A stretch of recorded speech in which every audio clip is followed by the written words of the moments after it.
Hey, what's going on? It's Inventor here.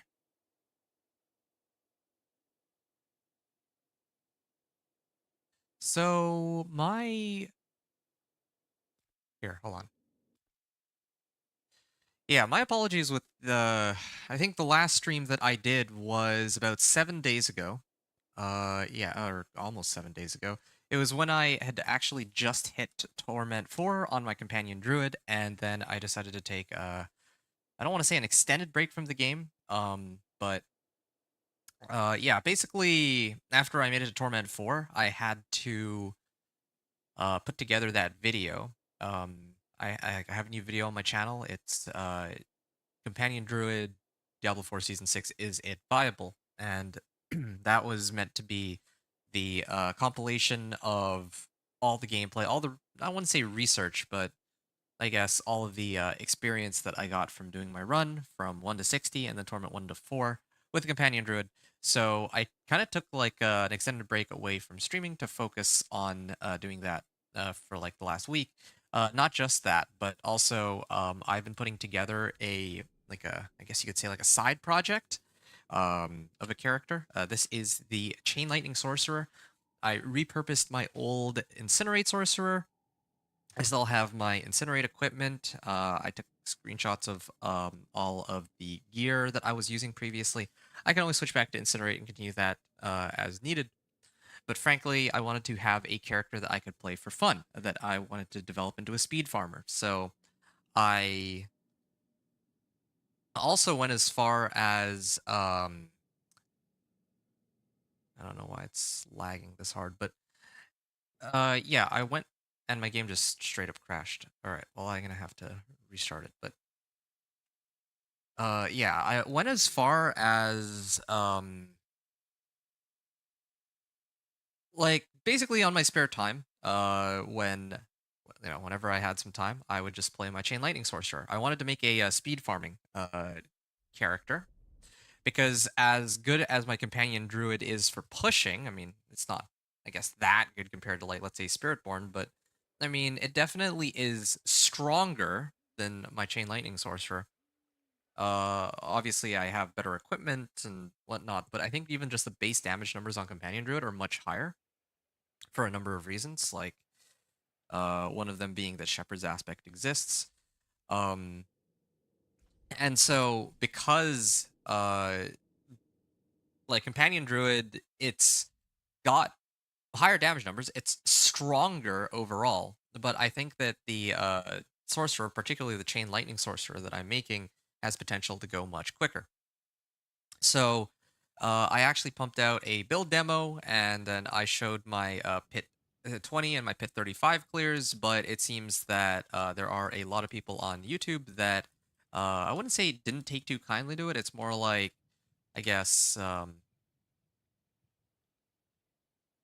guess they're, well, it got, like, my videos got disliked to oblivion, which I don't mind. It's not that I mind that. It's more that, um, it kind of shows me, I guess, what people are like, how people are feeling about my content. So since people disliked it a lot, and even left comments criticizing my my runs with the chain lightning sorcerer, saying it's not, it's meant to be like proof of concept, right? Like I'm not even close to finishing this character yet. I don't even have any of the glyphs up to 45, which is actually what we're trying to do today.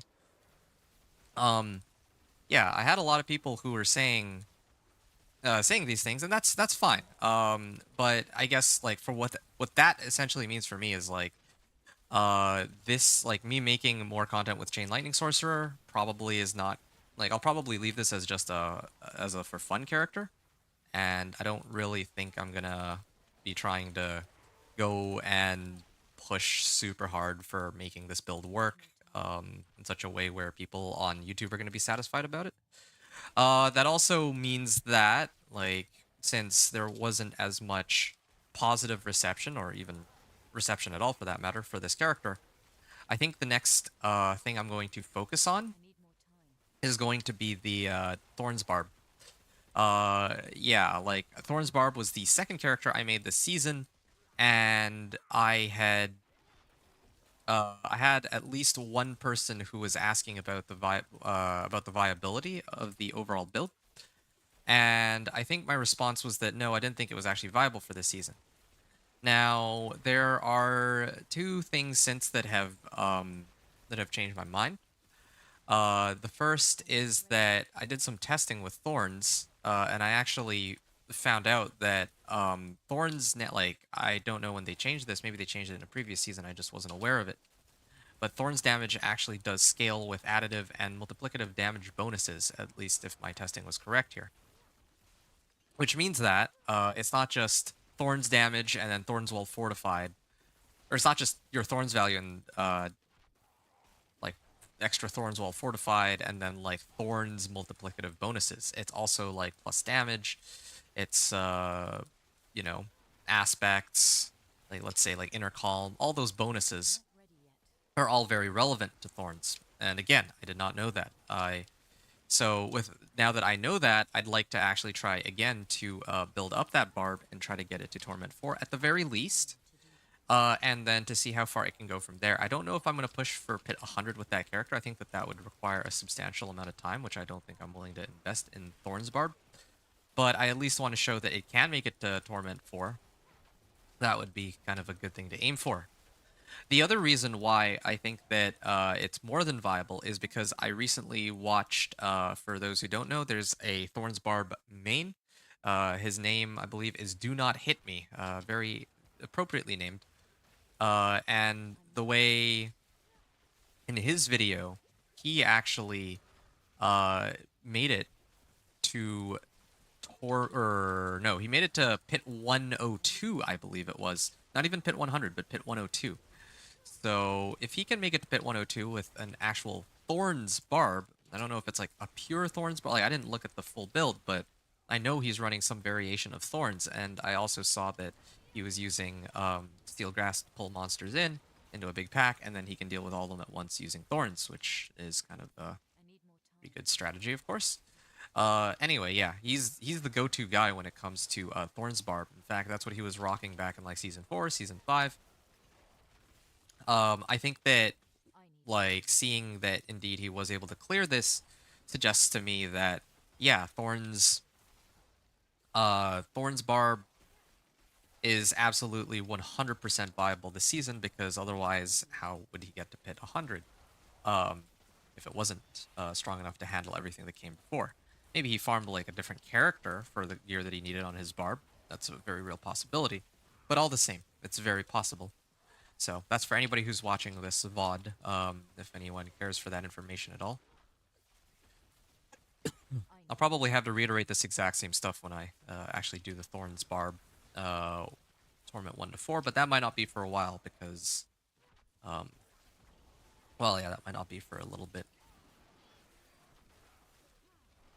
So, yeah, this season it's looking like Thorns Barb will be my second character. Minion Necro is probably going to take a back seat. I don't really see... I think there's actually a fair number of people who are doing videos for Minion Necro, so I don't really see a need for it. There's like Macro Boy, one of the go-to Necro guys. Makes a lot of videos for different Necro builds. And then for Companion Druid, I don't really see a go-to source for Companion Druid. I see a lot of people actually checking out my content to see how far the Companion Druid can get. But I will also admit that recently there was somebody who actually pushed the character all the way to Pit 102. So this was actually just after I think this was even just after my the release of that video. The Is It Viable Companion Druid. And what that means, like, yeah, like I released the Companion Druid video, and then I think the following day, somebody did a Pit 100 or Pit 102 clear with Companion Druid. Anyway, I guess where I'm going with this is that I would like to... Second here. I have a Flame Scar? I actually don't have a Flame Scar. Let's get rid of this one then, I guess. Okay, so I also need to clean my inventory before I do my Thorns Barb run, but that's a problem for later. Um, yeah, so somebody actually did a pit 100 clear or 100 plus clear. I only really care about the number 100 specifically. I think most people are in the same way. Like 100's a pretty good number to reach. I saw somebody do a pit 100 clear. I think that they uploaded the video just the day after I released Is It Viable?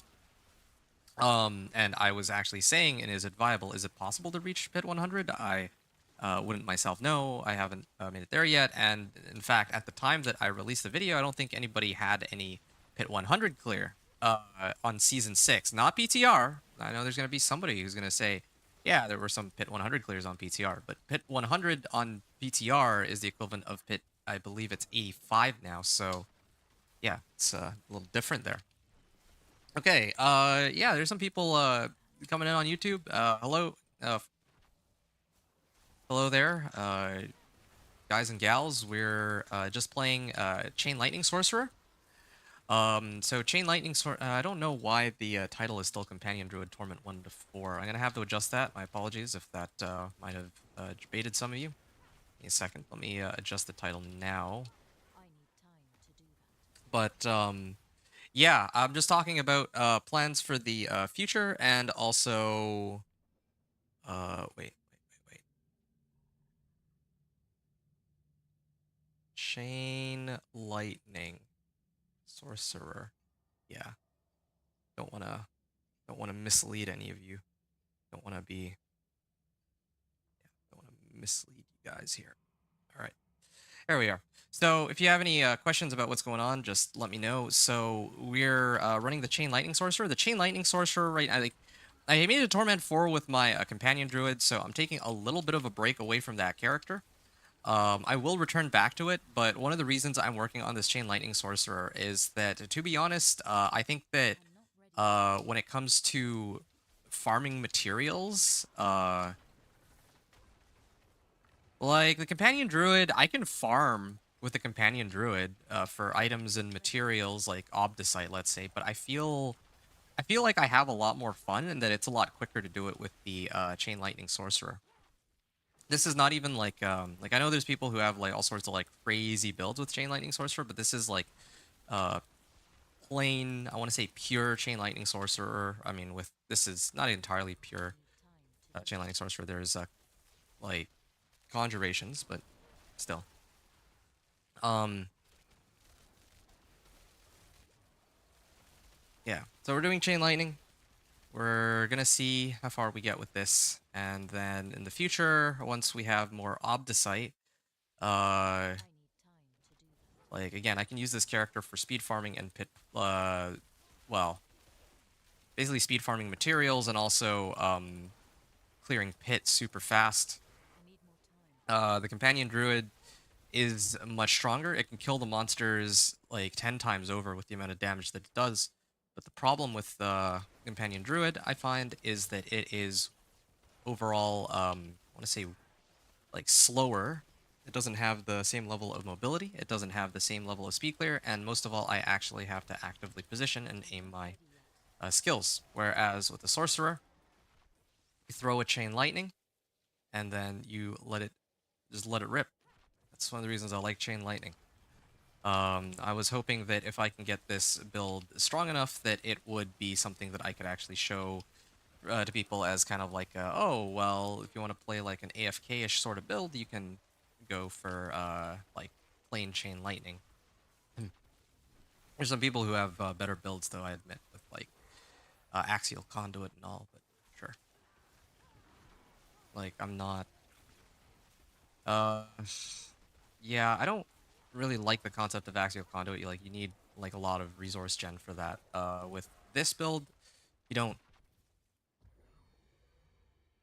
need that much, I guess. I tried playing around with the Crown of Lucian on this build too, and it didn't quite. I feel like I'm still eating up way too much mana here. Maybe I need to boost my resource cost reduction, get it on like a G8 item or something, and then it'll be a lot easier to play.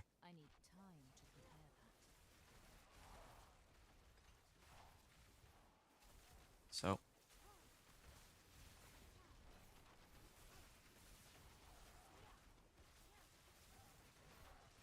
Yeah, so we're basically going through Pit right now. The reason for that is I need to level my glyphs on this character. That's the easiest way I can get the power budget, or I can improve my power with the budgeted time I have for today's stream. So I have maybe like about 3 hours, and I think that with these 3 hours, I might be able to get my glyphs at least up to 45. That'll give me some pretty big damage modifiers. And that will in turn make it a lot easier for me to clear like Torment. Like right now, I'm able to comfortably clear. Like I can speed clear Torment 1, right? Like that's kind of a given. But Torment 2 is a little bit tougher, I would say. It takes time for me to kill it. Like this is basically a little more difficult than Torment 2. It takes me 5 minutes to do the clear. I haven't unlocked Torment 3 yet. I'm hoping that with the getting my glyphs up to 45 that I can do a Torment 3 clear. And then the next run I'm gonna level up all these. And I'm gonna have to up it. I'm gonna have to keep upping it until I can get these up to 45 is the plan. Got plenty of materials, and at this point I also want to run Infernal Hordes for masterworking, but I want to start off by leveling the glyphs so that I have enough damage to quickly clear the Infernal Hordes. Because right now I'm lacking on damage, I think. Right, so then we can continue here. Level 40. Again, we can comfortably clear it. Just takes a bit of time. Yeah, could really use some better gear here too. I have this amulet. It's not bad, but could really use one that has ranks of blast cannon. I think that would be the way that we can like take this build even further. But of course, I need to find. Well, how many obols do I have? I'm actually kind of getting up there for obols. Need to. Yeah, I need to boost. I need to like up the number of obols I have, or use up my obols to get amulets. Yeah.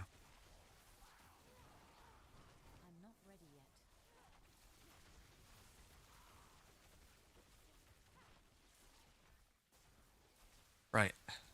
So, go.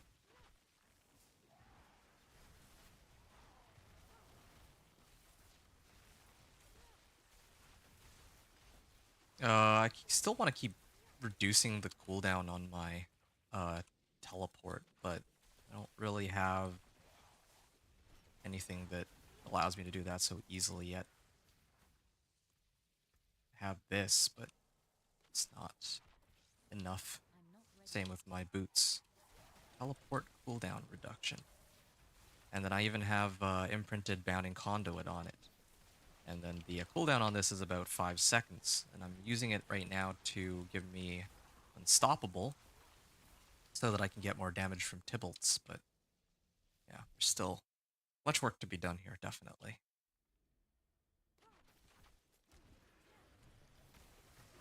Alright.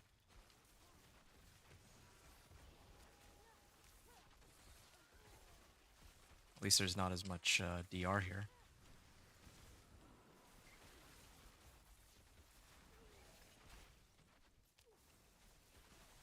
I think I need to get better at remembering to activate my towels or towel loop. That helps speed up the run too, of course.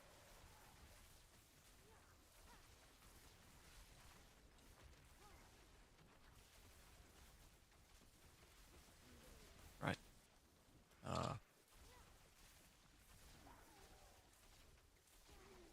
Here we are.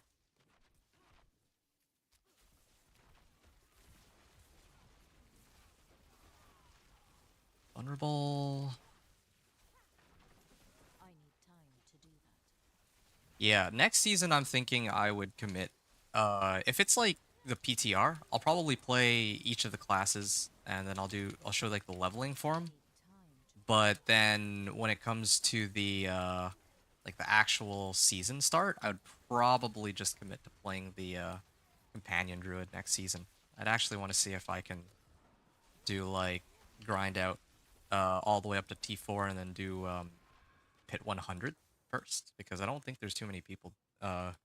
Like I mean, the first pit 100 clear had just come out like a couple days ago, and like in my case, like I spent a lot of time trying to play around with the other classes too. I spent like 40 hours just doing the 1 to 60 grind alone because I did it on 5 different characters, and then I had to level with a companion druid, and then I had to like spend some time like off the stream to try and put these builds together, or these videos together, right? Like the companion druid, that video where I talked about like, oh, these are the things that I need.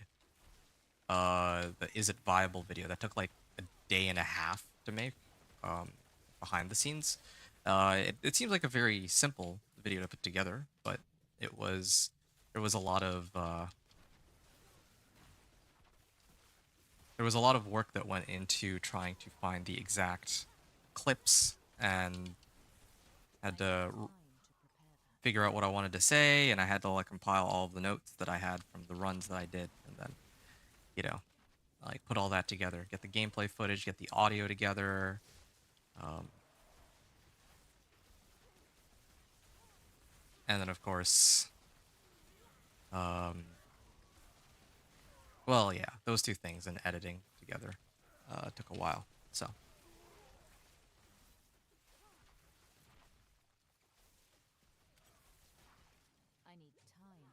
yeah. Oh, I can't even. Do wonder how much quicker this would go if I used Incinerate. I feel like Incinerate is like much stronger for this kind of thing.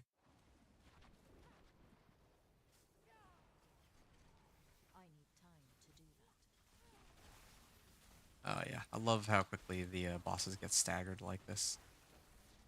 Oh, it's a lot of vulnerable damage. I don't even know. Oh yeah, right. I have the I have this node that gives me. Wait, no, not that one. It's this one applies vulnerable. This one is each time you apply vulnerable, burning, or critically strike. Well, yeah, I critically strike a lot, so I think that it's fine. All right, and this brings us up to 100% chance on, well, 90% chance on everything except for Unleash. I might have to up it now.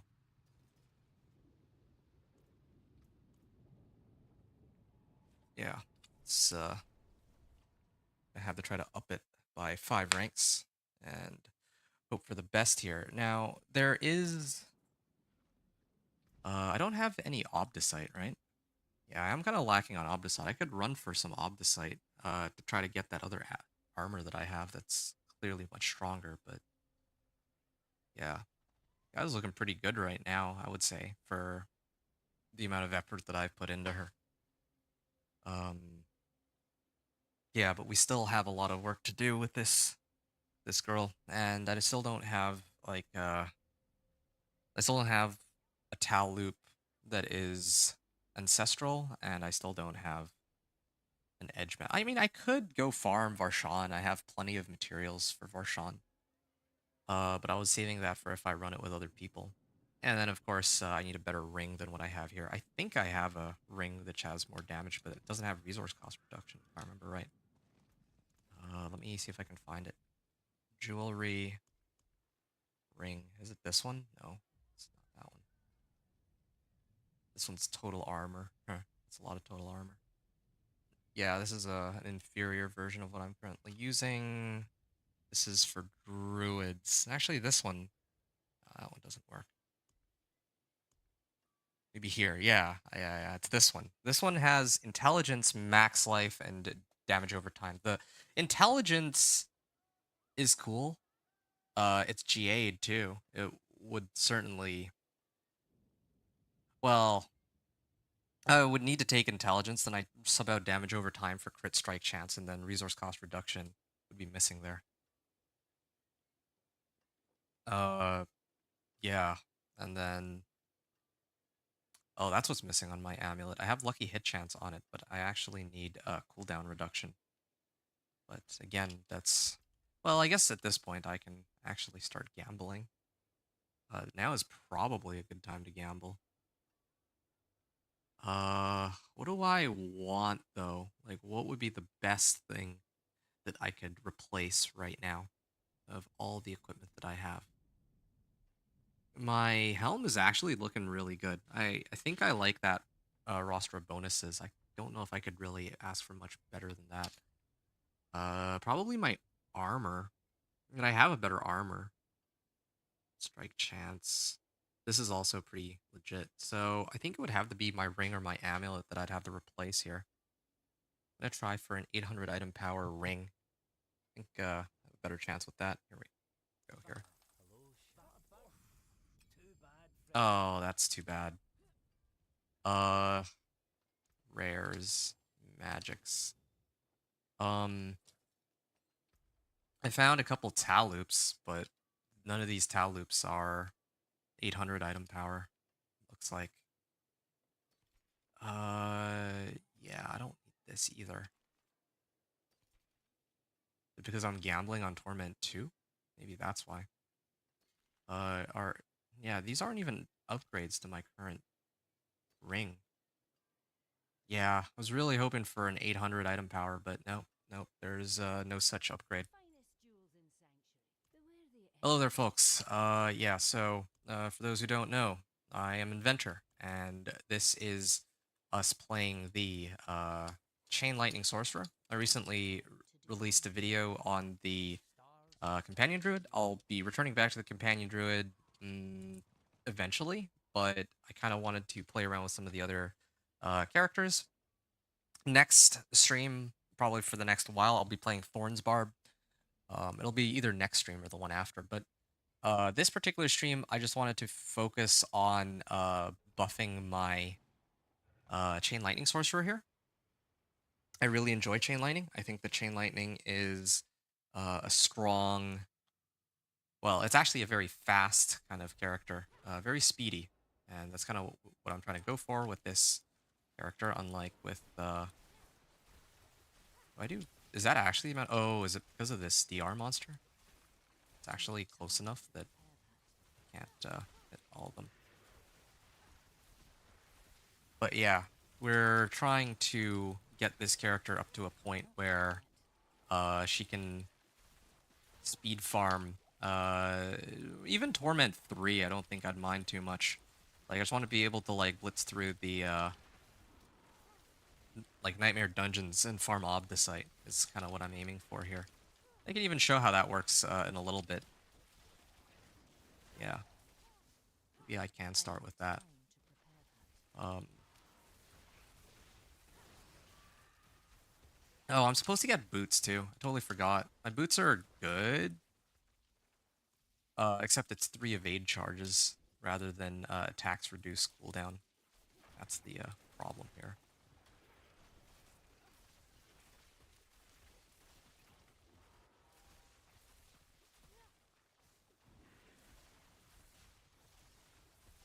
Right. I'm not ready yet.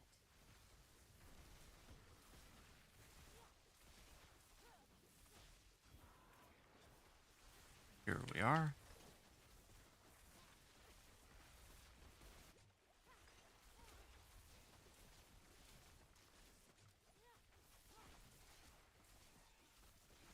Gonna have to go this way. I definitely have enough damage to, well, I can clear this before the timer's up. It's just evidently takes much longer than previous runs. I'm actually kind of curious if I could push Torment 3. It's been a while since I've tried to do Torment 3, but I just don't think it would be, like, there would be a point. I barely do enough damage to clear these monsters. And I'm not even, well, this is tier 45. I think Torment 3 is like tier 50, right? It's like tier 20, tier 35, tier 50. Yeah, this isn't too far off from Torment 3, actually. Yeah, this is not that bad. They definitely have enough survivability for it. I have actually upgraded a lot of my equipment.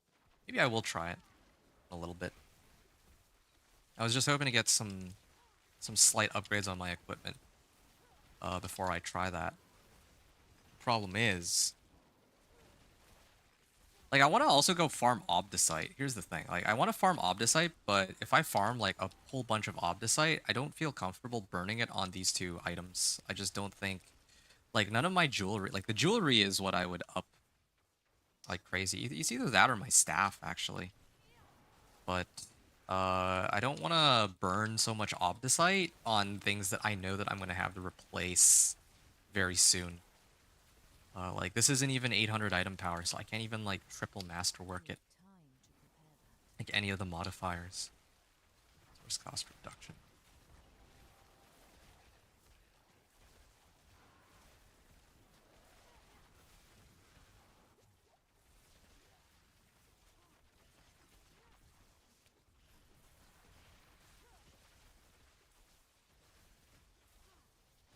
I'm not ready yet.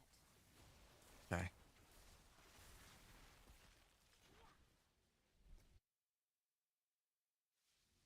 Here we are. We're going to continue on here. Again, if anyone's hanging out, if you have anything you want to ask about the build or about the companion druid. Next, like I mentioned before, we're going to do companion druid.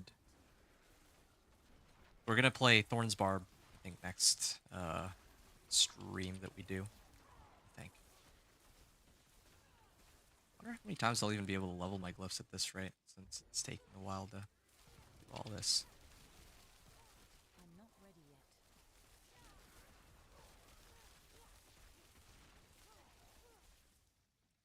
Alright. Oh, why did I teleport back there? That was weird. Yeah, I kind of want to get, like, max speed Chain Lightning Sorcerer, too. But I don't know where I would sneak in attack speed. Attack speed's a little bit tougher to come by here. It's not like I have... Well, yeah. Oh, 40,000 attack power? What? Why do I have 47,000 attack power? Where's that all coming from? I guess it's all the X% damage modifiers I'm getting, probably. I need time. Has to be. Is it Artillery Shrine? No, my Artillery Shrine wore off. Inner Calm. Yeah, this is kind of interesting. Surprised that it's so high. I mean, attack power doesn't really mean much, but still, I don't usually see the number that high, especially on my companion druid. I don't think I've ever seen it break like 20,000 on companion druid. I'm not ready yet. Also, sad to find out today that apparently some of the boards are still bugged on companion druid. So, like, Thunderstruck and Lust for Carnage don't work on it. That's a bit of a problem. Maybe that just means you go, like, I would go attack speed or something. Or more willpower. Like, more of the rare nodes. Lucky hit chance. Vulnerable damage. Time to prepare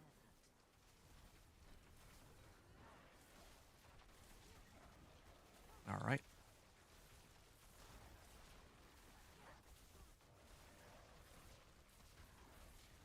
Here we are. I need time to prepare that. Yeah, having 3 evade charges is handy, but I would still very much prefer having attacks reduce evade cooldown.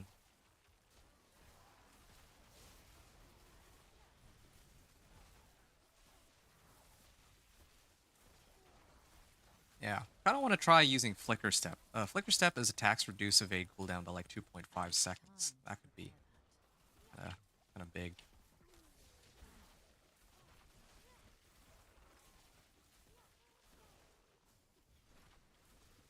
Yeah, I just need to really bring down my... Like, I don't know how else I'm supposed to really bring down my cooldown, though. I'd have to really... Actually have enough damage to clear this in, like, under 7 minutes. All this. I think I actually might be able to clear Torment 3 now, or make it to Torment 3.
Alright.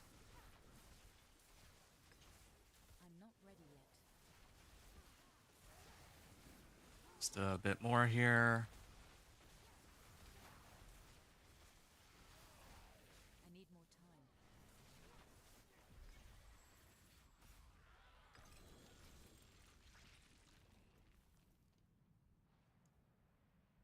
time. Yeah, okay. So we actually got 4 upgrades on this. And it only took like 2 minutes. Like, I finished it like 2 minutes later than, like the previous run that I did. 3 minutes. Yeah, at this rate, we might even be able to get destruction up to 45. All of them up to 45 at this rate. This is looking really good.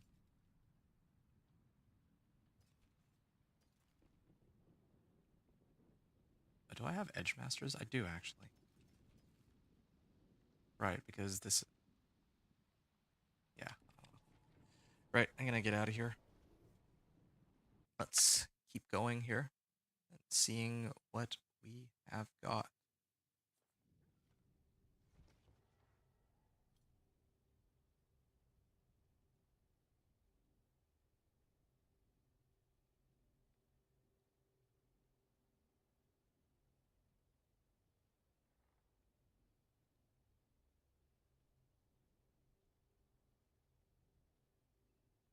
Right, yeah. I keep going to try to salvage my gear after every run, but I don't think I need to do that. Here it is, Tier 50 Torment 3. I could attempt it right now with this level of equipment. Yeah, I'm kind of curious to see how far I get. Why not? I think I can actually do it now. I've leveled up my glyphs quite a bit. I've improved some pieces of equipment here and there. Like, I could boost it even a little higher, but maybe we'll skip that for now. Soothing Spices, why not? This, I mean, my resistances are fine, I think, even without popping this, but should do it anyway. Alright, let's see how far we get here. Oh, this is going to take a while, though. Yeah, it takes a while, but I'm actually doing a lot more damage than the last time I was here, that's for sure.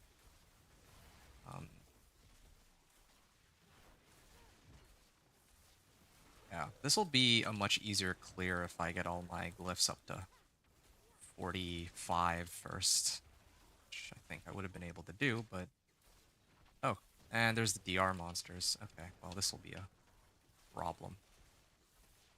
I need more time. Yeah, maybe I still can't clear it, actually. Maybe I do need to get more. Like, as soon as I see DR, I can't... Like, if it's my, if it were my companion druid, I could just straight up target, whatever DR monster is there, but because Ready yet. the way these guys go, like, I can't chain lightning him. Or playing Incinerate Sorcerer, too. That also would be... I'd be able to hit this guy. I wouldn't have to get my chain lightning through all of the monsters leading up to him. Chug through already 9 of my potions, so this is there we are. We can now kill this pack, but I don't think we'll be able to complete this run. Like, just based off that. Yeah, there's no way. And I actually can't break myself out of that. Don't have teleport, I don't have deep freeze. I don't have enough potions to keep myself alive. Okay, well, yeah, I'm gonna try to get all my ghosts up to 45. That's the next course of action then. That should get us over to T3. I need more. But then after that, I need to figure out how I'm gonna, like, the whole masterworking thing with all of these. And this Tau loop. Probably should just start spamming Tau loops. Like, I was trying to save that for running it with other people, I think I mentioned, but I don't know. Might be better off just doing it and getting my Tau loop ancestral just so I can get it out of the way. What? I'd probably want GA on cooldown reduction, but I guess I can't be picky. Any ancestral would be probably fine. Any GA, any modifier that it selects is just fine.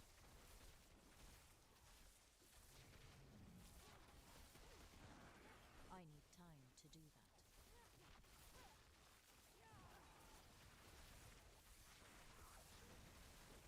Ancestrals. Hey, 17th.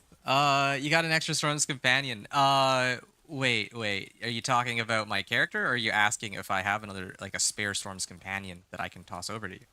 Because definitely have spare uniques. I've been holding on to spare uniques because I figure some people might be looking for them. So, a spare one. Oh yeah, sure. I'll take a look for you, buddy. Let me finish this run, okay? It'll probably be like another 6 or 7 minutes. And then after this, I'll be happy to toss you your Storm's Companion. Thanks, dude. Yeah, my pleasure. Yeah, let me know if you need anything else. I'm holding on to a bunch of spare druid equipment because I don't know, like, I I had a feeling that there would be some people who would be looking for some uniques here and there. Like, I have a bunch of the uniques, not all of them probably, but a lot of the uniques for a druid, and got a bunch of other stuff. Sure thing. All right, cool. Yeah. How's it going? It's good to see you, 17th. Yeah, you can see we're not running Storm's Companion today, or Storm's Companion. We're not running we're not running Companion Druid. We are running Chain Lightning Sorcerer, and that's because I'm trying to build a character that I can use to speed farm Obdicite.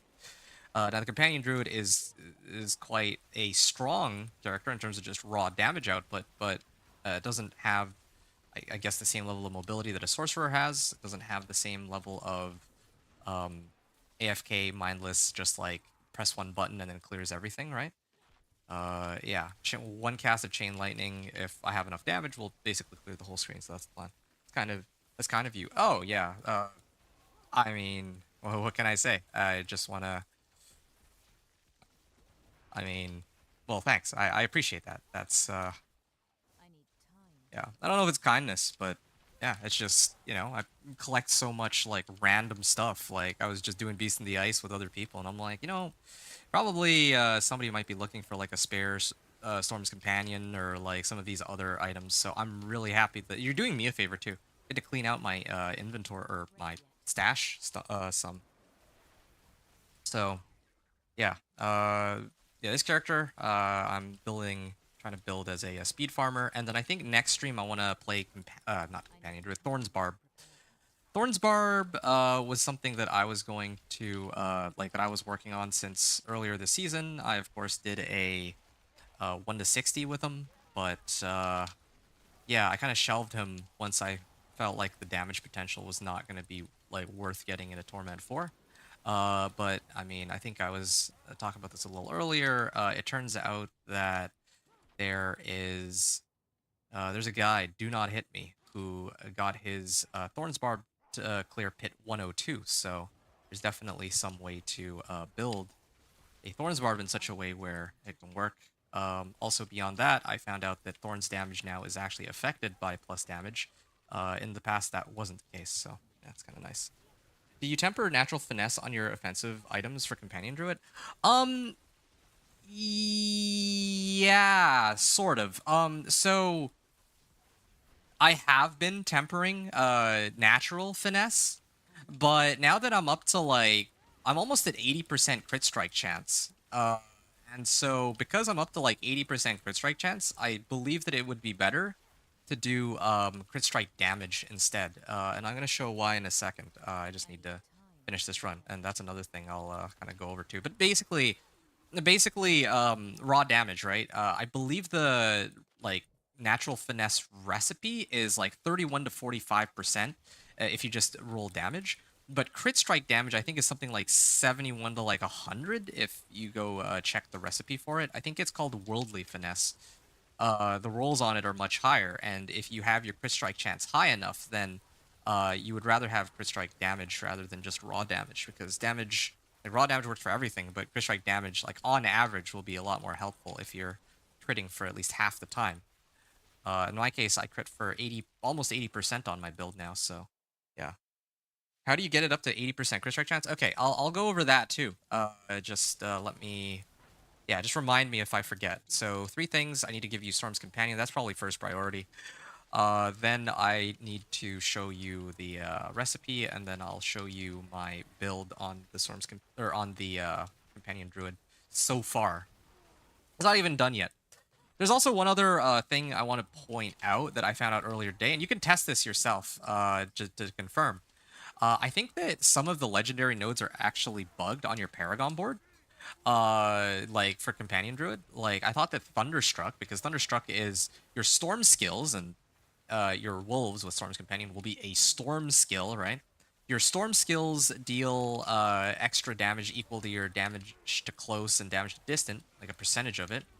That node does not actually work with wolves, based on my testing. My testing, the damage numbers did not go up when I put that node. It's like a 60% damage increase, so it should be very obvious when you have that board, but it didn't even boost it. So with that in mind, yeah, I am kind of not only disappointed, but I also have to spread the word out there that yeah, this board is bugged. I don't know if that's relevant to you at all. I don't know if you've made it to the point where you're tweaking your Paragon boards, but yeah, I had my whole build centered around the notion that Thunderstruck actually helps when apparently it does not. So I need to retweak my board to actually just go raw crit strike damage and just ignore Thunderstruck. Anyway, yeah. But answering your question more directly, 17th, before I get into my character, I'm assuming you're still here. Uh, yeah, you're asking how I get it up to 80% crit strike chance. I was going to show you my build, but it kind of goes like this. So there's a board where I get, like, I think 5% crit strike chance. I have one of my spirit boons that gives me 10% crit strike chance. I have gloves that give me, like, I think it's like 8% crit strike chance, but then if it were greater affix, then it would be 12%, right? Because it's a 50% boost. Then if you do masterworking on it, you can boost it by like another uh well, up to 75. Well, you could boost it like really high, let's just say. Probably like 20, maybe 25%. Um, just gloves alone. Your amulet, you can roll crit strike chance. That's what I did on my amulet. And then your rings, both of your rings, in my case, I run two legendary rings that have crit strike chance as well. So, yeah, you wanted to know how to get 80%. There's your setup to get to 80% right there. Is lightning on ravens and wolves boosted by storm damage temper? That should be on ravens and wolves. Yeah, that should be boosted. I didn't test like plus storm damage specifically. I just know that the Paragon board, like the Thunderstruck, does not affect wolves. I didn't test it for ravens, and I didn't test plus storm damage. I think plus damage modifiers work fine. I just don't think that the Paragon board nodes do. That's my uh yeah, that's what I suspect. Actually, I'm not sure. I'm not sure. I'm actually not sure. Um, yeah, but even if it were, like, I think you're just better off going with crit strike chance or crit strike damage because ravens and wolves are both affected by your crit strike chance anyway, and you're gonna be boosting it to like, well, in theory, you probably should be boosting it all the way up to max. So, wow, this is actually a really long run compared to my usual ones. I don't think I'm going to be able to level my glyphs so handily here. Why is this taking so long? Crit strike and raw damage affects all damage types. Yes, yeah, it affects all damage types that actually crit. So, like in my case, I can't. I would not be able to crit with uh, incinerate because incinerate is damage like is a. Wait, no, that's a lie. Sorry, that was the wrong one. Damage over times like poison creeper. Poison creeper can't crit because it's like a poison damage over time. And I'm just going to use this to break myself out of this. See there.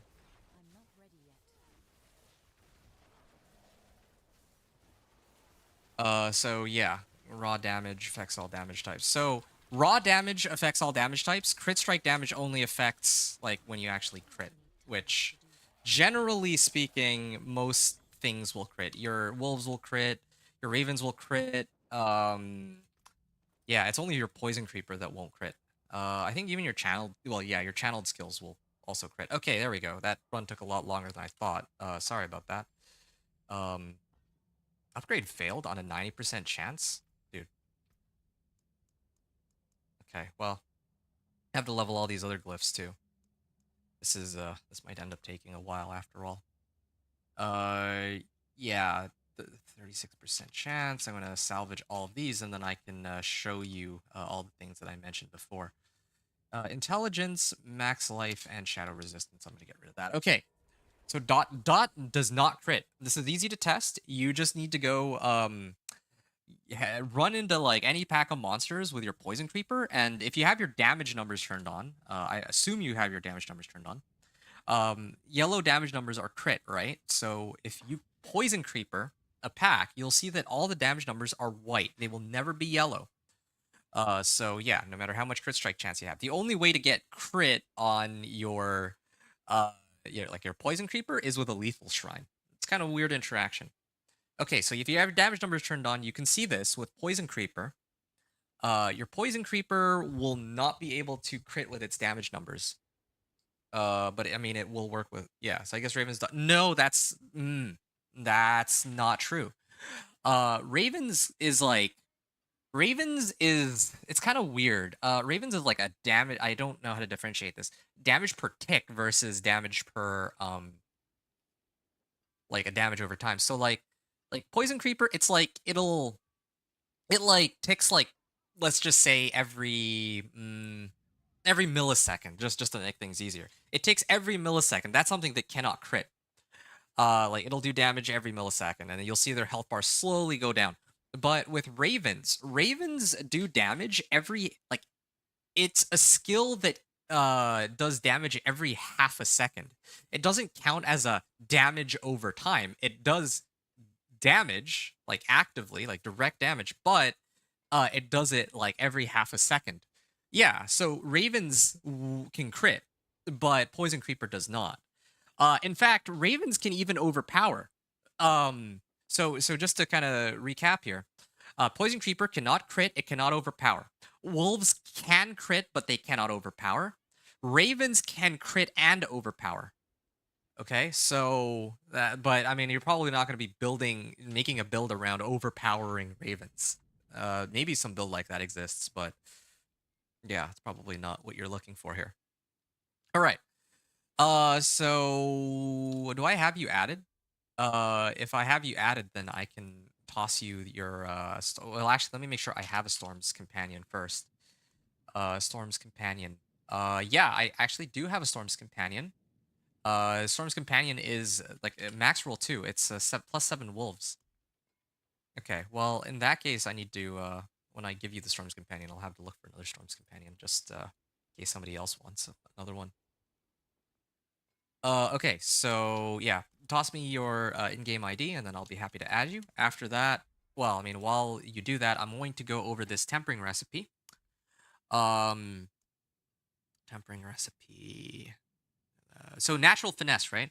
Yeah, we were just talking about this. This is all damage, 31 to 45%.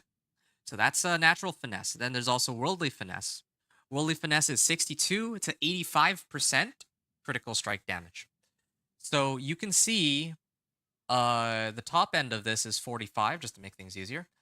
This one is 85. So it's almost double the amount of damage that you're getting as a boost from critical strike damage. You just need to guarantee that your crit strike chance is high. That's me, I think. The first one. Oh, that's you. Oh, you're Snarky Goblin. Oh, my mistake. I mistook you for somebody else. I was Corruption. I was playing with that guy like very recently. But anyway, that's not relevant here. All right, let me hook you up here. Being transferred to your world. Okay, nice. Also Torment 2. Nice to meet a fellow Torment 2er here. And yeah, I'll invite you to a trade. You can have this. And there you are. And you are now the proud owner of a brand new Storm's Companion. So props to you. I see. Yeah. That's interesting. I mean, you probably haven't fully finished tweaking your build, but I just wanted to point out, yeah, the overpower damage, you'd probably need to roll that off for willpower, if you're planning to keep using this stick. That should be pretty easy to roll.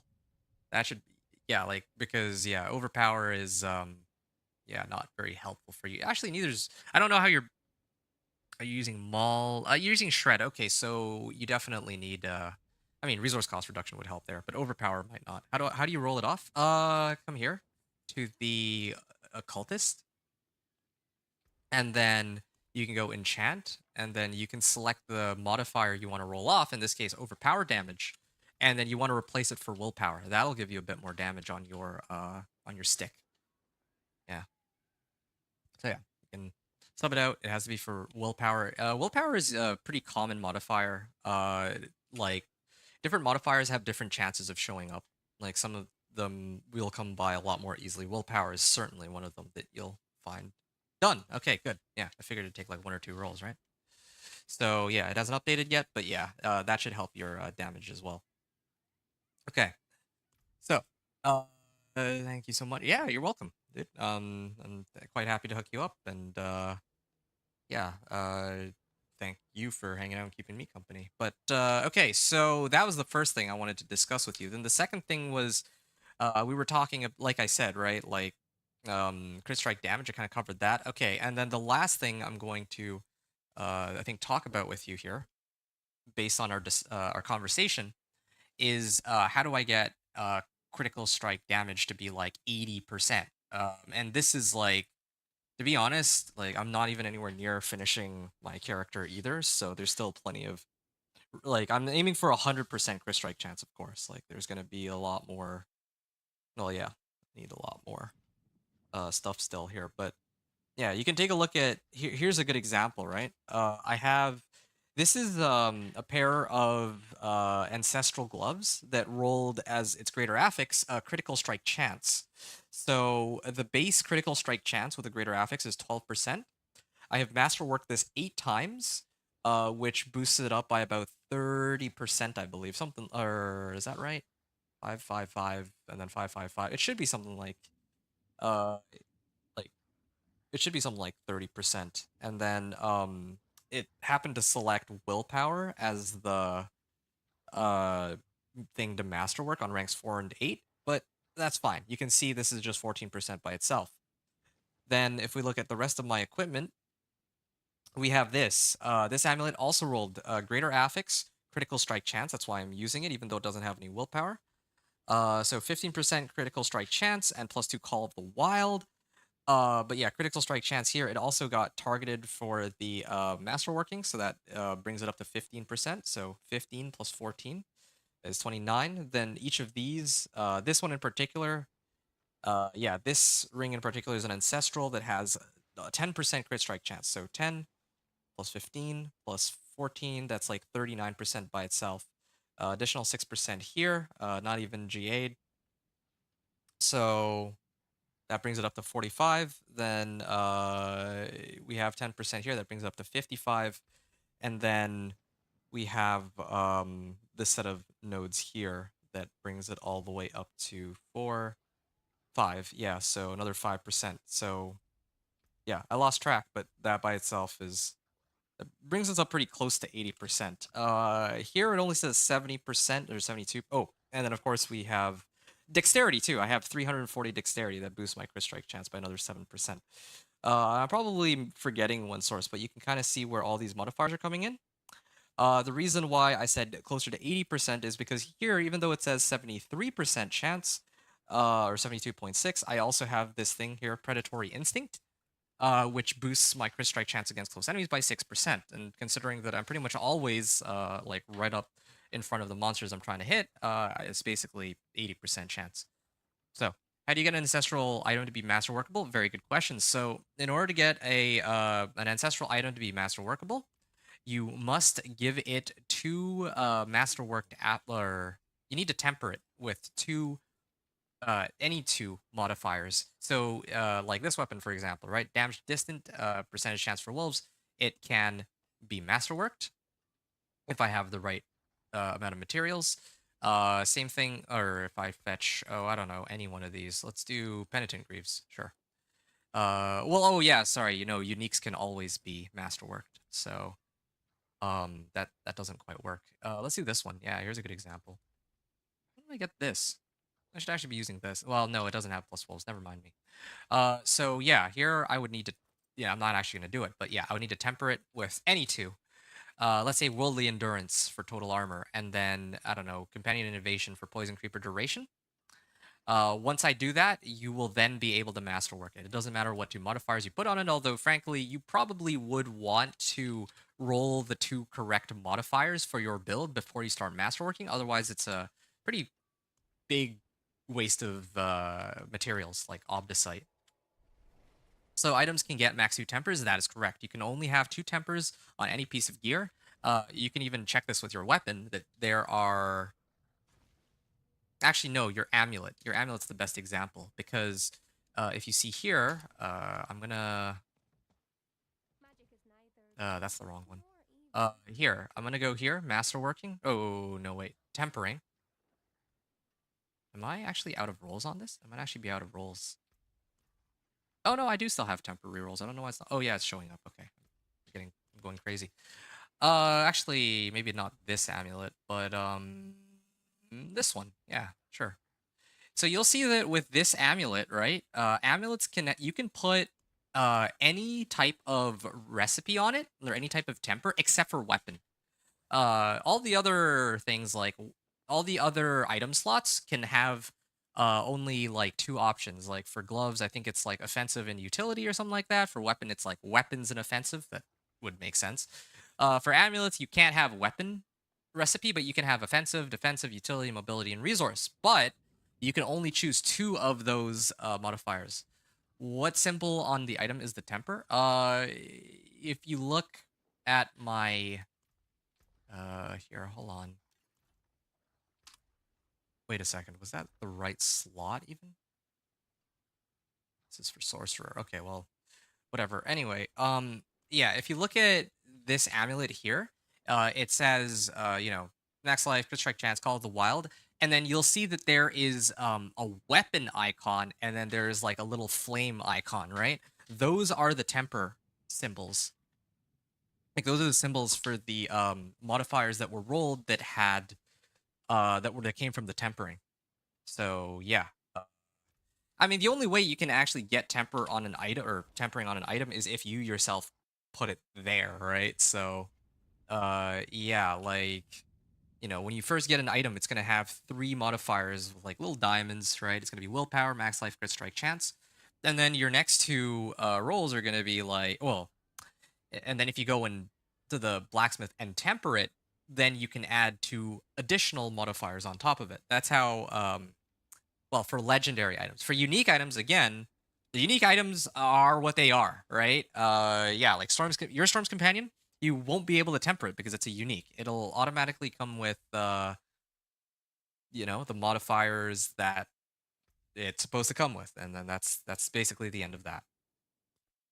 So yeah, you let me know if there's any other questions you have. I'm here. I'm happy to help, and yeah, hopefully that's some good information to you. That it goes for anybody else who might be listening in. So, yes. Thanks, and thanks for the pets. Yo, man, my pleasure. You let me know if you need anything else, man. Speaking of which, if you'd like, we can actually play together. I was running Pit, but we could run Infernal Hordes together, and then that way you can get a bunch of Obdicite. How does that sound? Yeah, like I have like a boatload of Infernal Horde compasses. I was trying to run Pit because I figured that's the easiest way to just level my guy. But like I had to choose today. I had to choose between either running farming Obdicite so that I can masterwork, or just gonna do blacksmith and head to... Oh, it's 4 a.m. for you. Oh, okay, it's very late. Okay, well, sorry to keep you up then. Yeah, didn't mean to keep you up at all. I just yeah, figured that, yeah, maybe next time, if I play at a time that's convenient for you, then we can run Infernal Hordes together. On the topic of this whole like masterworking thing, Infernal Hordes is a good way to get Obdicite. Obdicite is this material right here, and Obdicite is used specifically for masterworking your equipment. Thanks, will do. Yeah, no problem.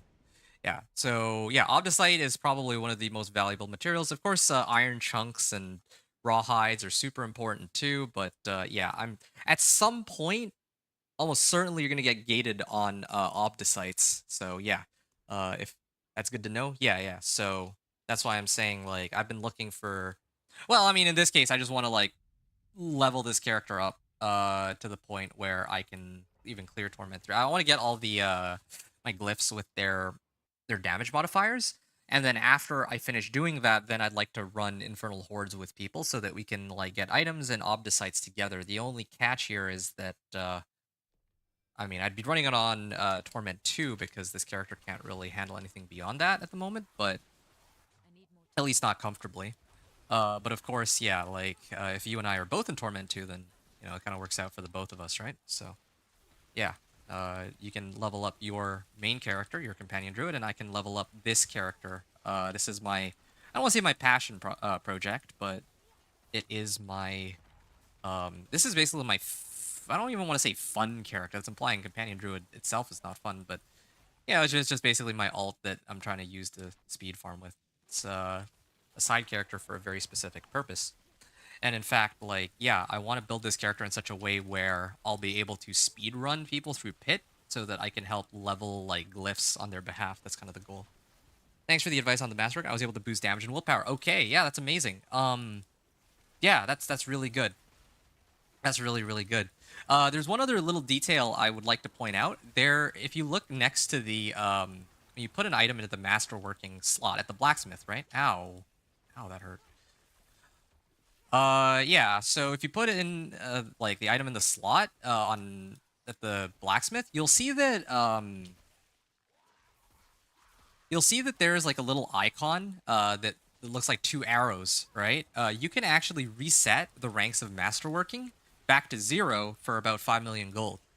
The reason why you'd want to do this is if you have like, I don't know, let's say like you have an item with 4 greater affixes, no, 3 greater affixes, right? It's like the most perfect item that you could possibly get for your build. But you specifically need to roll like uh like, because you know that on every 4th level of masterworking, you get to choose one affix to get a 25% boost. So in this case, it might be like chance to do double damage on wolves would probably be the one that you'd want.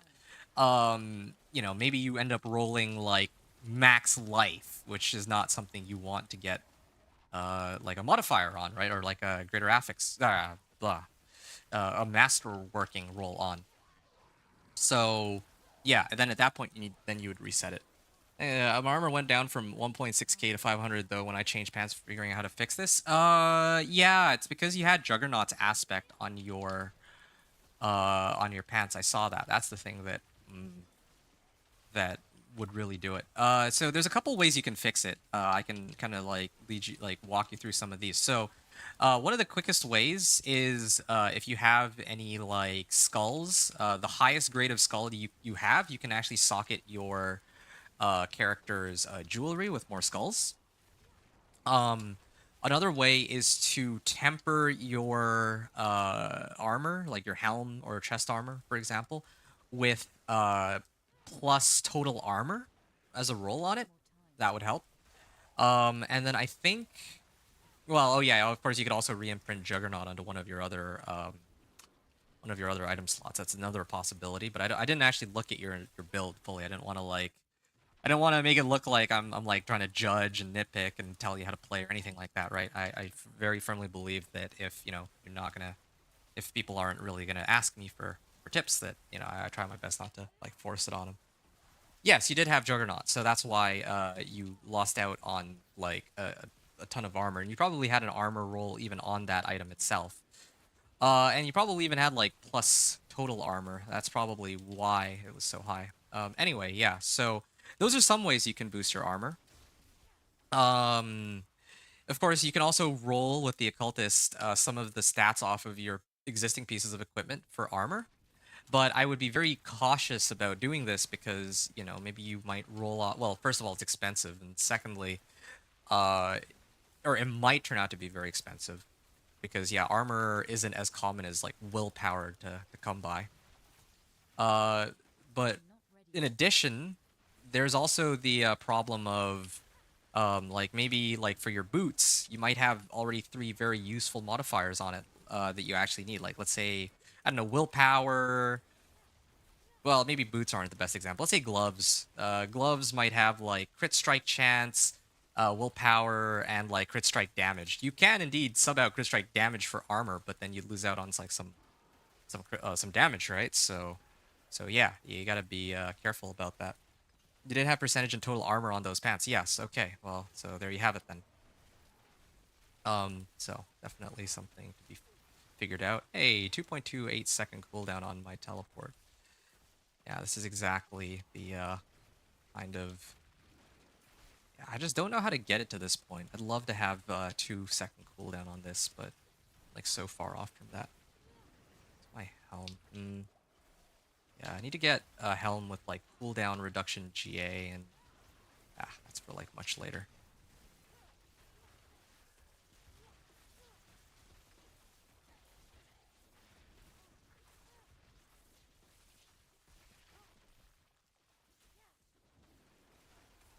So yeah, there you go. That's how to fix it. There's also one other thing I had actually forgotten to mention. On your Paragon board, there's probably going to be some modifiers that.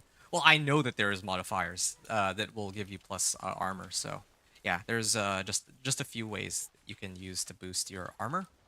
There is also one other one. There is this soothing spices incense, and there's also like elixir of iron barbs. It also gives you like additional 50 armor. So there's elixirs and incenses that will give you plus armor boost, but these are temporary, so you got to be mindful of that.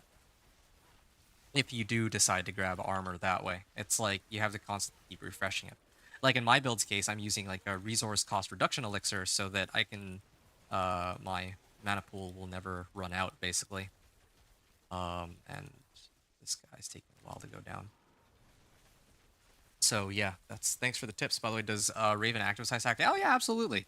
I believe, however, that the maximum size that you can get, you can boost it by is 100%.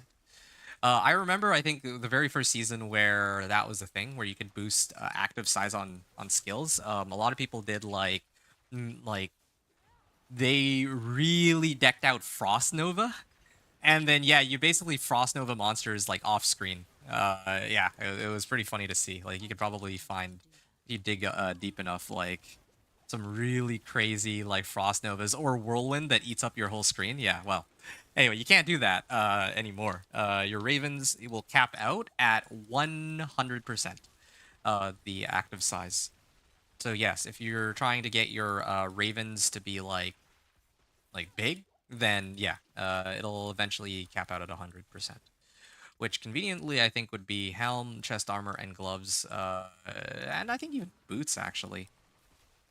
Probably even two of those. Like if you do like helm and chest armor, and then you masterwork it a bit, you'd probably be able to get close to like 100% active size on that. So yeah, it stacks. Definitely stacks. I don't know if it's additive or like I don't know if it's like directly added on top of each other though, but they definitely do help each other out up to 100%. Yes. I need time to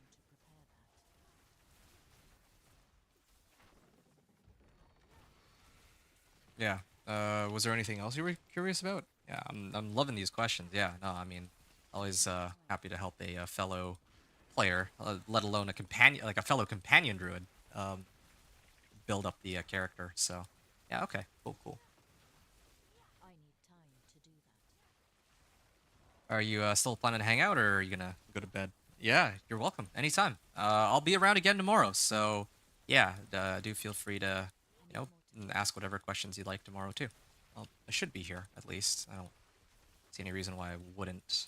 Off the top of my head, at least. But I'll probably be playing. I don't know if I'll be playing this character or Thornsbarb. I'd love to play this character though, just so that we could do like. I need time Well, when I say we, I guess this applies to me and other people. Like, 'cause I've been like playing solo the last 50, 60 hours of gameplay. I was actually playing with others like off stream in the last week. And yeah, I was having a lot of fun with that. We did like a bunch of boss rotations, like and yeah, I was just messing around with my chain lightning sorcerer. That was a lot of fun. Still gonna figure out if there's a way for me to fix armor with affixes. Okay. Yeah, okay. Again, there's I need time. not natural resistance. Natural Endurance, I think it's called. Yeah, there's one that gives total armor as like a tempering roll, so you could try that. Probably had to replace some of these armor pieces. Okay, yeah. Also remember that you have obols, right? I'm not ready yet. And with your obols, you can actually gamble for one that, like a piece of gear that suits your purposes. That's one easy way to get it. I'm not ready Yeah, yet. that's like, well, yeah. Oh right, yeah. I did do that. Okay. That's good. Very good. This is taking too long. Think I got Moon Rage through that. Oh, that's so funny. Yeah, Moon Rage aspect. It's even funnier because you know Spirit Bond aspect by any chance? Like my wolves were struggling to stay alive, and I didn't know Spirit Bond existed. And then yeah, I looked in my codex, and it was the only defensive aspect I didn't have on Druid. It's like the only one I didn't find. I found everything else. It's on your helm. Oh, nice, nice. Yeah, that was crazy. I didn't know. I don't know even know when they added it. That's wild. Oh, wow, 4 for 4. Yeah, we're almost there. We almost have our. I can't believe I actually managed to level it up 4 times too. We're almost at glyph level 45 here. It's on destruction. Just 2 more runs, and I think this will be a huge boost to my crit strike damage. Then, yeah, I think that's gonna be sick. Uh, Yeah, something I wanted to show really quickly. Yeah, so I have a bunch of dungeon keys. Like, there was a point in time where I was like lacking on Infernal Horde compasses, but then at some point I just, you know, I was able to like mass get Infernal Horde compasses.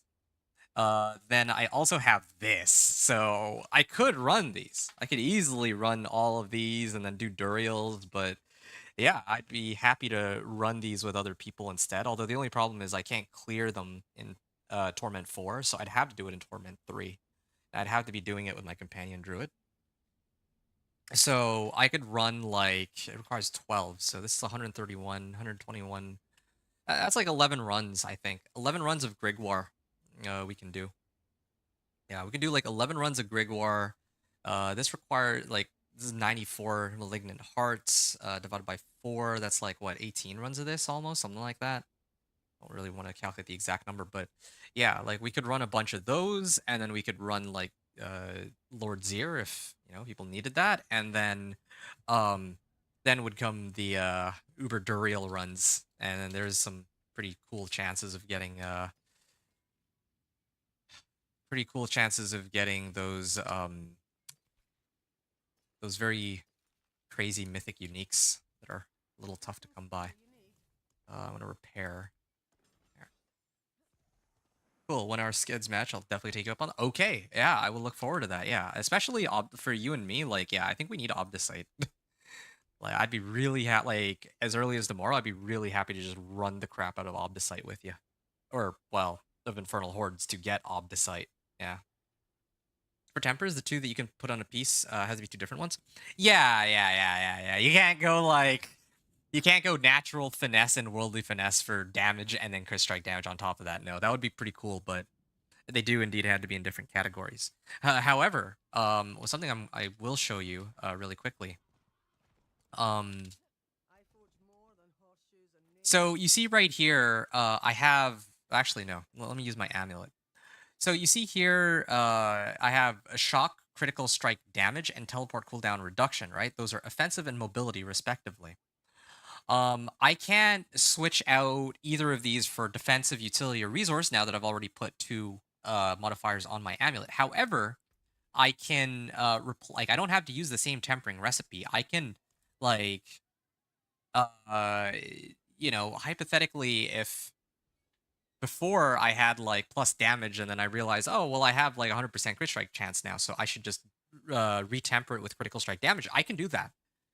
And the other thing too is there is Scroll of Retempering or Scroll of Restoration, but I like to call it Scroll of Retempering. You can use Scroll of Restoration to like 1 time on each item to reroll the tempers, like to reset the tempering charges back to 6, I think. Wait, no. I think I'm getting it mixed up. I don't know if you can actually. I've never actually had to use one of these this season. That's a crazy thing. I've always gotten the right modifiers that I need on my items. I've been super lucky. So I actually have a bunch of these. In fact, I have so many I'd be willing to give these away. But they're account bound. But anyway, that's kind of irrelevant here. The Scroll of Restoration restores all tempering charges because you only have 6 tempers per item. And so if you use up all the tempering charges, then yeah, you could, I guess, add like 6 tempering charges. But I don't think you can. I don't know if you can actually retemper into a different category though. Now that I actually look at it, so that one I'm not so sure about. Didn't know there was that scroll.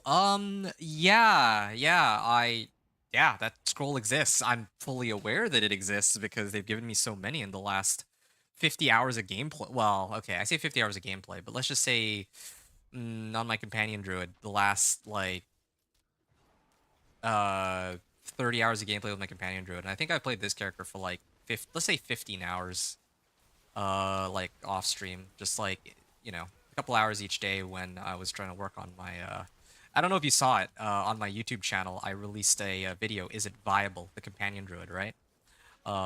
Yeah, I feel like, you know, there were people who were wondering like, oh, is this viable? And yeah, I wanted to show that it obviously is. Like, I made it to Torment 4, so I can actually say with full certainty that, yeah, I'm making Torment 4, and I don't even have, like, fully kitted out equipment or Vessel of Hatred. I don't have runes like you do, right? Like, my guy's, like, far from fully kitted out, and he's still able to make it to Torment 4. And then somebody actually cleared Pit 102 recently on a Companion Druid. Anyway. You can't roll Juggernaut on boots. No, you cannot. The reason for that is because boots can only have, like, each piece of equipment can only have a specific type of aspect or specific aspects that are tied to them. In the case of boots, you can only put on mobility and utility aspects. And because of that, you cannot put Juggernaut on boots. If I could put Juggernaut on boots, or defensive aspects on boots, I absolutely would have put freaking Spirit Bond on my boots instead of bounding. Well, yeah, I would have put Spirit Bond on my boots, and then I'd proceed to put on Mythic Uniques as my helm and chest armor, and then all my problems would be solved. But yeah, there needs to be some kind of trade-off there. Yeah, so you can have utility, though. You can have, like, utility aspects like Audacity or stuff like that. Spirit Bond says your companions cannot die. Yeah, I would like to think that's a utility aspect, right? But, I mean, they consider it a defensive aspect, so unfortunately. I mean, you can tell that it's a utility aspect because there's, like, a little icon beside it. Yeah, I guess I can't show it to you directly here, but, yeah, unfortunately I cannot. You'd have to look at it in the Codex of Power. But yeah, Spirit Bond is kind of crazy. The whole reason I was struggling with Pit 65 was because my minions kept dying, or my companions kept dying, and that made the run take forever. But now that I know my companions can no longer die, like, yeah, I could probably push a little higher than 65. Like, I had enough survivability to survive as it was, and that was before I. Well, anyway, you get the idea. And so it's such a silly aspect. I can't believe that I had missed it before. I think they added it in Season 5, and maybe I just forgot about it or something, because I didn't play that much last season. I was actually quite busy with other things, but found an affix I could enchant off my chest piece. Okay, well, yeah, there's that's good. There was one other. So you were asking gain 230 armor. Nice. And probably if you get like another source of like total armor, that could help too. I remember for a while I was running total armor on my amulet. Yeah, I was using total armor on my amulet because, well, yeah, I needed armor. I was trying to hit the 1,000 cap. Also, your companions inherit your own stats, so yeah, the more armor you have, the tankier they'll be too. So yeah. Although I guess if you have Spirit Bond, that's all irrelevant. Yeah.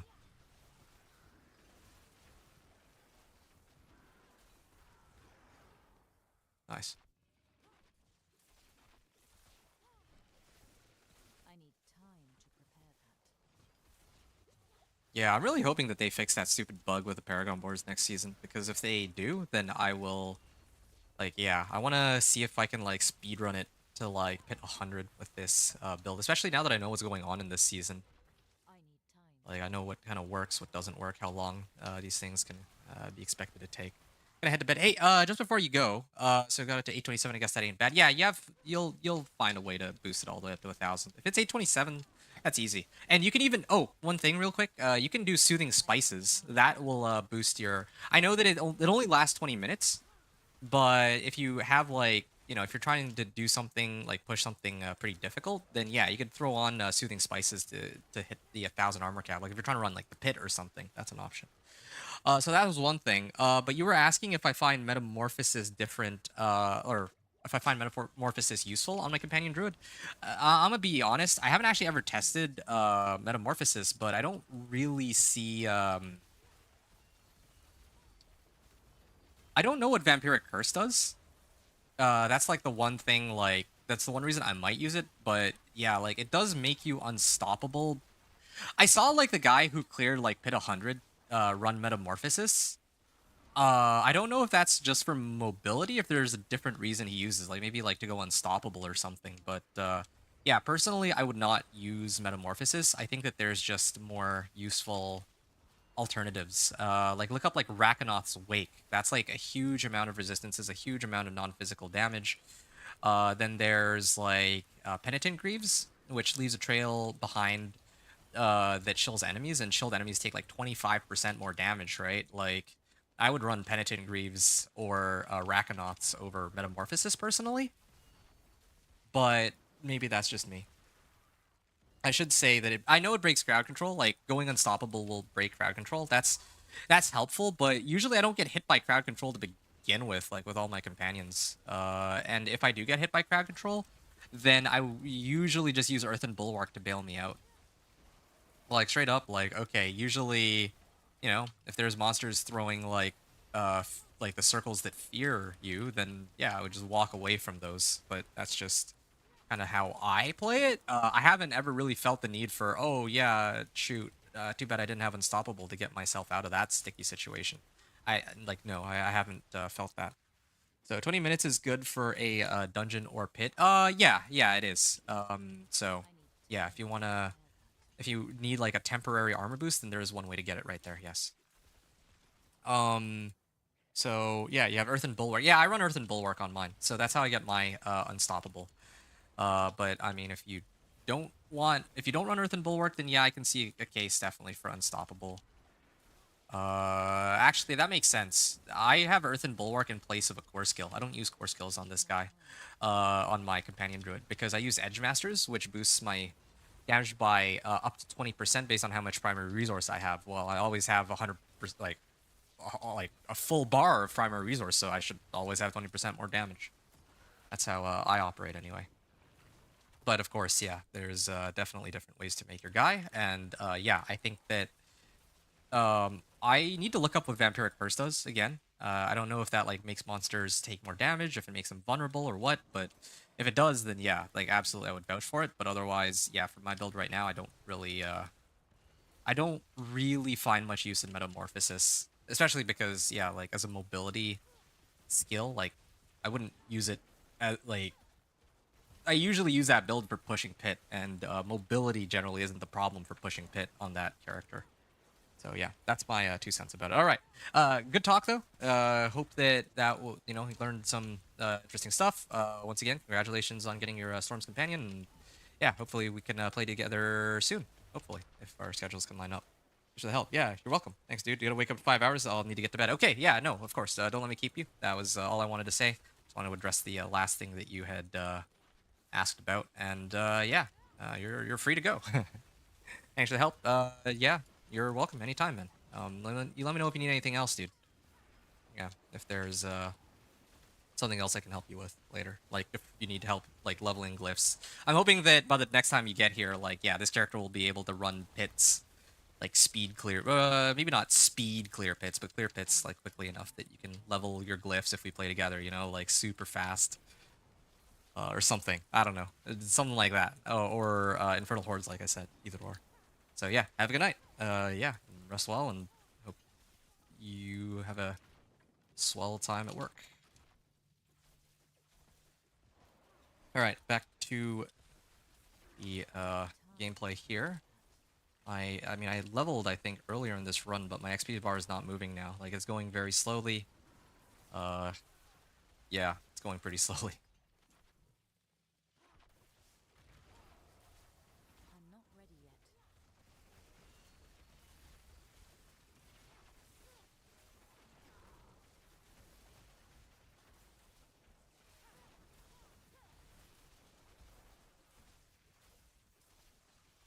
All right. I need time to do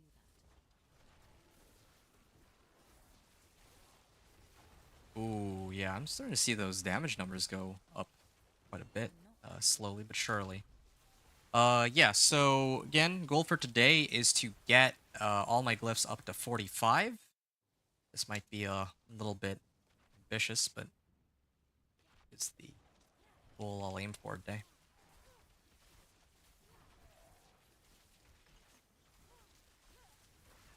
And we can stagger them. Okay, there's other monsters that soaked up some of the damage there. Yeah, get to the point where I can just delete these bosses with like a couple of chain lightning casts. All right, 70% chance. Fingers crossed here. Ah, failed. And there we are. Well, to upgrade the legendary, I guess I need to run it one more time. But at least it'll be a guaranteed roll. So, yeah, we can then proceed to start leveling Eliminator, Exploit, and Tactician. Which we're gonna do in a second. Just gonna use the bathroom real quick, and yeah, we'll be back.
Right, let's continue here.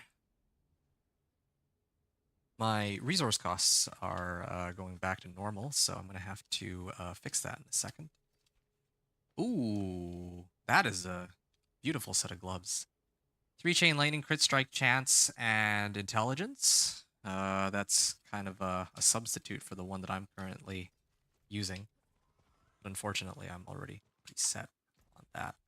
Sure, well, I kind of want to actually do some cleaning of my inventory really quickly.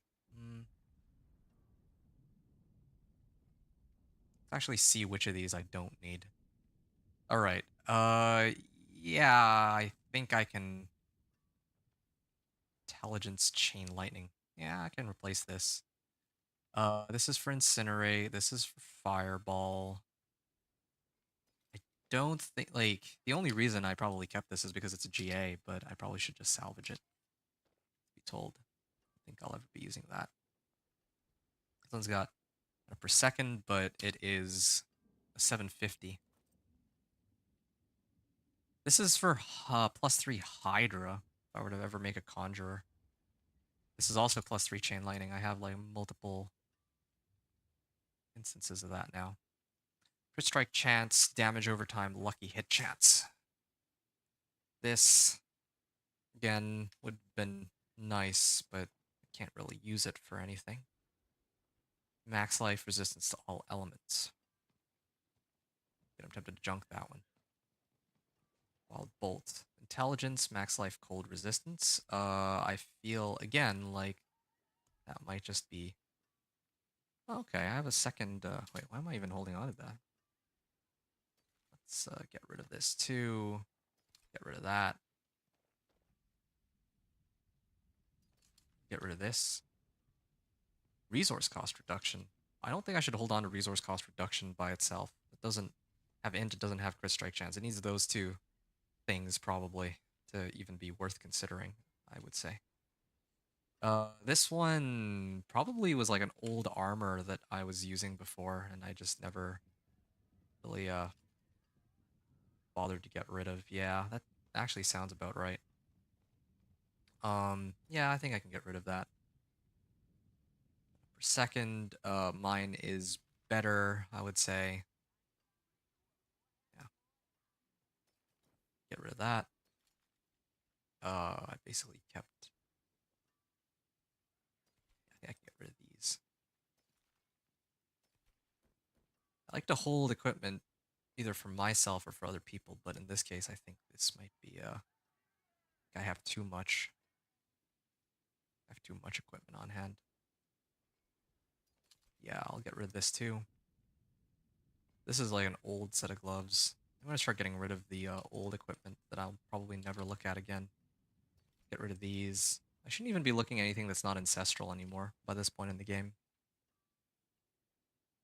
Okay, well that's just for armor.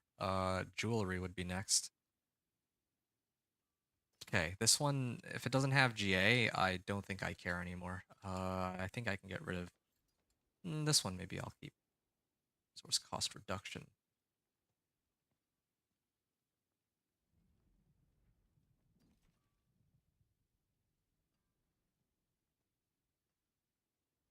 This one's actually probably better. I mean, both of them are pretty much the same. This one I'll get rid of. This one I'll get rid of.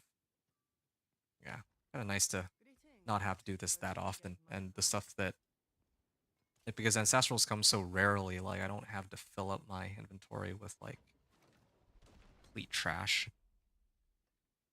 This one I can probably get rid of now. It's not even, like, these aren't even, 800s, right? Staff of Lamison. Resource cost reduction. Again, it's not... Okay, this one I might keep. This one's got some interesting rolls. Strike chance, whatever. This one too. I don't know how I missed that one. And a per second gun cooldown reduction. I don't think I'll ever use that. Yeah, straight up, I don't think I'll ever use that. Legendary focus. Oh, okay, yeah, this one is actually a focus. Conjuration mastery, yeah, those are hard to come by. This one, why did I favorite this one? Mana on kill, is that why? And I've kind of marked these for salvage, so let's get rid of them. Intelligence, total armor, and max resource.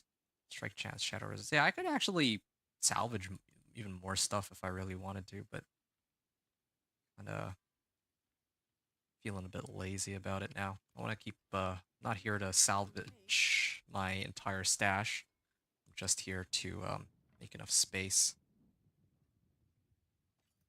for the rest of my gear that I'll be getting from the next few runs. Yeah, before the stream is done. Ooh, 100% vulnerable damage.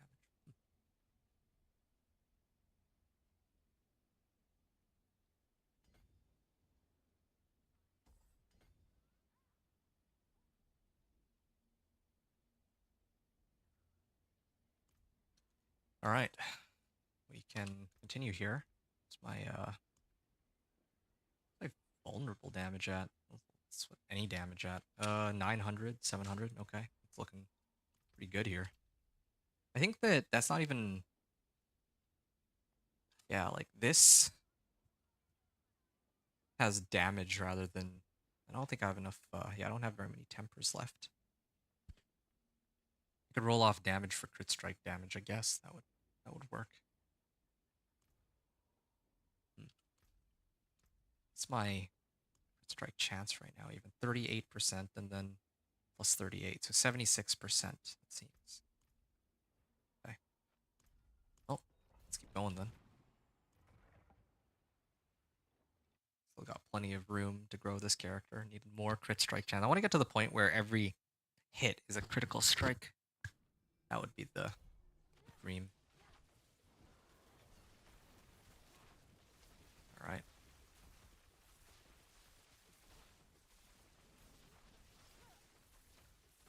What? Cast my thing. That's weird.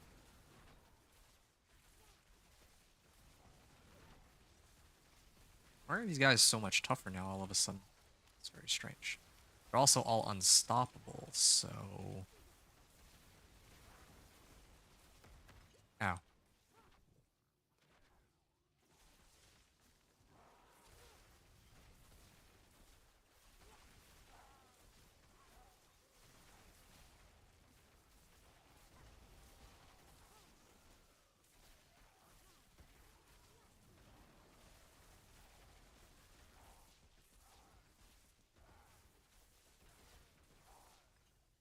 Okay. Let's, heading up here. I gotta deal with this one first. There. Can't wait for the damage numbers to go way up once I get my other glyphs up and running. Then it's gonna be... Infernal Hordes are gonna be a breeze after that. I need time to prepare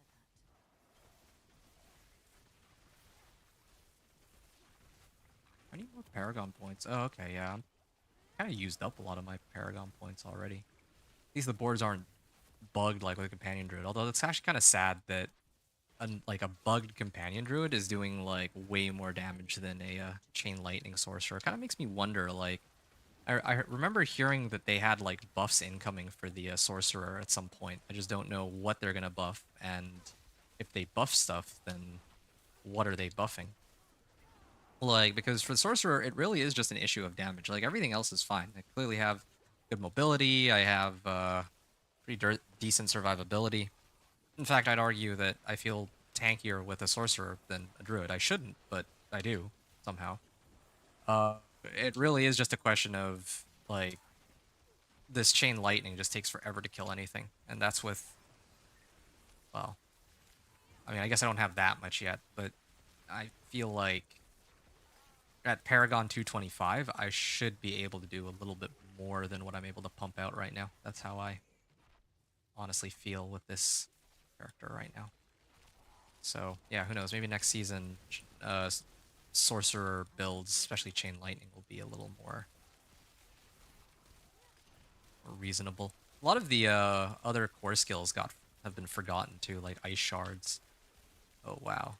Oh, is it... Do I not have... I think I didn't pop an elixir, did I? Elixir of Resourcefulness. Yeah, there we go. I was wondering why I'm actually running out of... Time to prepare that. Actually running out of mana here. Yeah, like, see, I can, like, stand in the middle of all three of these guys and just afford to get hit. Doesn't even matter. I can even break myself out with Unstoppable on Teleport.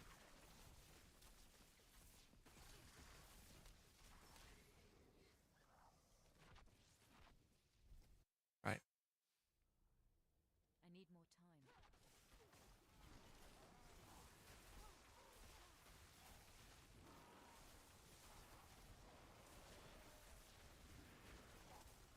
I need time to prepare that.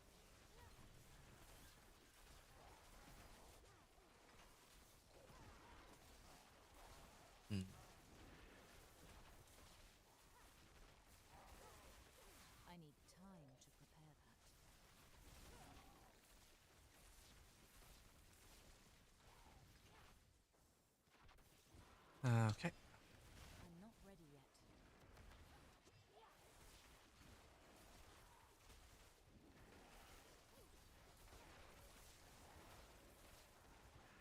I need time to do that.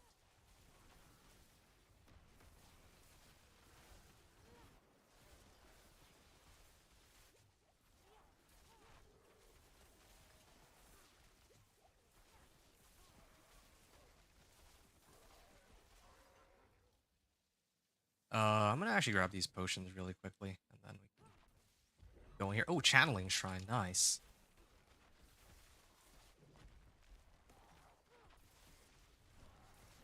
Okay, maybe there we are. Channeling shrine always feels nice, except I'm still looking for items that really help me get my teleport down to like 2 seconds, like this.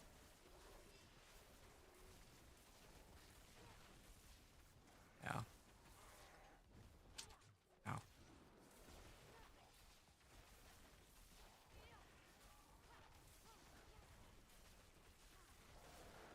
Teleport cooldown reduction. Um,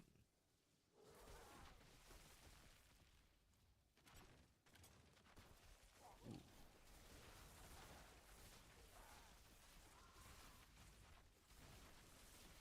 Actually, a pretty I need time to prepare. sick set of boots. I just would need to really roll like triple teleport cooldown reduction on this. I need time to prepare that. Hmm.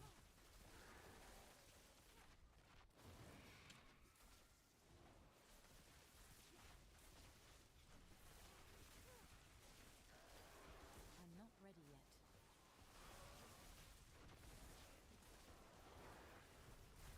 I think my amulet too, right? Teleport cooldown reduction is pretty low right now. Yeah, that's tough. And my helm.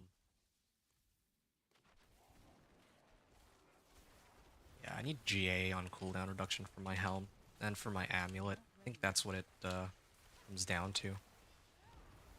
But I can't get those insane numbers like with the wolves. The wolves have like 32% on the ring, and that's before you can go and like masterwork them, which is nuts. Wait, yo, this run is actually almost done, and I have like I have Time to do that. 7 minutes to spare instead of 5. That's weird. I don't know if it's because I'm like more focused and I'm actually actively casting the right spells for my rotations, but this is kind of unexpected. I Right. need time to So do that. waiting for my spells to come back. Uh, sure.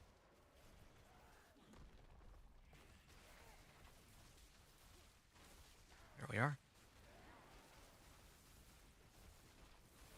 Yeah. I mean, I usually get 4 ranks for whatever thing I'm trying to I upgrade need anyways, so time I to prepare that. don't think it matters that I'm clearing it like a couple minutes earlier.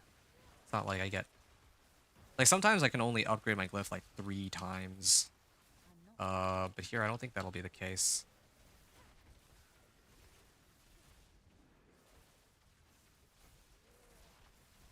Right. Mastery chest. More obols. Alright, here we are. I can upgrade this. Boom.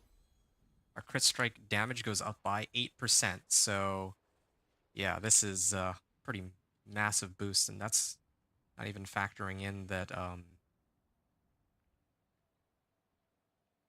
mean, I haven't even really optimized the build, so if I, like, the next time I play, I'm going to need to rework my Paragon board in such a way that this, like, I'm actually hitting as much intelligence as no, wait, this is not the right one. Is it this board? Yeah, this isn't even really giving me that much crit strike damage. Like, there's so many, like, this is looking for, like, a dex board. Yeah, I need, like, a lot more decks. Actually, there's decks all over this place. I just haven't picked up any of the decks. But I could get, like, I can get, like, another 100% crit strike damage if I set this board up right. Now that it's like max level. I gotta get all my glyphs up and then I'll readjust my boards accordingly. Alright, yeah, that's done. So now we need the ones that increase damage by 5%. Increase damage by to elites. Nah. This one's just to vulnerable targets. Sure. Let's do this one. Tactician.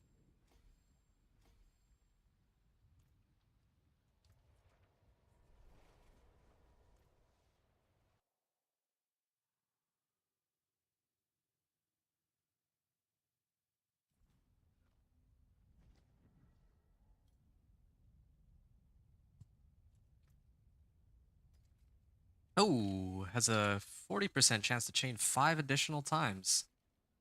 I think that is a max roll for me. I think if I salvage that and I imprint that on my weapon, I could that'll boost it up to 90% chance. Or does that not? Is that not how it works? Unbroken tether, 40%. Mine's 80. Right, no. I'm looking for one that has like an ancestral. I think only the ancestral can roll up to like 90%. It looks like. Oh, looks like we're still a little whiles out. Okay, but at least we have this glyph, my first glyph, that is up to level 45 now. So we have 4 more glyphs to go. Destruction.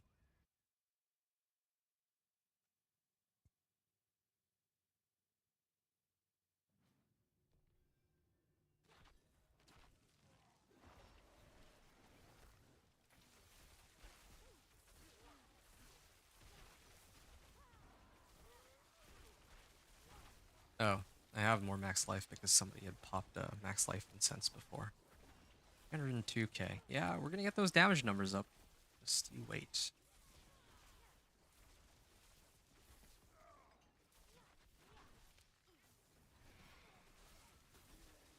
Get to the point where I can just teleport and then throw a chain lightning.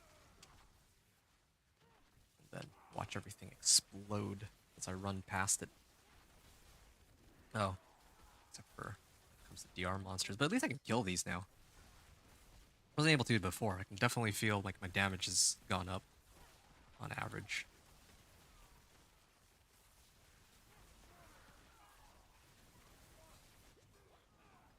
Right.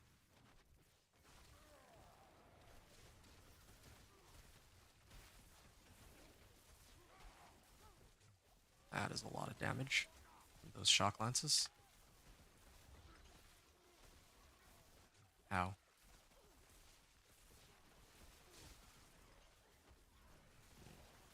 Keep resetting. This gets annoying.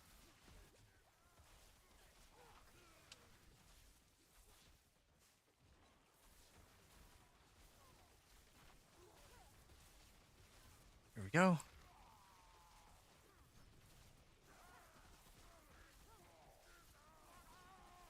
Wow.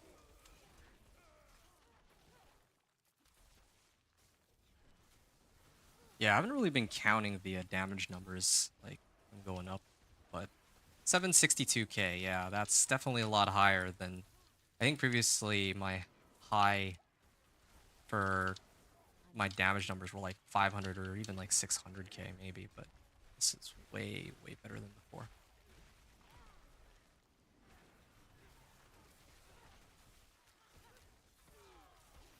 All right. Keep going.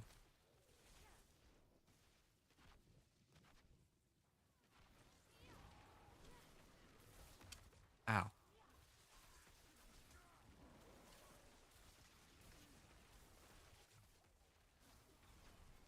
Let's go down this way. 2k.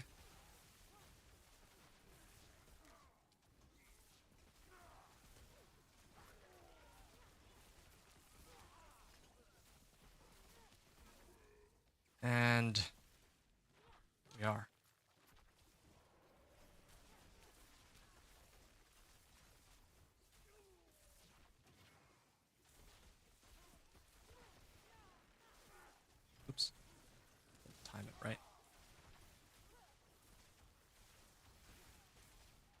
Is that DR monster still alive, or did I miraculously manage to kill it? And also, those overpower numbers are pretty high. If only there was a way I could consistently get overpower. I mean, there's Banished Lord's Talisman, but I think that takes too long, and I'd have to sub out my amulet for it. My high-end numbers would probably go up, but my average damage, I imagine, will go down.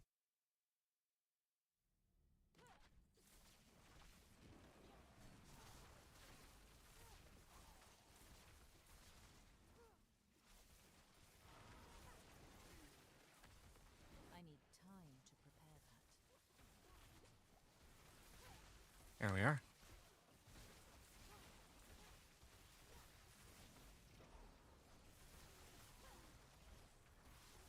Okay, and just potion and chill here for a bit. We can take all these guys out, just a little bit more. Can't wait to finish doing all this leveling so that, like, probably after I'm done this, I'll be able to clear Torment 3, like pit 50 for Torment 3. But then Torment 3 itself will still, it'll still take a while for me to kill those monsters. Like, it won't be a cakewalk. But at least then Torment 2 will become much easier. Is I think the benchmark we're going for here. Anyway, if anyone has questions and all, yeah, just ask in chat here. Just to fill you all in, maybe you're watching me because you saw my recent video, is it viable for the companion druid? And yeah, that was because I spent like the last 30 hours of gameplay that I at least streamed. It was all in the companion druid, and you know, we were able to get to Torment 4 with like not great gear, but now we are here. I'm not ready. We made a Torment 4 with the companion druid, so I wanted to try leveling up a different character that I could use to speed farm, like let's say Obdicites, or run people through pit if need be. So that's kind of what I'm trying to work on here, and yeah, we're trying to see how far we can go. Next stream, I think that'll be tomorrow. It's either going to be next stream or the one after, depending on how this one goes. I'd like to get in some speed farming with this build. Not even speed farming, but like Obdicite farming, I guess. I wouldn't even call it speed farming. I want to be able to get some Obdicite on this character, like at some point. I also want to play the Thorns Barb and see how far we can get with that, because yeah, like that's probably gonna be my next like is it viable video. Since I think beginning of season, that was probably the two builds that were really up in the air, like Not ready yet. Companion Druid and Thorns Barb. You know, like Minion Necro and Conjuration and all that, like people probably wondered too, but I think that there's plenty of other Sorcerer YouTubers uh, and like Necro YouTubers that probably would end up testing this stuff. But Companion Druid, probably not as many, right? Like I don't think there's a lot of Druid go-tos, but not like Companion Druid go-tos. So I'm not what's one reason I want to do Companion Druid. Also, again, it's my favorite build in the game. And then second to that would be Thorns Barb. I know there's plenty of Barb mains, but the only Thorns Barb guy I know is I'm not ready. the only Thorns Barb guy I know is Do Not Hit Me. So he I think recently put out like Pit 100 clear, so that was what he ended up doing. Yeah, these runs are definitely going a lot quicker than before. Like previously it was like 5 minutes to clear. Now it's closer to like 6 minutes, I guess. Or 5 minutes to the end of the run before it's done. Oh, am I frozen here? Looks like I am.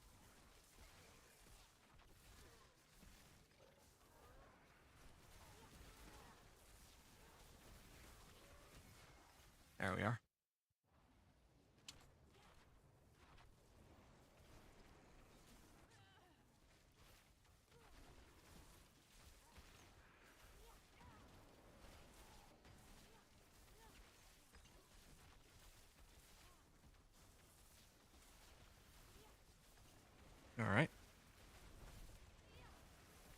671k on that. That was good. And Bramble's almost dead, and I get 4 level ups on my glyph. Alright, cool.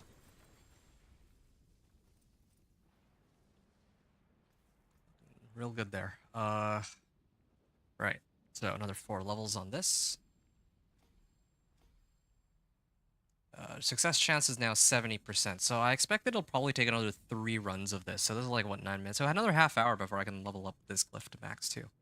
It should get progressively easier though. The more damage I have, the easier it'll be to clear these bit by bit. Crit strike chance. Cooldown reduction. Penitent Greaves. Yeah.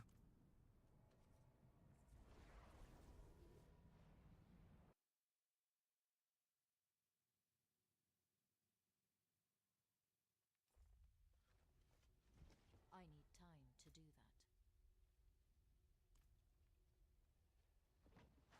Hmm.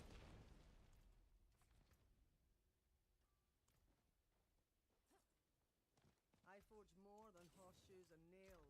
What do you need? Alright. I'm also maxed out on Grim Favors. I kind of want to turn those in now before I forget here. And I can continue my runs. So, yeah, we're aiming to push all my glyphs to 45. I think that'll be a good place to stop after. It is done. Helms, leg guards, two-handers. I mean, I could probably use a better two-hander, honestly. If I can find an ancestral that... Oh, no ancestral. Pierce 13 times. Wonder Ice Shards build. That would be any good. Yeah, kind of want to try making an Ice Shard Sorcerer. I want to try all the Sorcerers, honestly. See if all of them are viable for, How can I help? I can like, break World the Tier ice. 4 or whatever. Okay, fine. I'll hold on to this.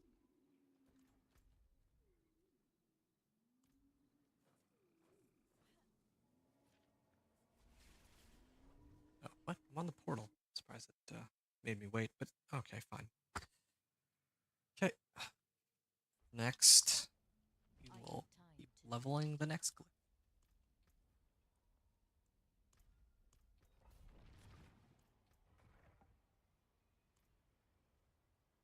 Hmm.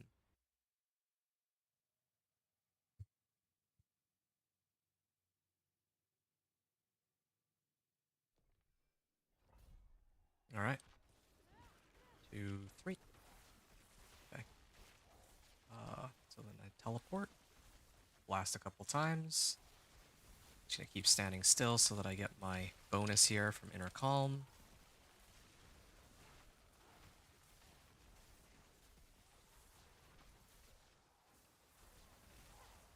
Here we are.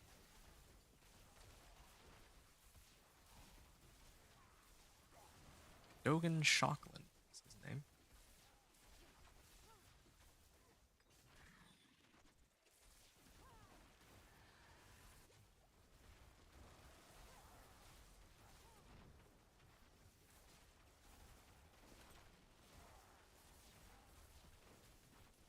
I need time to do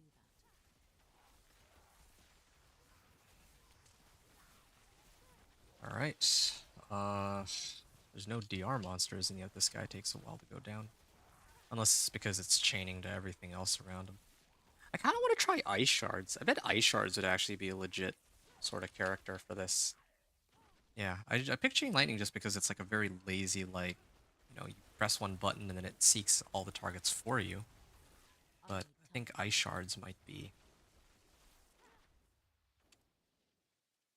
better. I need time to prepare that. Here we are.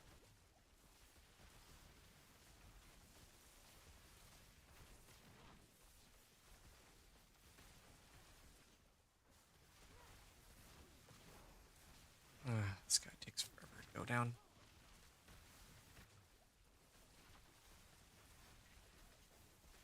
Okay, well, we got everything else. Now it should start bouncing between him and I.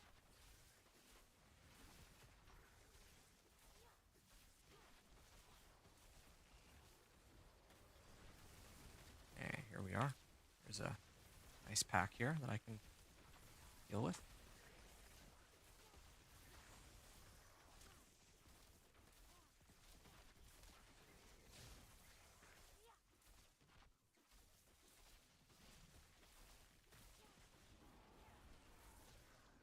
Right.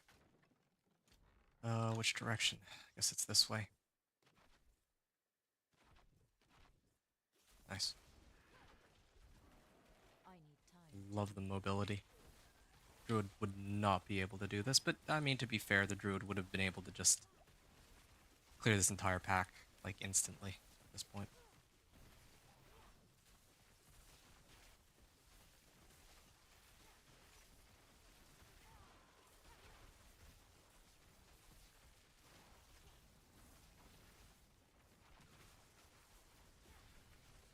Hmm.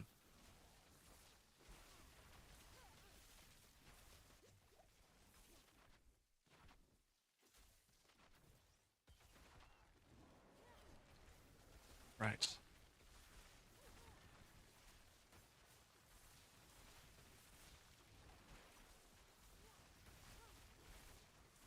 $700k damage.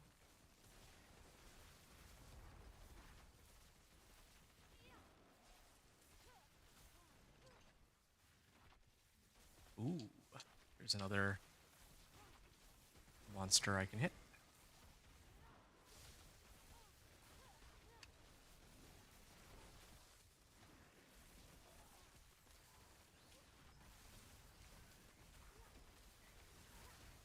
I need more time.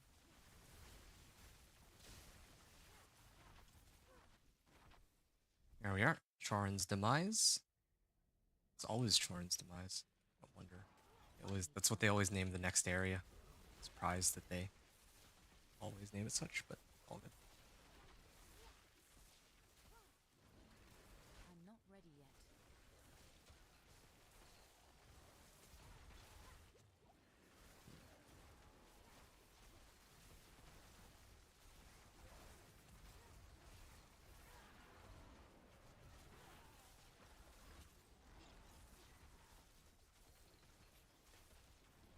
So, yep. That pack is done. Gonna keep warping over this way. Maybe I'm actually using the wrong I need time to do that. enchantment here. I'm using teleport, but I should actually be using chain lightning for more damage. Teleport is supposed to be for if I'm like trying to speed clear stuff, but here I'm obviously not speed clearing anything anyway. So I should probably just switch it over to chain lightning. I think I maybe need that would time help. to do that. Yep. Anybody in chat has any questions, just feel free to hit me up. We're just doing our runs, trying to have some fun with our sorcerer, and quite a lot of fun it has been indeed. I need more time. Yeah, trying to level all the glyphs so that we can break into Torment 3, and also because I want to turn this character into like a super fast pit clearer machine. Time to prepare. Won't be as fast as certain other builds out there like Conjuration, Fractured Winter Glass, but I don't know. I don't really like Fractured Winter Glass as a build. Like, I think it's objectively it's better than what I'm creating here, but I just don't really like the playstyle of it. It looks like somebody's just vomiting on the screen. I don't know. Maybe it's just me, but I'm not I don't ready like yet. these builds that are just so like, oh yeah, it just releases everything at once and that's why it's so strong. It's not really a build I'm trying to go for here. That I enjoy using, for that matter.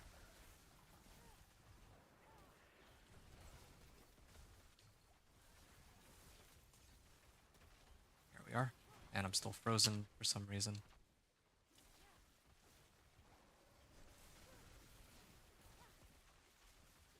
So let's keep going here.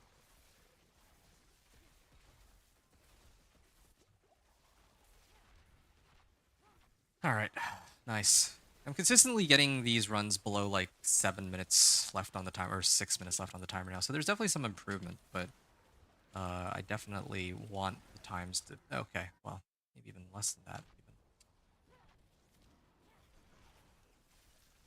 Even. Here.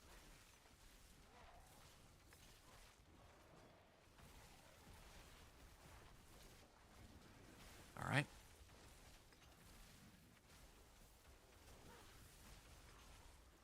It's like staggered for a while. That's another reason I enjoy this build. That staggers. It's just so sick. Right. That, I'm actually starting to fill up on obols, so I might have to... Oh. Fail. Fail. Okay. Well, like I had predicted, it would be 3 more runs of this before I get it up to max.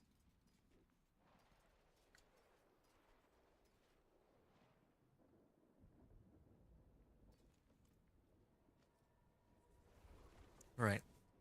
Salvaging all, and I think I'm going to start gambling, but I don't know entirely what I want to gamble for. I guess I'll just keep gambling for rings. It really is just rings right now. Oh, and let me replace this with this one. See some steel you need? Have I died? No, I haven't died recently.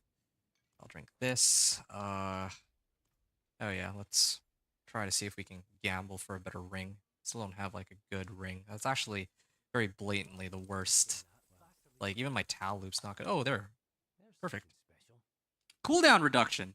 Yes, 24.3%. Yes, this is...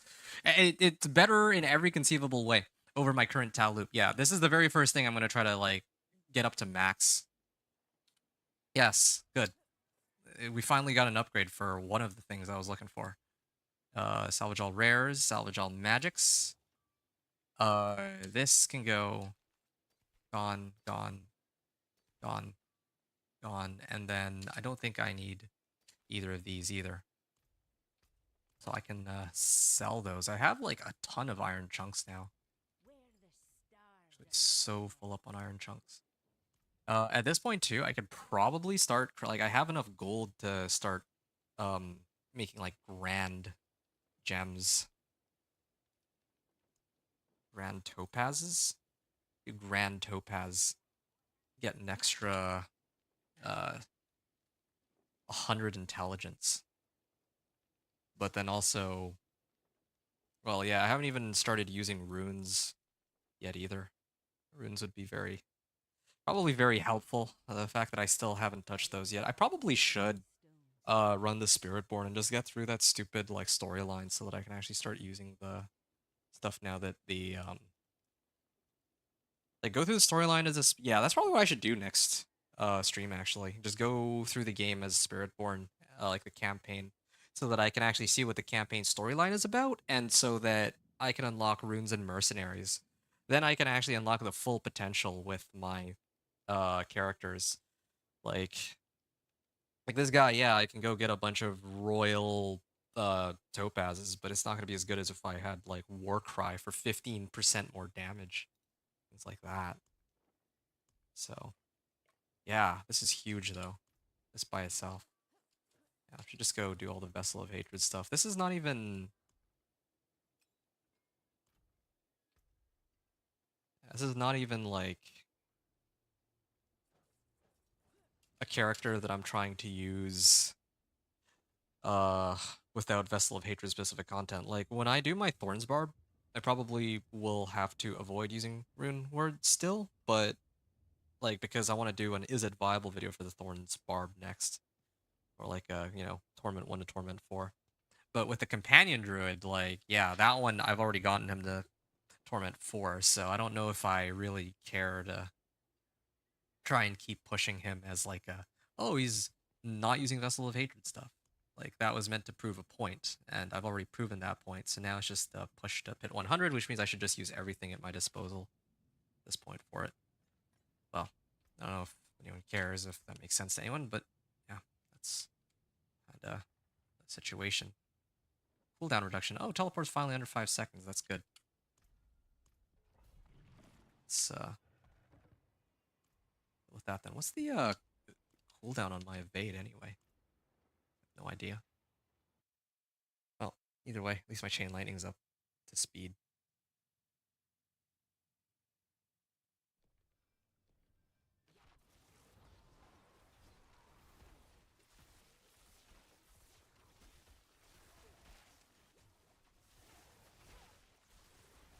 I'm not Okay. ready yet.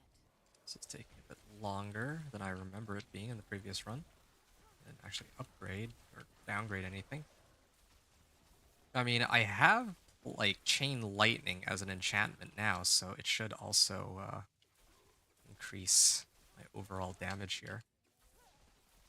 And evade itself has a lower cooldown.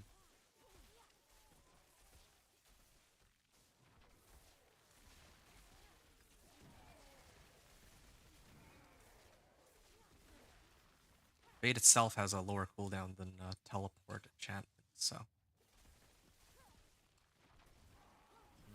I see. It's about a 4-second cooldown on evade. Getting an evade charge back.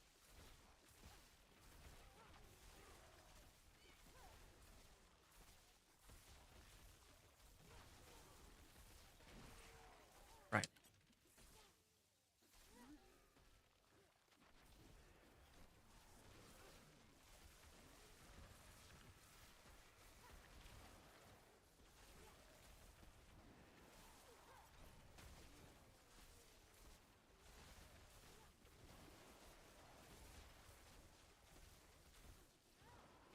Alright. So this guy's going down. This is tier 45. Weird. I feel like my damage like actually went down since the previous run, which makes no sense because the only adjustment I made my gear and my skills should actually be improving my time. It's increased damage. Maybe it's the type of monsters I'm fighting here. Maybe that's the problem. Going up against these guys, the bloated corpse fiends tend to be a lot tougher than your average monster to kill.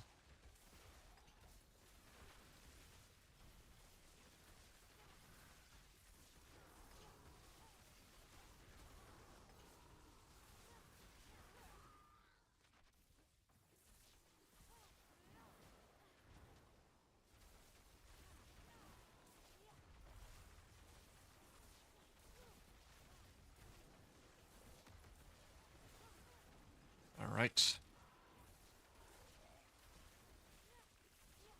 I'm not ready yet.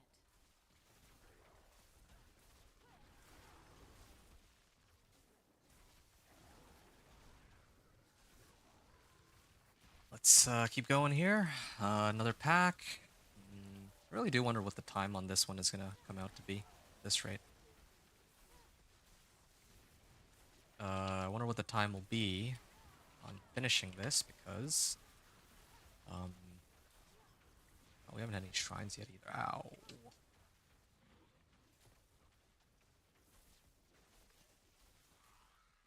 right.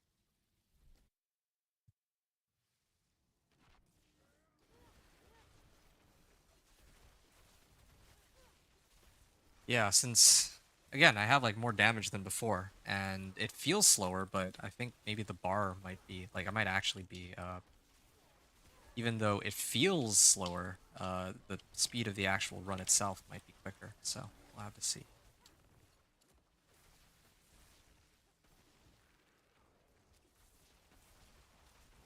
Okay. Oh, interesting. So I just found out that if I evade, then inner calm won't work. But then if I have the teleport enchantment, it counts as me actually standing still. So I can just keep getting the inner calm bonus. Maybe that's it right there, actually. The fact that I don't have inner calm tripling my damage in some cases, since I actually am evading rather than teleporting out of there. Right.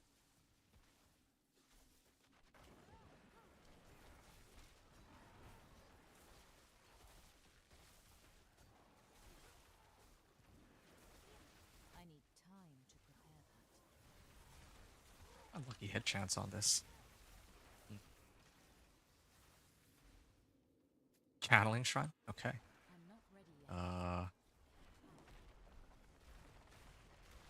Let's do this first.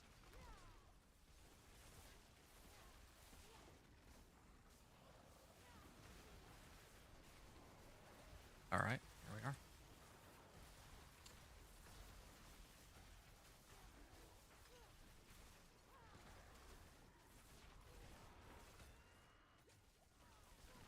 I should just... Kind of tempted to, like, max masterwork my Tal loop, but that's probably not a great idea. Because I probably... Like, if I find a better Tal loop in the future, then it's, like, a huge waste of masterworking materials. I think I need to distribute my Obdicite, like, evenly across all my equipment, especially because... I think the cost of, like, Obdicites to upgrade equipment gets exponentially higher. Like, if I want to get something Masterwork like 4 out of 12, it only costs 100 Obdicite. But then to get it from, like, Masterwork 4 to 8, costs, like, 60, 70, 80, 90 or something like that. So it's something like 250 Obdicites. And then to get up to, like, Masterwork 12 from 8 is probably, like, 400, 500 or something like that. Yeah, at that point, probably just better off. Possibly more, actually. I think it is more than that. I feel like, yeah. Either way, it's probably better I just masterwork the rest of my gear. That should be pretty quick.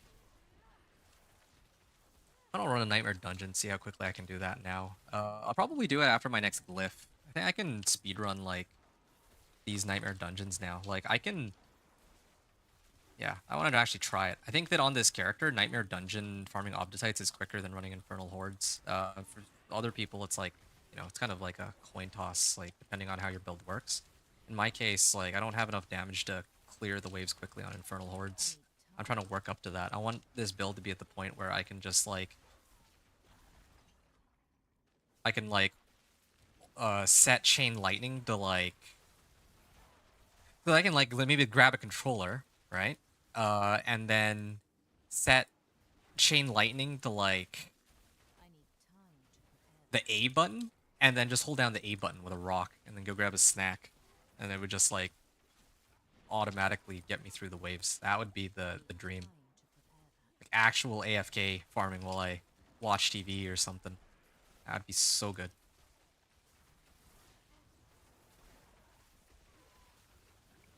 I need time Ow. to prepare. Alright. What's the time here? Yeah, 7 minutes. It's like roughly on par with all my other runs. Yeah, I think it's because of Inner Calm. It has to be. Because I don't move as much, when... Well... Yeah, like when my evade is actually a teleport, then Inner Calm is up much more frequently. Hey, Anthony! Hello, hello. Are you gonna try the Frostburn Azarath? Yeah, I actually saw it earlier today, but no, I was not intending to. I don't usually like to... It's not exactly the kind of Chain Lightning build I was going for. I was going for one that's just like... I think that one uses, like, Fractured Winterglass, right? Like, it's, like, not just a Chain Lightning Sorcerer. It also has, like, Fractured Winterglass, and it's, like, spewing out, like, Frozen Orbs and whatnot. Yeah, it's not my...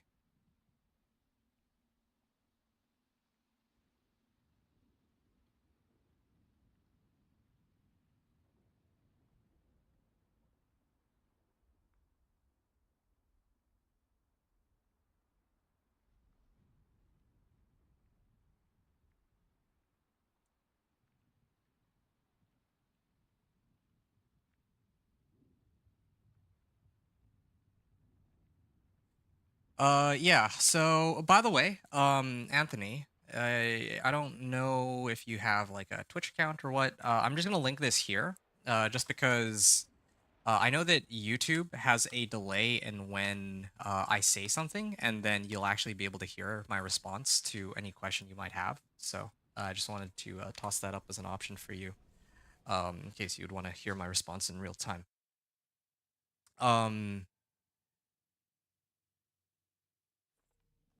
Yeah, but no, I don't. My version does not use the AMI. Nice, nice. I see, I see. Frostburn Azarath sounds pretty cool, but I don't know. I don't like if I'm making a chain lightning build, I want the damage to come primarily from chain lightning. That's just usually as a rule of thumb how I like to operate. And I feel like this whole like Frostburn Azarath thing, like Azarath means that I wouldn't be able to use this aspect on my staff, right? Because Azarath is itself a sword. Like I could put it on like my amulet or something, but yeah, I just it's not quite how I want to build my guy. Maybe it's the wrong way. Maybe it's worse. You're on Twitch. Okay, good.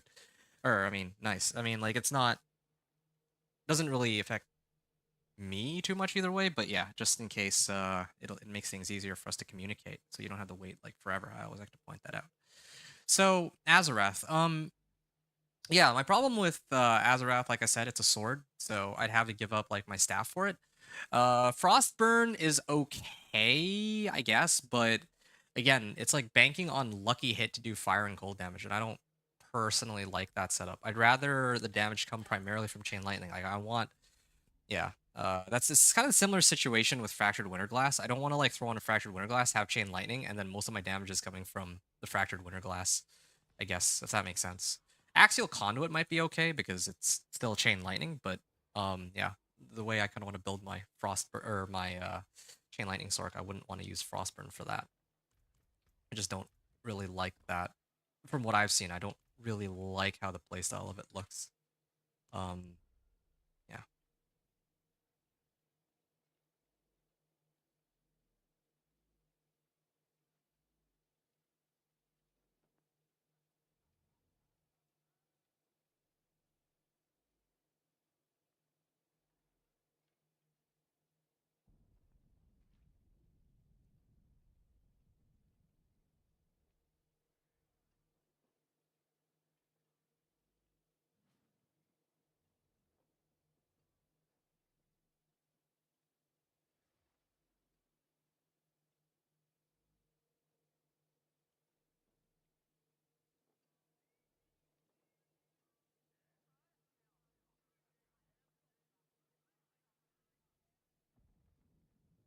Okay, so Anthony, are you also a chain lightning sorcerer? What's your like what kind of build are you going for right now?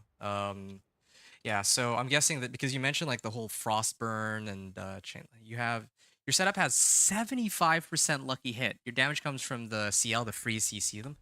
I have CC too, but it comes from it's the stun that I have for CC on this. Yeah, like I have some of my tempers that are for freeze, but that's because I couldn't roll the right modifier. Uh, yeah, I don't really have very much lucky hit though. Like I'm not trying to lucky hit them. Like I'll actually after this run, I'm gonna show you kind of like well, I don't know if you've seen my video on the demo that I did for the Chain Lightning Sorcerer. I had a lot of people who were like basically talking down on it because like uh it's like I'm only showing myself clearing like pit 20, but the point of it was to be like a bit of like a proof of concept. Like okay, well this is what the build would be able to do. If I get like the right equipment, perhaps. So, yeah, like right now I'm trying to like level pits or level my glyphs and pits, so I do need a little bit more damage than my usual equipment set. But yeah, in a bit I'm gonna switch over to my speed farming set and then try to run like Nightmare Dungeon and show that. You're going through my playlist from YouTube. Oh, very nice. Which video did you see first? Yeah, hopefully I'm not bombarding you with too many questions here. Um, I'm not ready yet. Your druid, yeah, yeah, I see. Which druid was it? The I'm guessing it probably wasn't the one that I just released, right? Like, I released Is It Viable? And that's probably like the most important video I put out this season. That's really the thing that I think a lot of people would have wanted to know. And same thing applies with Thorn's Barb. Like after like today, I'm just trying to have some fun with this Chain Lightning Sorcerer, but like come tomorrow or the next stream, I'm actually aiming to start up the Thorn's Barb again, because I found out some things about Thorn's Barb. Like there was a guy who actually broke Pit 100 with a Thorn's Barb this season, and also the Thorn's Barb actually scales off of additive and multiplicative damage modifiers. That's not how they always used to be. So yeah. You're watching my 1 to 60 in the Torment runs. Nice, nice. Okay. Well, that's awesome. I need time That is good. I appreciate you filling me in on that. I don't usually get a chance to ask my people on how this stuff work, like on what they end up watching. But it's always good to know. Like my channel is actually ever since this season, my channel has actually blown up quite a bit. Well, not blown up. It's not like thousands of subs or anything like that. But you know, I've yeah, like I think some of these like going through the game, like people actually seem to care to watch those. And I'm not ready yet. okay, I really need to walk away from that there. And then also like this video that I just rolled out, is it viable? Like I don't think I have a single video on my channel that has come close to that level of like, I think I just released it over the weekend, like on Saturday, and I got like I'm at like 1,500 views. So I think yeah, it seems that people actually do care about that information, from what I can tell at least. Anyway, yeah. Sorry. Hope I'm not. Yeah. Hopefully, yeah, I'm not. You know, boring you with all this talk. I just yeah, like I'm still in the middle of trying to figure out like what kind of content I'd like to put out my on this channel going forward. Not just like this season. Like this season, I think it's gonna be Thorn's Barb will be next, and then it'll be Companion Druid to 100 after that. Is kind of my goal. I'm not ready yet. But like next season, I probably like when the PTR comes out, I want to do more leveling for season 7. With like different builds for the different classes. This time we'll be using runes too. And then probably when season 7 actually starts, like I'm assuming that they're gonna do a PTR, but if they don't, then well, fine. But when the season actually starts, I will probably commit to going Companion Druid all the way to Pit 100, like full on. I'm not even gonna try and like go 1 to 60 with any of the other classes. I'm just gonna go full speed ahead to try to get my guy as kitted out as I can, use everything at my disposal to get up to Pit 100 on my one character, my Companion Druid. That's my plan for next season. The Companion Druid is my favorite character, so, or favorite build, so yeah. It's yeah, kind of the Need more time. situation here. So yeah, are you like what Paragon like? You had said you have level or 75% lucky hit. Are you like? I'm guessing you're Torment 4, right? What Paragon level are you? And you're using like Time to prepare. Chain Lightning, I'm guessing. I actually here it says your damage comes from CL, so I guess that answers that. Oh, I was reading here. I need time to prepare that.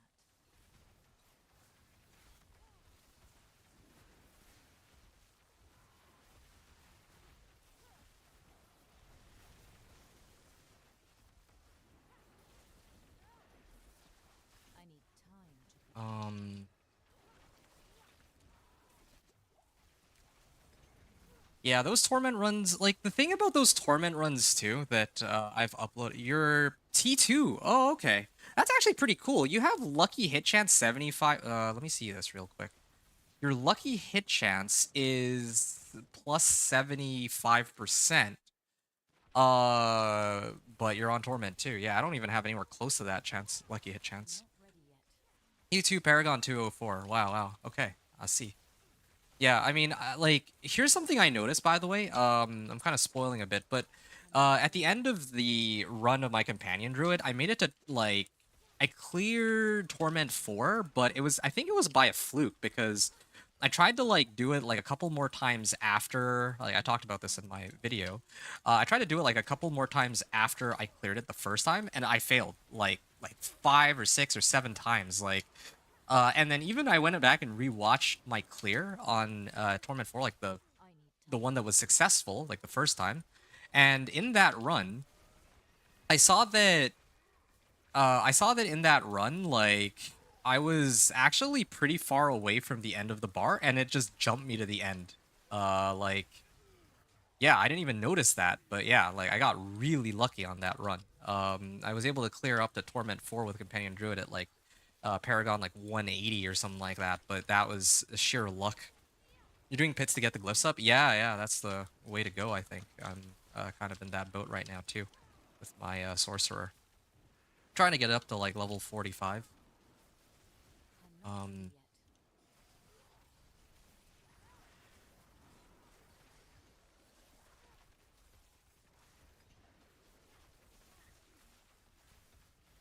all right. I like your videos because you're showing how casual get up in the tiers. I also watch the pros too, but they are too pro. Uh, yeah, no, that's good. I'm really happy to hear that, man. That's exactly what I was aiming for these videos to be.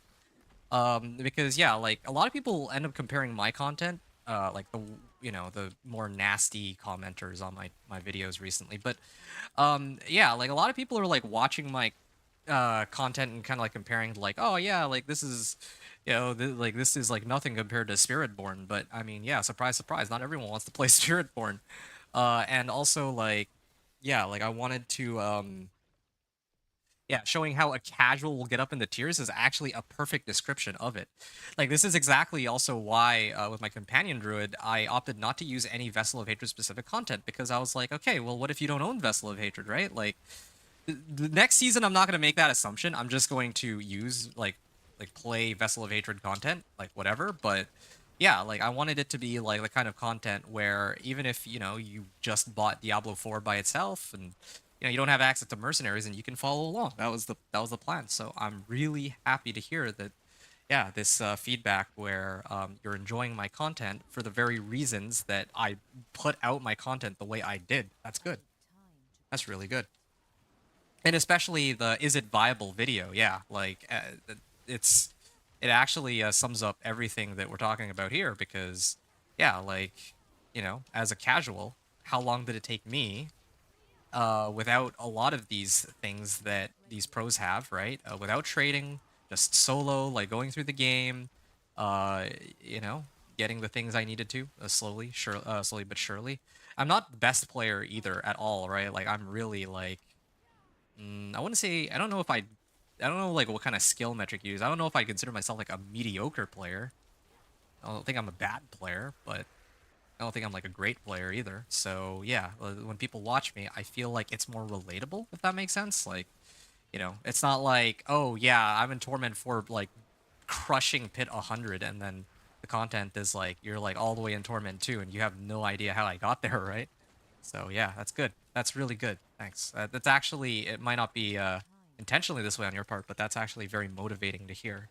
That encourages me to keep going, because I make these videos for not just for myself but for other people, right? And if other people don't find them useful, then why the heck am I doing this? Upgrade. Oh yeah, here we go. Upgrade to legendary. Boom. 5% more damage. Upgraded to legendary. Then this one is more increase in damage, so we're gonna start leveling that next. I found an ancestral GA helm. Let's do that. Okay, there we are.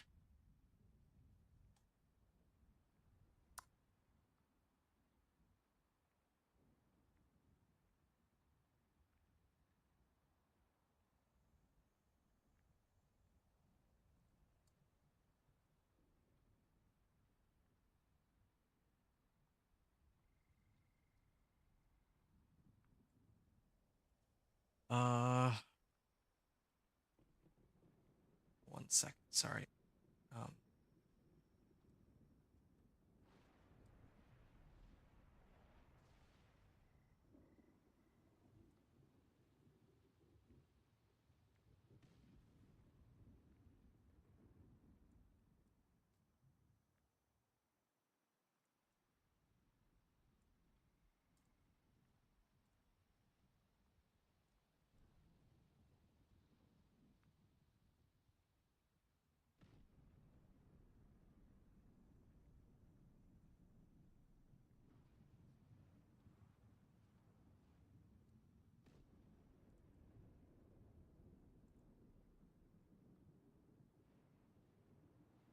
right.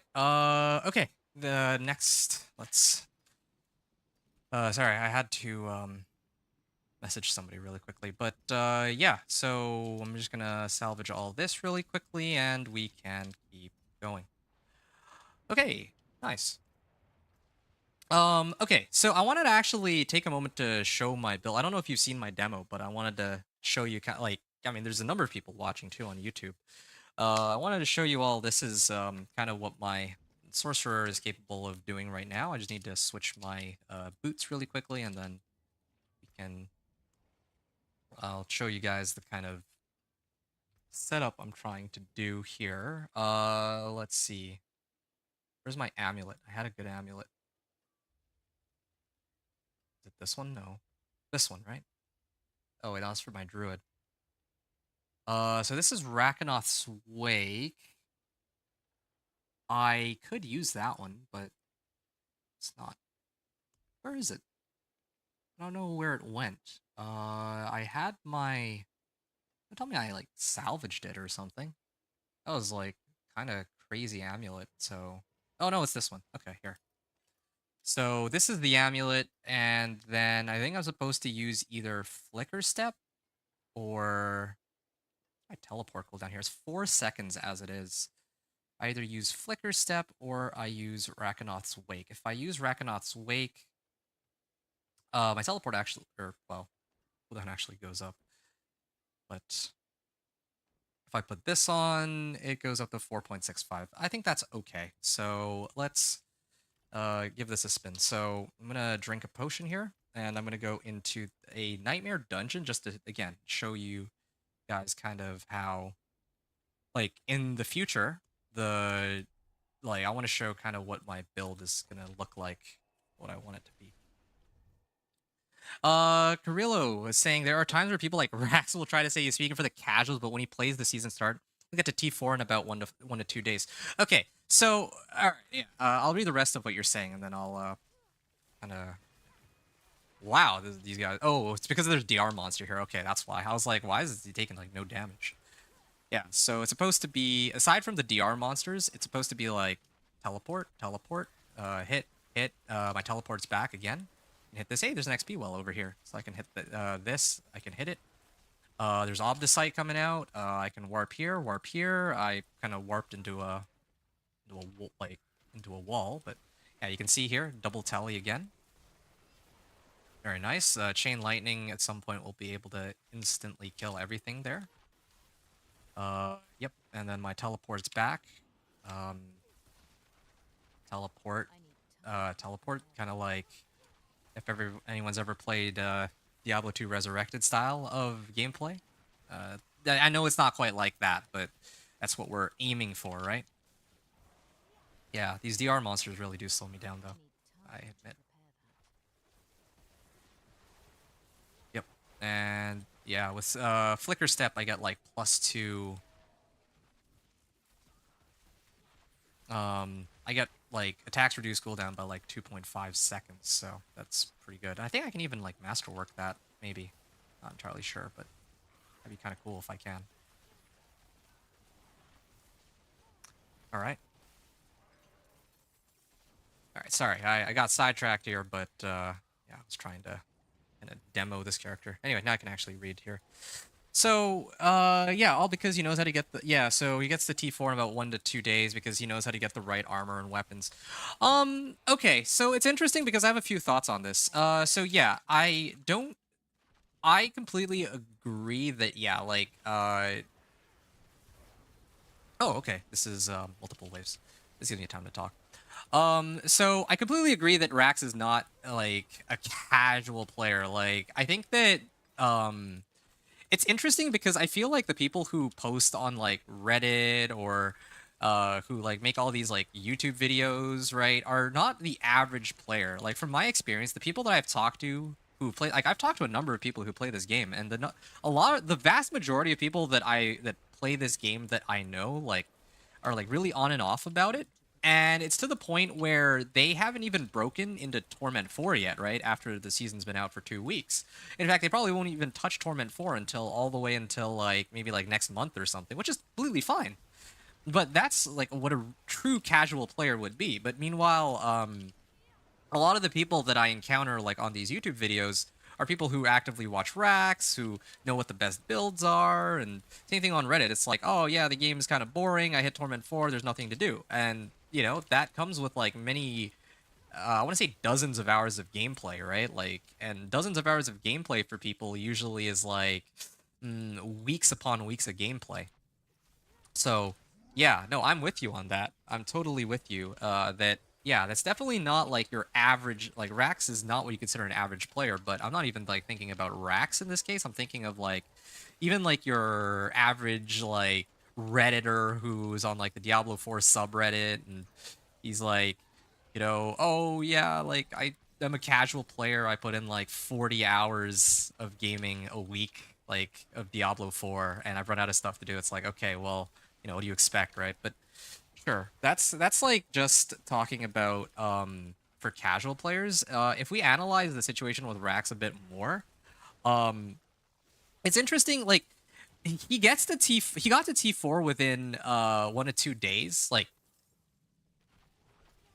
I'm talking like just we can only really look at this season. Last season, like World Tier 4, like as I very clearly showed, like getting to World Tier 4 was even as a casual like very easy to do. Like um I mean, I think it took me like what 4 hours in some cases to hit World Tier 4. I did like a video with the minion Necro, like World Tier 4 in like 90 minutes.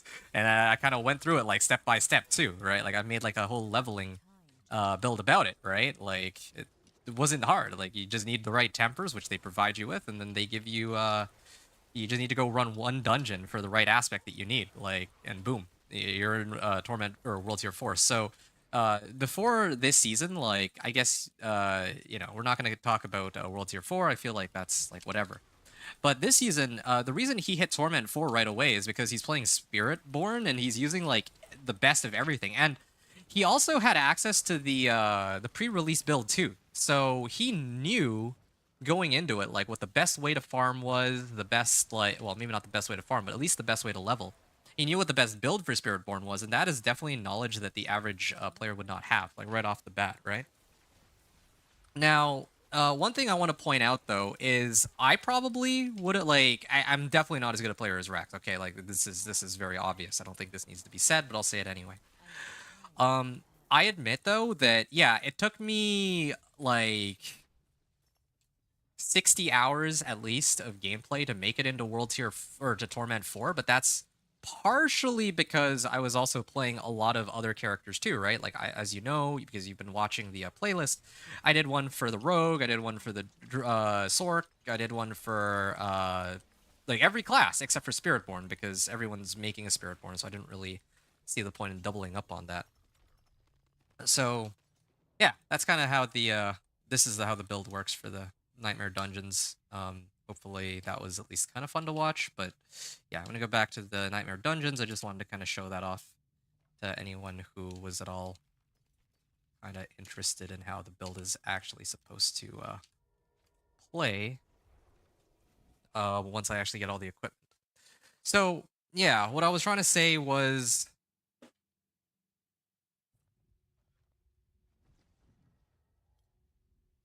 um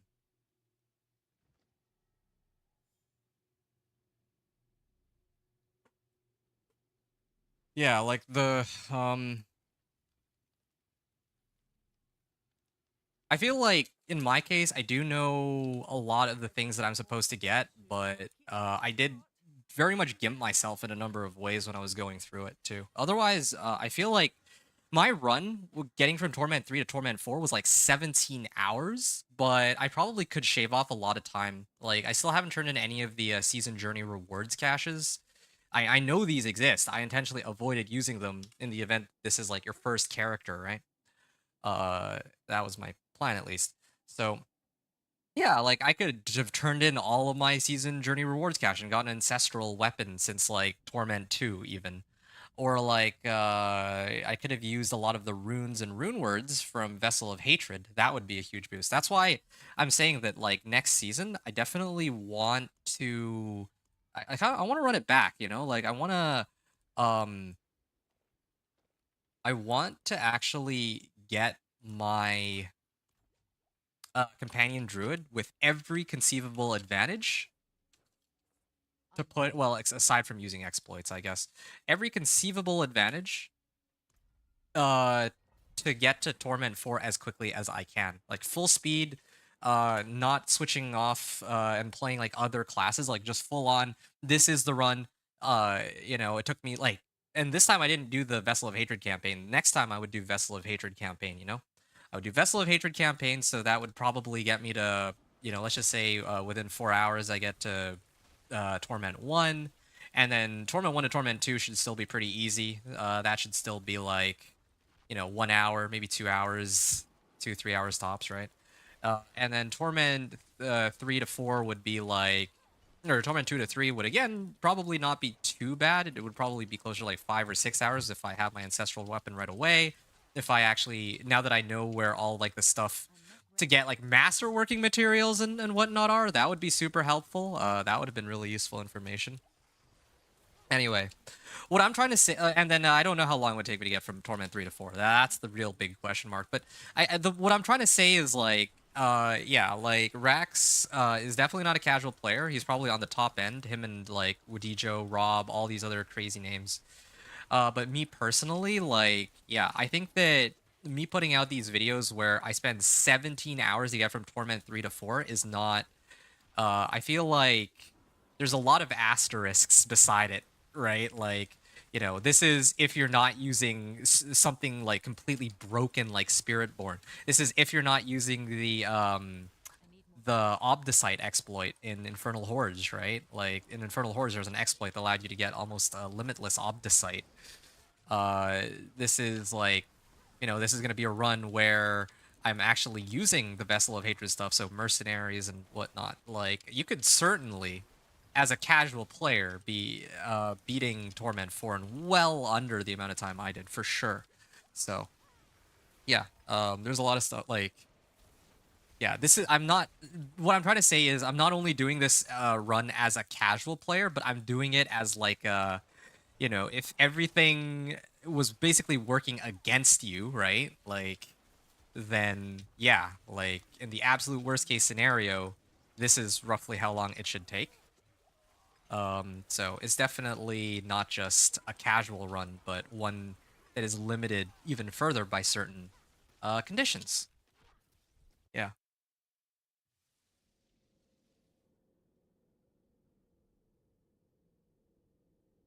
My problem is that the pros play over, or the pros, yeah, well, I mean, that's the other thing about these ARPGs. I mean, skill level is one part of it, but also, yeah, definitely the fact that some people actually can grind 24 hours on opening day, even after the launch was delayed by 5 hours, is kind of like, okay, yeah, you are not the average player, right? Like, no way. In my case, I had to like stay up like really late just getting out my first video on the first day because I started the launch for me was like 9 o'clock because they delayed it by 5 hours. It was supposed to be 4 o'clock, and then I had to I played like 8 hours, and then I had to like put the videos together and then upload them. Like that all took a lot of time. In the end. So anyway, yeah, that's off. That's like way off tangent though. My problem is that the pros play over 24 hours on the first day, and us casual players may play several hours a day. Yeah, no, I completely get that. I think that kind of ties in with what I was mentioning a moment ago, where, yeah, like I've talked to and played with like a lot of different people, right? I've played with people who've maybe sank in like a total of like a dozen hours in the game and have never finished the original campaign. I've also talked to people who are like a little bit less casual than I am. Some people who are a little bit more casual than I am. Talk to people who, are still hanging out in Torment 1, like, and I understand that, yeah, like there's so many people in like different sorts of like, you know, like I said before, it's not unusual for it to be the case that to make it to Torment 4, it will take you like a month, maybe a month plus, because, some people have lives, right? Like, you might you might only be able to play like 3 hours a day, 4 hours a day, and that's generous. Probably even an hour or two a day would be a miracle for some people, and in that case, yeah, like it would be, um, I need time to prepare. yeah, like the pros playing over 24 hours on the first day. Oh yeah, it's easy. Yeah, as a casual, you should be able to have all this equipment by now. It's like, no, not necessarily. So yeah, I try my best to avoid that. Like I know how frustrating that can be as like as somebody who doesn't frequent this game, like, like it's their lifeline, right? Even in my case, I sink a lot of hours into this game, like a lot of hours, but not quite on the same level as those guys. Even this week, I took like a pretty like last week I was on like a mission. Okay, I was on a mission to pump out as much gameplay with Companion Druid and 1 to 60s as possible. You know that. because you've been watching the playlist, and that does not come easy. Like each of those runs were like 8 hours, right? Without doing the campaign and all. So because it took so long, uh like I actually had to set aside a lot of time. I had to basically forsake all of my other responsibilities and then be like, all right, I'm gonna record 8 hours on each of these days, just so that I can kind of get like the gameplay out there.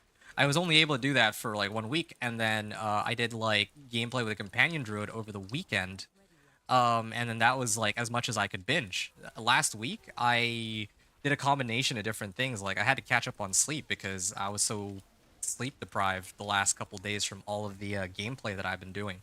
Right? I'm not used to doing that much, but I really wanted to like get it out there before others.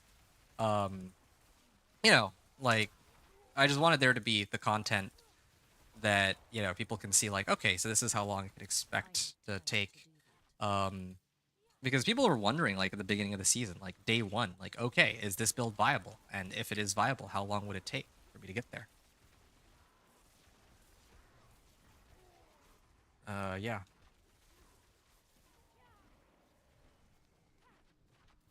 need more time.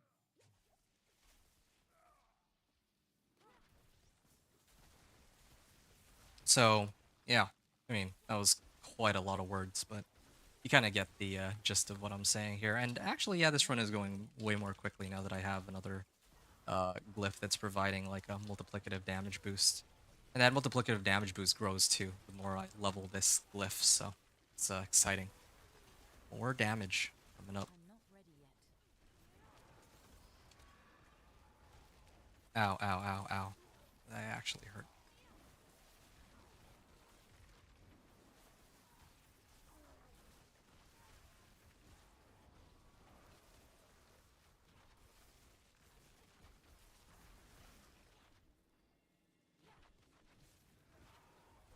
Okay, and we'll clear this one.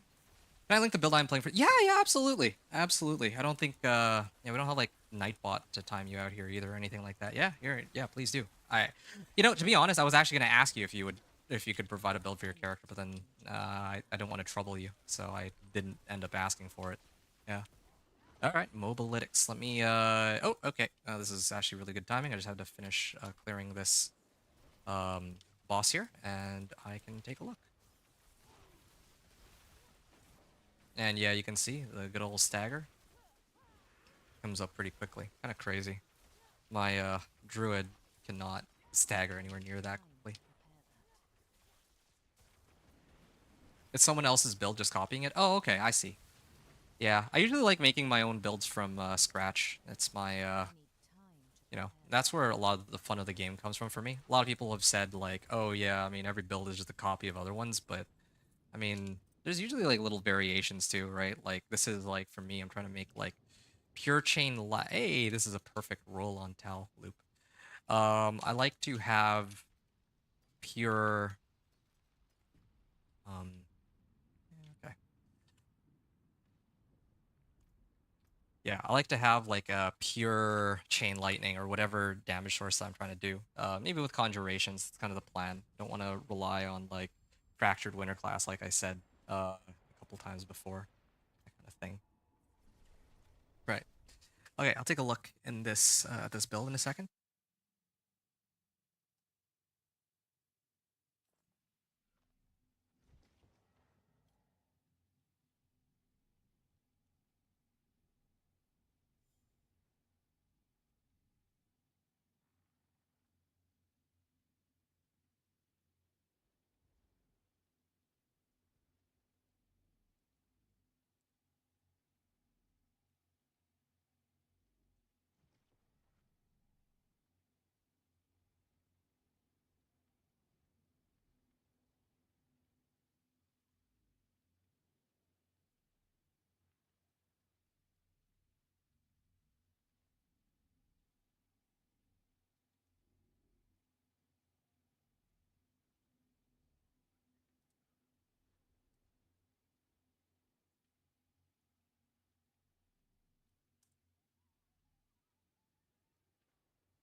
Sorry, one second.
Right, sorry about that.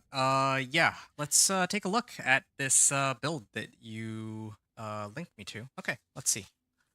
I mean, you won't be able to see it on the screen right now, but Air of Perdition, Shroud of False Death. It's pretty typical right now for almost every build this season. I feel like primary Chain Lightning, Unstable Currents. Yeah, that'll do it. Lightning Spear, Ice Blades. Oh, no Hydra, but yeah, part Conjurations, I guess. Ice Armor, Flame Shield, Teleport Enchantment. Yeah, Ice Blades, and what else do you spend? Spawn Ice Blades on a random enemy. I guess it's to reduce cooldowns. Aspect of the Orange Herald. Oh, I see. Right. So it basically pumps out enough spellcasts that you can keep resetting unstable currents, yeah. Fire, cold, chance to freeze. Okay. Blows don't even give lucky hit chance, so it's kind of interesting you managed to hit 75% lucky hit chance regardless. Axial Conduit, yeah, here's the one. Azarath, wait, who, this is, yeah, Rage Gaming videos, yeah, that's the, yeah, this was the video that I was watching earlier today, funny enough. Spiritborn's Vortex. Evoke the Barbarian's Warcry, yeah, I'd be looking for that on my build too. Spend 5% of your maximum resource. Actually, that's kind of perfect for my guy too, but I don't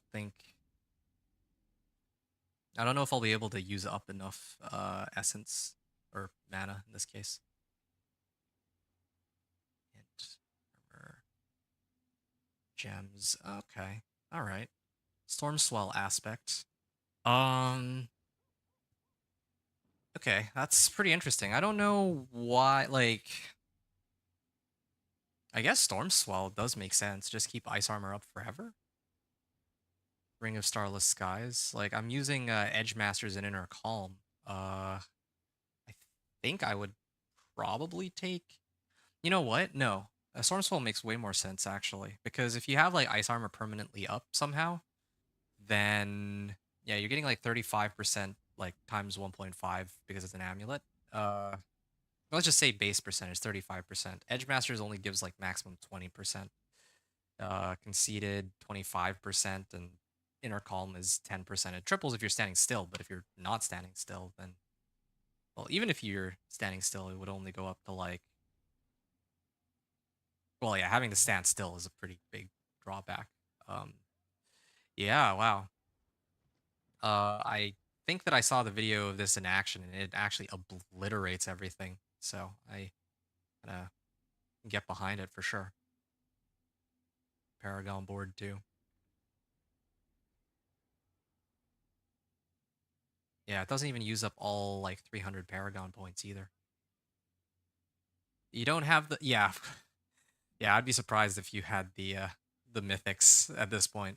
It's funny because now, let me tell you something. I of course I don't have any mythics either, right? But I was actually doing runs, like just for fun. Like I was pooling in Boston materials with other people off stream, like last week, during my downtime, and I think There were two people I was playing with, yeah, I was playing with two people. One of them got a Doombringer, and I think the other one got a Melted Heart of Selling. And yeah, I got no mythic uniques from all the runs we did, so that was pretty cool. But anyway, you don't have the helmet or chest mythic, so I use Godslayer and Raiment. You know, that makes a lot of sense. In fact, probably that's what I should be using too. Hold on, I probably am using the wrong. I need time to do that. Maybe I'd be better off with Godslayer actually. Now that you mention it, I subbed it out, but I can't remember why. I think it's just because this is more. Oh, this is supposed to be for my like speed farming because this is supposed to be more consistent, like since it has int rather than the other one, which is like it only has its effect pop like once every 12 seconds. Yeah, let me switch back to Godslayer for these runs and see if I have any more luck. Yeah, it's Hal Loop here.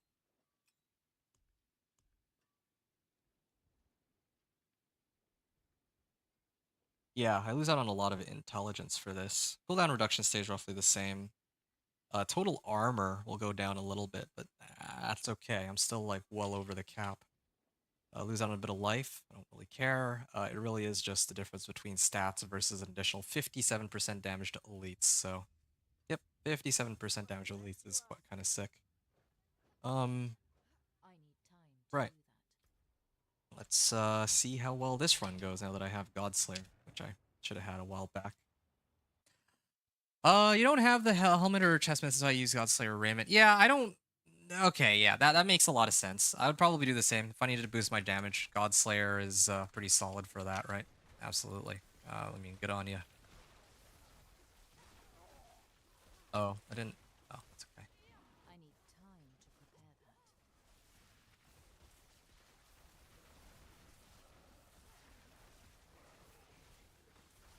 that. All right.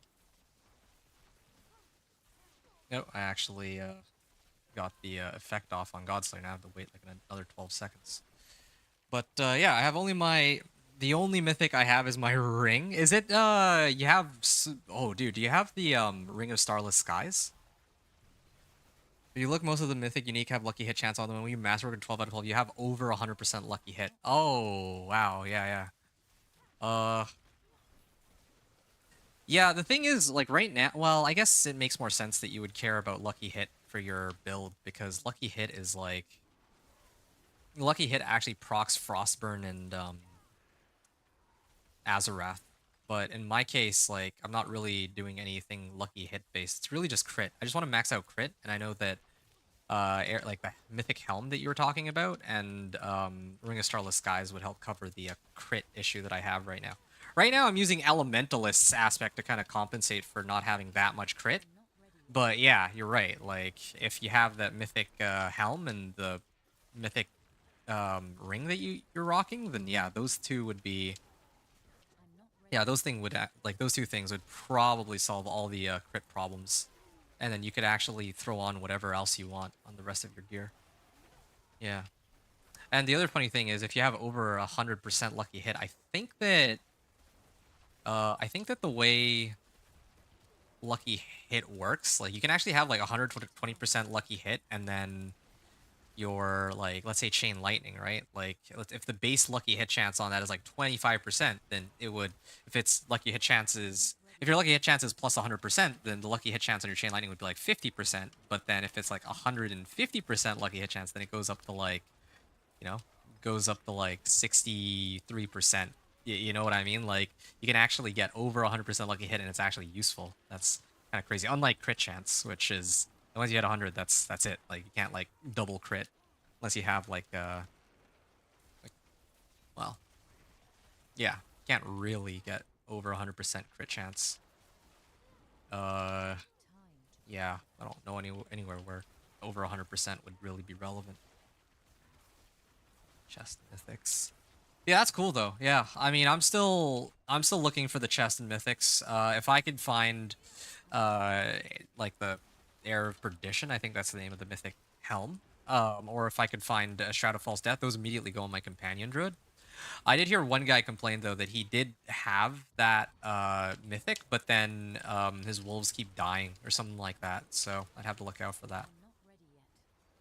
So there's like a lot of stuff there. Air of Perdition and Shroud of False Death. Those two are going to be kind of interesting to play around with, of course. All right.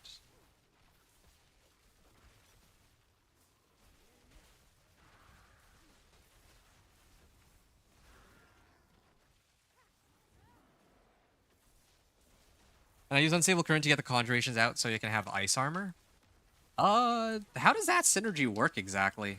Because I didn't know that Conjurations can reset Ice Armor. Yeah, yeah. Yeah. How does that work? That's cool.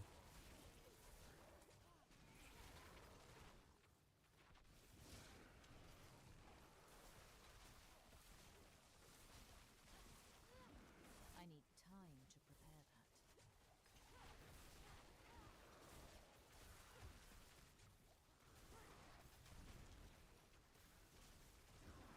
I'm not ready yet.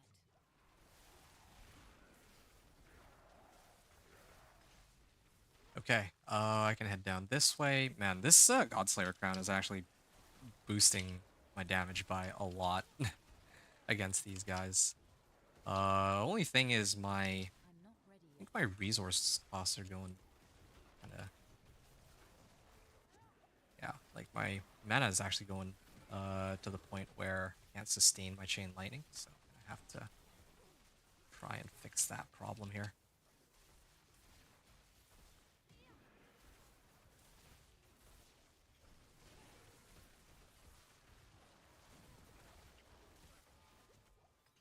I need time to prepare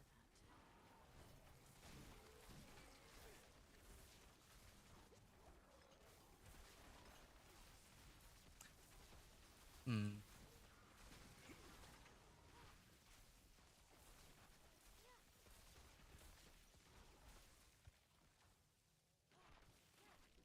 Actually, come to think of it, I picked up some Obdicite earlier, didn't I? I have 400 Obdicite? I did one Nightmare Dungeon and I got 350 Obdicite. Okay, well, that's kind of interesting. I didn't expect that. I know that I started off with 60 Obdicite before that Nightmare Dungeon. I got 350. That's actually pretty funny. Usually I get like 200 per Nightmare Dungeon. Um, so for me, like Nightmare or Infernal Hordes is usually like better in that regard, but yeah, I mean, if Nightmare Dungeons are pumping out like 300 a run, then gotta roll with that. Ice Blade is what gets the cooldown reset. Unstable Current is proccing the Conjuration out when it's up. Oh, I see. And then there's that Lucky Hit reduces cooldown by like X number of seconds. So then all the stuff that's proccing like Lucky Hit will eventually infinitely reset the Unstable Currents. Especially, I think you have probably like some cooldown reduction that gets, or ultimate cooldown reduction that will even bring it down some more too, right? I need time to prepare that. Like probably the base cooldown on your ultimate skills becomes like goes from like 70 all the way down to like, well, if you like max rank it, probably brings it to like 60, and then with cooldown reduction you could probably bring it down to like 30. And then with all the resets, yeah, you probably get crazy numbers.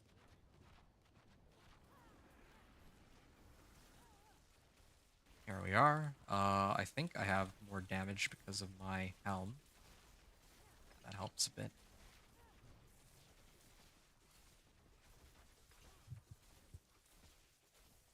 Yeah, definitely feel some extra damage coming out here. Here we are. Done. Okay.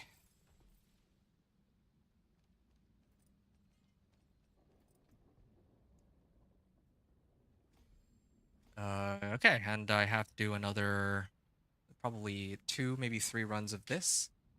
And yeah.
Okay. Let's see. The helmet gave you a lot more damage, but the mythic helmet is something like 60% multi. Yeah, yeah, I know. Like again, it's like you said, right? Like you don't have the helmet, I don't have the helmet, and if you have the helmet, then the amount like you get like a straight up 60% damage boost. For me, I only get the this is a 57% damage boost, and that's only when I CC like an elite or I damage a boss, and it only lasts for 3 seconds. Not to mention that it also gives like crit strike chance and a lot of other goodies compared to what this helm gives. But like never mind that. But yeah, that mythic helmet is indeed 60% multiplicative damage boost. And if you're also playing with other people who have the same helmet, then you also yank their bonus and add it to your own damage. So yeah, you can get a lot out of that, right? It is very true. Okay, I'm gonna continue here.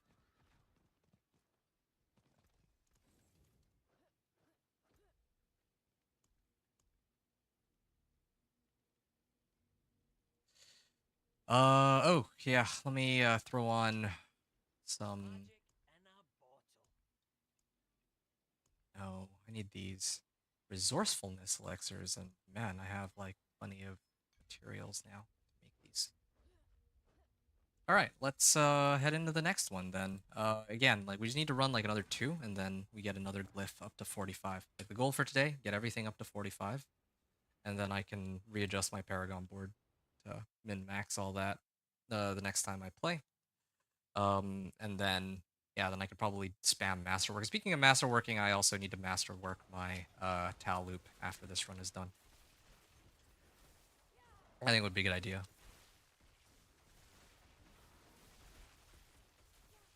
For cool, well, actually, yeah, it rolled cooldown reduction. Yeah, I need to like roll for. I'll probably have to keep rolling until I get like masterwork GA or masterwork the GA cooldown reduction one. That's probably what it's gonna boil down to. Yeah. And then of course, like you were talking about, like Shroud of False Death too. That's another really good one. It gives like plus damage upon breaking stealth, but it also gives like 300 to all stats and +1 to all passives. That's kind of nutty.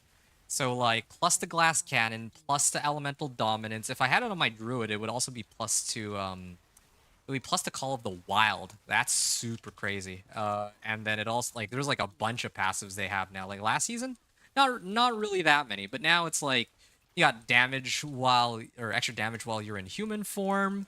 You get extra damage while healthy. You get extra like damage if you have over 100% movement speed or something like that. Like yeah, you get like a lot of pretty crazy damage boosts with Shroud of False Death on like any class even. There's so many passives, but especially for Druid since they added so many in like the recent season. Yeah.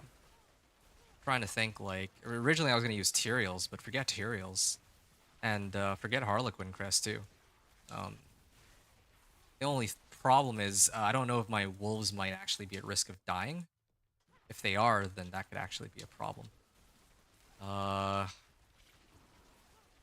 if my wolves actually are at risk of dying, I might have. Yeah, I don't know what I'd sub out for it. There's like nothing really good to sub out. I don't think. Like I'd actually lose damage somehow because I can't. Well, yeah, no matter where I put it, I'd lose out on damage. Yeah, because I'd like Spirit Bond aspect for to keep my wolves alive since that's what was slowing me down.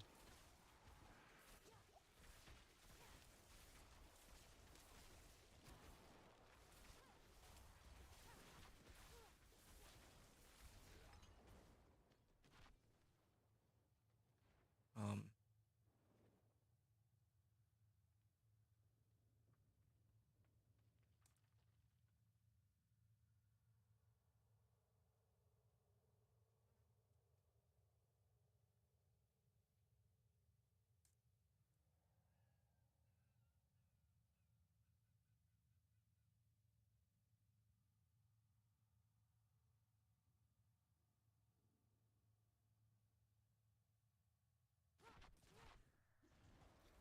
Hmm.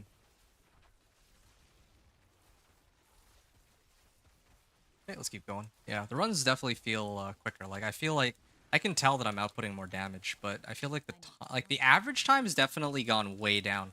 Like previously, the runs of tier 45 would take like I think it was like 10 minutes, 9 to 10 minutes. Now like my runs are like closer to 7 minutes, so there's quite the increase there for sure. I'm not ready yet.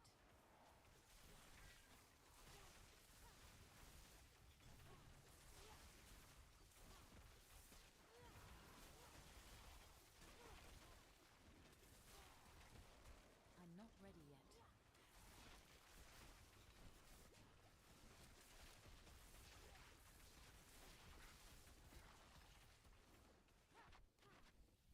Mm.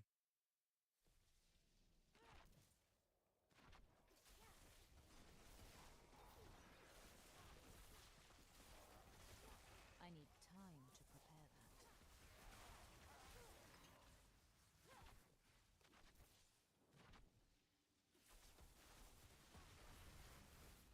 I need more time. All right.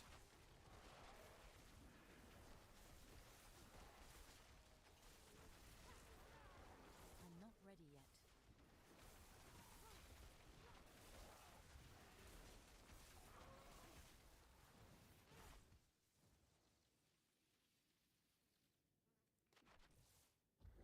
I need more time. Yeah, I kind of want to go farm some more Obdicite. Like, I was making some pretty good pace on that Nightmare Dungeon earlier. Like, what was that, like I'm not ready 400 yet. Obdicite for that one run?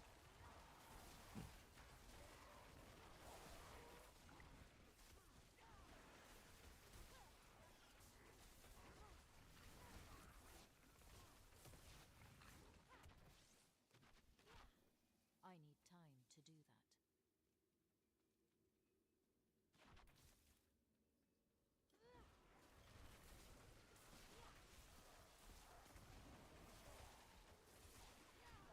I need time to prepare that.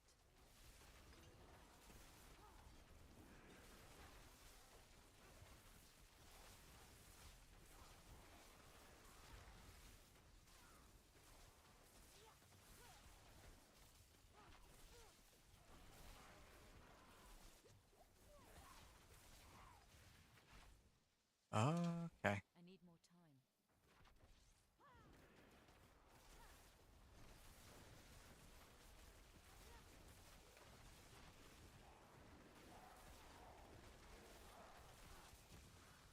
I'm not ready yet.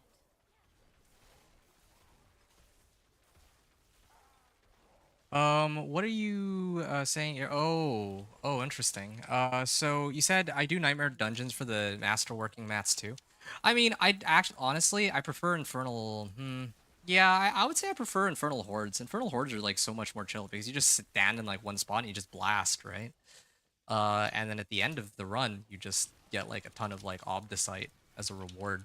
But then at the Nightmare Dungeon, you actively have to like pay attention to where it drops. I know the pet helps you a lot with that, but still, I need like time to prepare. if there's like Obdicite in like the far corner, you have to run over and grab it. But Infernal Hordes is so much simpler. You just have a character that sits in one spot, you kill a bunch of stuff, and then you pick like boons, and then I'm not eventually, ready yet. when you make it to the end, you open a greater equipment chest, probably, and then you open Obdicite after that. That's as to whether or not like it actually gives more or less, well, that's a different discussion. But I find those to be way easier than Nightmare Dungeons, where you have to like really, figure out where you're going. It requires a little bit more effort, I think, to do Nightmare Dungeons. And because of that, I'm pretty, uh, yeah, I much prefer my Infernal Hordes if I have the option. But I mean, yeah. As for which one's quicker, well, I always thought it would be Infernal Hordes, but based on the previous run I just did, I actually think like running like a 5 minute Nightmare Dungeon is probably I'm not quicker ready than yet. running the Infernal Hordes. Yeah, is at least what it seems like right now for me. I know people have been trying to do like videos on which one gives more, but yeah, just from what I can tell, it's gonna be Nightmare Dungeons with this build, especially because I can just speed blitz everything once I have Like I can skip past. Well, I can't really skip past everything, but like teleport and blast, teleport and I'm not blast. ready yet. You said you're having to make mules so you can make room in your stash. You know, I've gotten a lot better at things that I shouldn't keep this season. Like I have no rares. Rares, magics, and commons are completely irrelevant. Like I just don't even bother with those. And then anything below 750 item power, I basically it's basically salvage once you have like the core parts of your build like already set up. Unless it has maybe like two of the three modifiers you're looking for something specific, then maybe you keep it. But yeah, like I've been a lot better about that this season because oh, okay, well, it's kind of unfortunate, but um, yeah, I can kind of want to attempt tier 50 now, but anyway. Infernal Hordes take about 10 to 15 minutes to do, but you could do Nightmare Dungeon in about 3 to 5 minutes. Yeah, yeah, exactly. Infernal Hordes do take like 10 to 15 to do. And sometimes you don't even get enough, well, depending on how many waves you clear, well, depending on how things go, you might not even have enough ether to open up the greater equipment cache if you don't do it right. Um, yeah, this build is way more geared for like Nightmare Dungeons if I get like the attacks reduce evade cooldown and I have enough equipment that I can just chain lightning and then teleport, chain lightning, teleport, right? But Infernal Hordes is really like, it doesn't matter what equipment I wear, I can just max out on my damage and then I just keep blasting with chain lightning until everything dies. So, yeah, it depends, I guess. Hmm.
Oh, sorry, I've been muted this whole time. I actually have been muted. I didn't even... Did I... What was the last thing I replied to here? I was saying, like, okay, first of all, I had replied to your comment about Infernal Hordes taking 3 to 5 minutes. I don't know if, yeah, that was... if that went through. And then I was also saying that if anybody has comments in chat, then do feel free to write stuff. I'm just doing runs right now, trying to level my character. I was just pointing out that I was a little dissatisfied with how little damage I'm putting out, despite having upped like a lot of my, well, 2 of my glyphs so far. You heard that? Okay, okay, cool. So not that far back. It's only like the last few minutes. I had to like step away for a bit, and I guess forgot to unmute myself, but. Yeah, so last season mythics were dropping like candy. So, going back to this, I was saying, so how did you get mythics last season? I actually don't know how people were getting mythics. Like, I heard people saying, like, oh yeah, it's actually really easy, but I never actually bothered to pull up any of the videos to find out. In my case, I made it to, like, Infernal Horde tier 7, and I also cleared, like, a few of the tormented bosses, particularly, Zir, I think? I did, like, a couple Zirs. That was fine. But, I mean, beyond that, I didn't really, I never once found a mythic unique, last season. Although, again, I didn't really play like that much. So, yeah, how did people get these, mythics? Not that.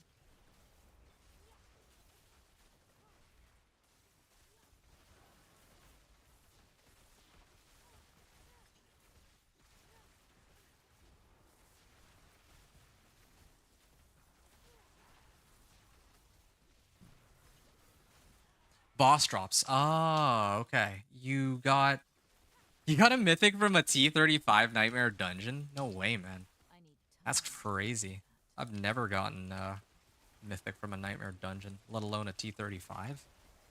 And I mean, like, Nightmare dungeons are like stupid, or used to be stupid easy, like in season 4 and 5. Like they really got neutered from what they used to be, and then Pit took its place.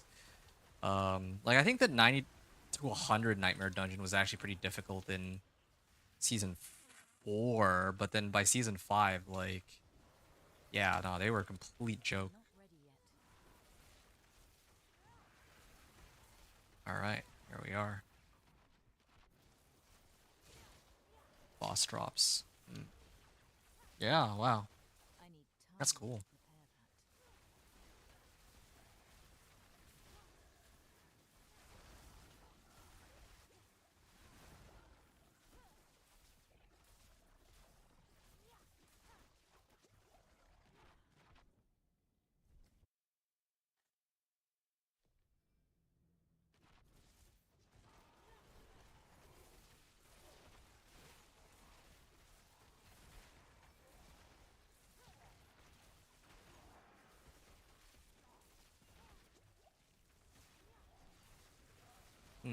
Mythics.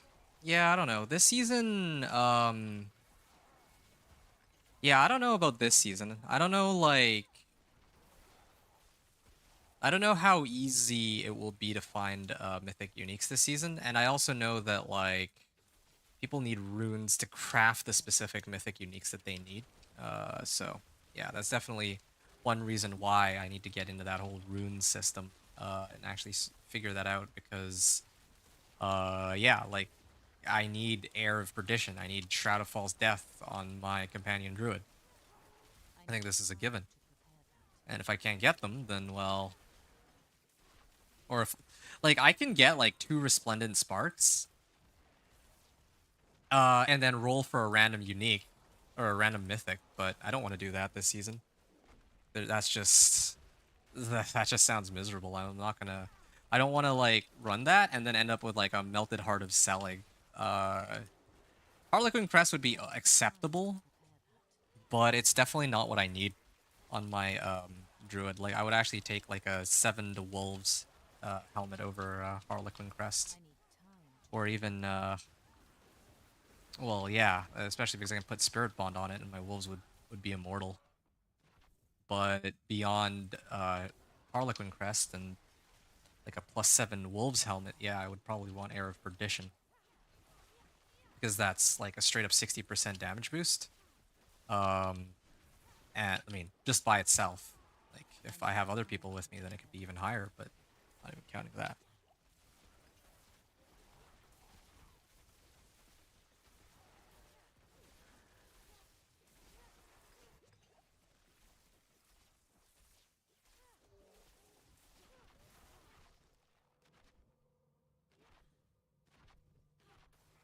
Wow. It feels so cool to be able to just teleport like that. Just, you know, teleport 3 times and then, like, with evade, and then teleport another time with your main skill.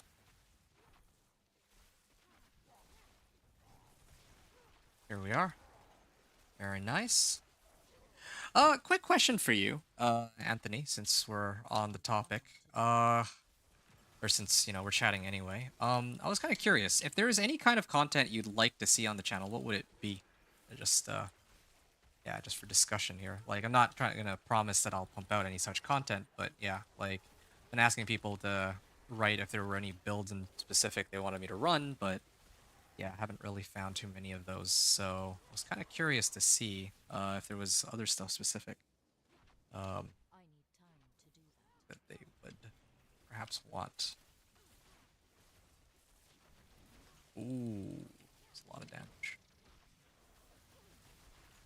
7.5-minute run.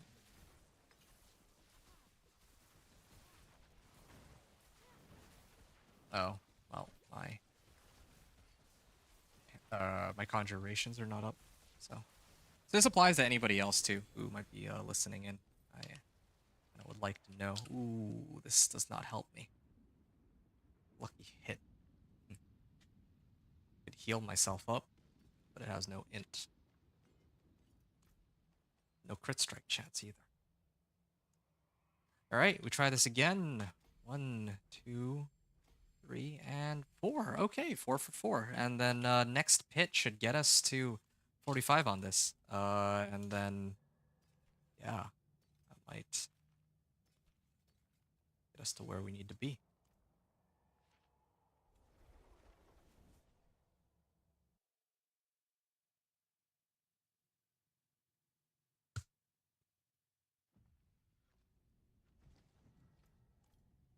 I need more time.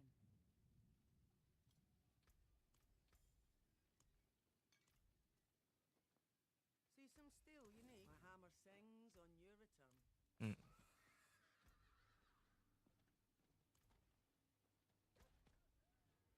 I am missing some decks here, right? I can probably get some more decks. That would boost this. 103. So like every dex node I take is like 20% more crit strike damage. That's pretty sick. You found me because you were looking to watch a leveling playthrough. Okay, so that's good. So that's a good starting point. It means that exactly that, yeah, the content that I'm already putting out is kind of what some people are searching for. That's kind of the point of having that there. But I guess for me, what I was kind of more wondering about is like, are there other types of things you want to see? Like, would you like to see more leveling playthroughs? And if so, like, for what build specifically are you interested in? If that makes sense. Yeah, like I'm just trying to sort like for me, I know what kind of content I want to put out, but I kind of wanted to get some feedback on if there's anything that, you know, like viewers would want to see specifically. Because if I have my way, based on the information I have, the two things that sell, I mean, I say to sell, but I just mean like that people seem to care the most about are the videos that I've done on Companion Druid, the leveling guides, and recently I just did the is it viable on the Companion Druid, and then probably if I do one on Thorn's Barb, who knows, maybe that one will people will actually care about that one. I'm not sure. I don't know if people actually will or not. I'll have to see, but yeah, those are the kinds of videos that I think I would probably prioritize. But again, I don't know how many people like maybe people are looking for something else specifically, like I care more about leveling builds for more characters or for very like specific characters or something. I'm not sure. That's kind of what I was trying to sort out. I don't know if I'm making sense here. It's just yeah, like what kind of basically what kind? You're more of a person who likes the playthrough videos. Okay, okay, cool. That's good to know then. Thank you. That's very, very valuable information. Okay. Well, here's another question for you. Do you care more about the class or the build that's being used? And do stop me if I'm asking too many questions, of course. But yeah, I just, again, like, especially because it sounds to me like you're actually enjoying my content. I'd love to put out more content that you and others would want to see, right? I don't want to just put out like, ah, yeah, here's like some dumpster video of my chain lightning sorcerer who's like half baked in action. So you care about builds. Okay, cool. That's good to know then. Because for me, I'm like, when I do my videos, right? I did one of every class. I did one for companion druid. I did one of for like for the minion necro and so on and so forth. For me, I'm kind of curious if like would I be better off doing one for the companion druid and then one for the like let's say like a werebear druid and then one for like a werewolf druid. You know what I mean? Like I can kind of like tailor my content like that. So yeah, it's good to know that it's the build that you care about more than the character class, because what that could also mean for me is that in the future, because I actually really enjoy doing one. I don't know if I wouldn't say I enjoy doing 1 to 60. I actually enjoyed doing like pushing to world tier 4 like in the past seasons. I really enjoyed going 1 to world tier 4. I'm not going to really get into why specifically, but those runs felt a lot more, they were more fun. Like leveling was actually more fun in previous seasons, but going through Torment is more fun this season. Is kind of how I feel about it. But anyway, half baked is good for me because my build is probably half baked. That's good. So you actually want to see a more half baked build. That's actually quite funny. I need time. Yeah, because like I mean, you even said yourself, right? Like you're following Rage Gaming Videos' guide on Mobalytics, and I know that he like I would say he, but it's actually not one specific guy. It's like multiple people that are working together to pump out like a couple of different sorcerer guides, right? So anyway, yeah, I guess what I'm getting at is like where I'm going with this is um usually I'll do one of every class and then I'm done. But if people actually care to see more, like maybe some people will want to see an Ice Blades build, or maybe people want to see a Charge Bolts build, or a Fireball build, then or a Meteor build, or a Blizzard build, I could make each of these. I could, like on Monday do like a 6 hour run, level 1 to level 60, right? Or maybe I would even do it until level 50 because after level 50 is boring. I actually don't like going past level 50 because after level 50 you're basically just going stronghold stronghold stronghold stronghold stronghold, right? Like all the way to the end, and it's basically just like a waste of an extra hour for like no reason. You don't need to see me run strongholds on normal. So frankly, like I would prefer just to do 1 to 50, but I don't know. Like that's something that I'd have to really sort out. But that was just something I was thinking about. Like, yeah, like I don't think that there's much value in prolonging the length of the video by like an extra hour just to watch me do the strongholds. Although I guess watching me get into Torment 1 is kind of important, so I guess I can't really skip that process. Now that I think about it a little bit more. Anyway. Either way though, yeah, like I kind of like to show that level 1 to 60 for one of each of the character classes, but maybe in the future I'll consider doing more for like one for Ice Blade Sorcerer, one for this, one for that. Like, okay, well, yeah, it's something for me to think about. Yeah, that's good information. Once again, thank you very much. I do very much value this. You know, like I value kind of like the feedback you have to give because yeah, I'd love to put out more content that you and others would want to see. I need I just need to know what it is. I don't want it to be like I put out like 1 to 60 with Minion Necro and like no one watched that. Or not no one, but I got markedly less views on that than in others. It's not all just about views, but views tends to be a very good indicator of like, for me, like what kind of niche I guess I need to fulfill, or like what people would want to see. Like to see. Oh, one second. You would like to see more off-meta playthroughs? Interesting. Okay. Well, yeah, Companion Druid is always going to be a staple. That's going to be my bread and butter. There's no doubt about that in my mind. But you know what? More off-meta playthroughs? Okay, you've inspired me. I might consider doing Ice Blades next season then. Like, not next season, but in the PTR, at least. If they do a PTR, I don't think I'd push. I think I was talking about this when the new season actually comes out. I think that'll be where I'll just commit to Companion Druid from 1 all the way to like Pit 100. But during the PTR, I think I'd like to experiment with more like everything.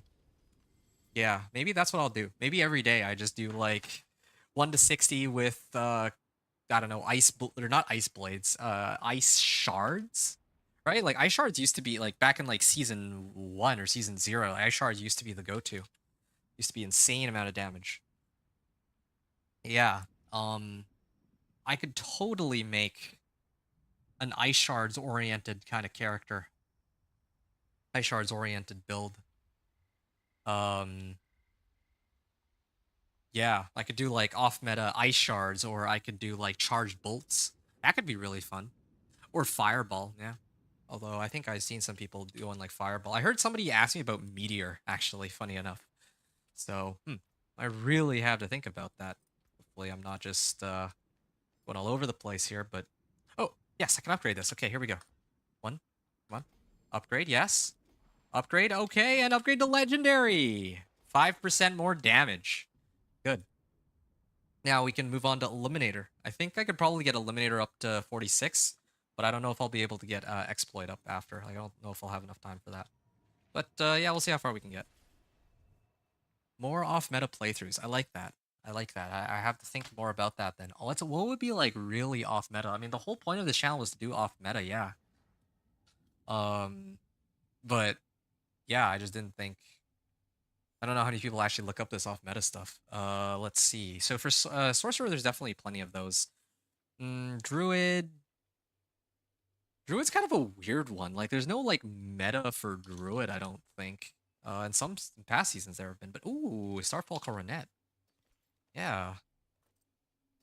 There, I can actually make a Meteor Sorcerer now. I want to see a Necro playthrough. I will watch Macro slash Ponyhoff. Yeah, that's true. Those two are the Necro guys. That's one of the reasons I just straight up didn't even bother trying to make like a minion. Like that's why I didn't bother to try to push with minion type builds, especially after I saw my viewer count or my view count on minion Necro was like really down under. I was like, nah, let's not do that. Maybe that's what I gotta do. Companion Druid. Like, well, never mind Companion Druid. I gotta do everything Companion Druid. Like, that's kind of one of my staples because it's my favorite build. But I like in terms of like other content I put out outside of Companion Druid.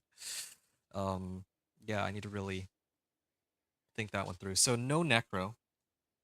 It's like, I mean, I know that you're just one person, but that's a good point. I think other people would probably think the same. That's what I would think. Like, yeah, if I want to see Necro playthrough, then yeah, Macro Boy Boy or Ponyhoff would be my go-tos, especially Macro Boy Boy, in particular. But for off meta, I guess yeah, Ice Shard Sorcerer. I'm sure there's got to be some some poor Ice Shard Sorcerer out there who'd want to see how to level with that. Although I don't know. One of the reasons I don't like to do off meta playthrough, like leveling 1 to 60 is like why like it feels really bad to level with, let's say, like Chain Lightning when Incinerate exists and like vastly outclasses it. I think Incinerate arguably outclasses just about all of the Sorcerer leveling builds, except for maybe Firewall. I mean, I don't even know if any of that matters because you can just go through Vessel of Hatred campaign right now and call it a day, right? But yeah, like when I was doing my leveling run, yeah, Incinerate does far and away the most amount of damage, and it pierces through all the monsters, and it doesn't even eat up as much mana compared to the other core skills.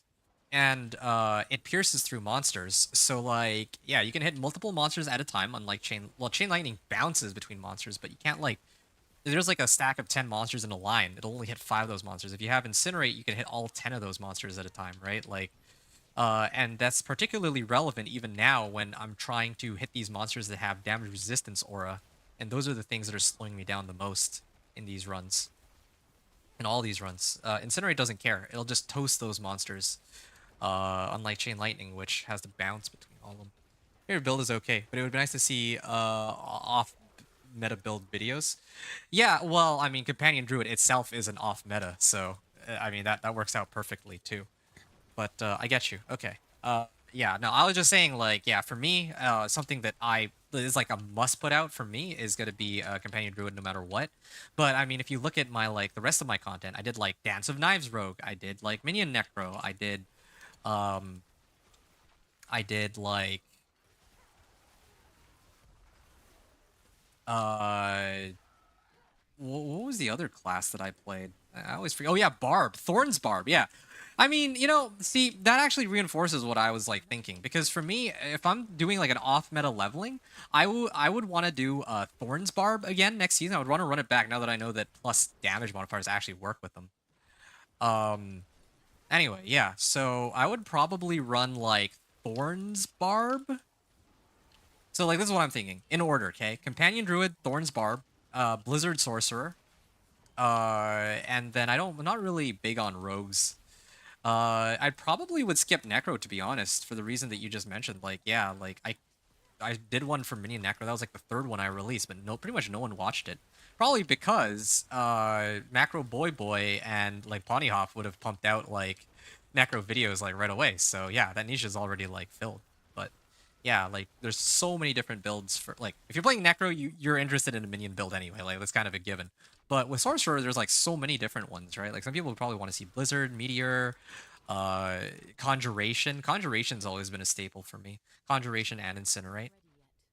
Yeah, okay. Well, I appreciate it. Yeah, this is a lot of good information. Yeah. Um, yeah, I should write it down before I forget. Heck, I'm not even gonna write it down right now. Yeah. Hold on a second. So, yeah, no Necro.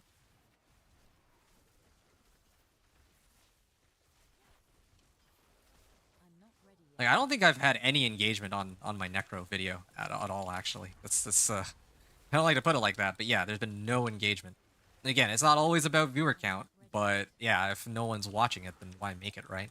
I'd rather spend those 6 hours that I spent on the Minion Necro doing like another Sorcerer run on, let's say, the Blizzard. That could be fun. I need time to prepare. Yeah. Maybe even like highlights too. That could be fun. I'm not ready. Every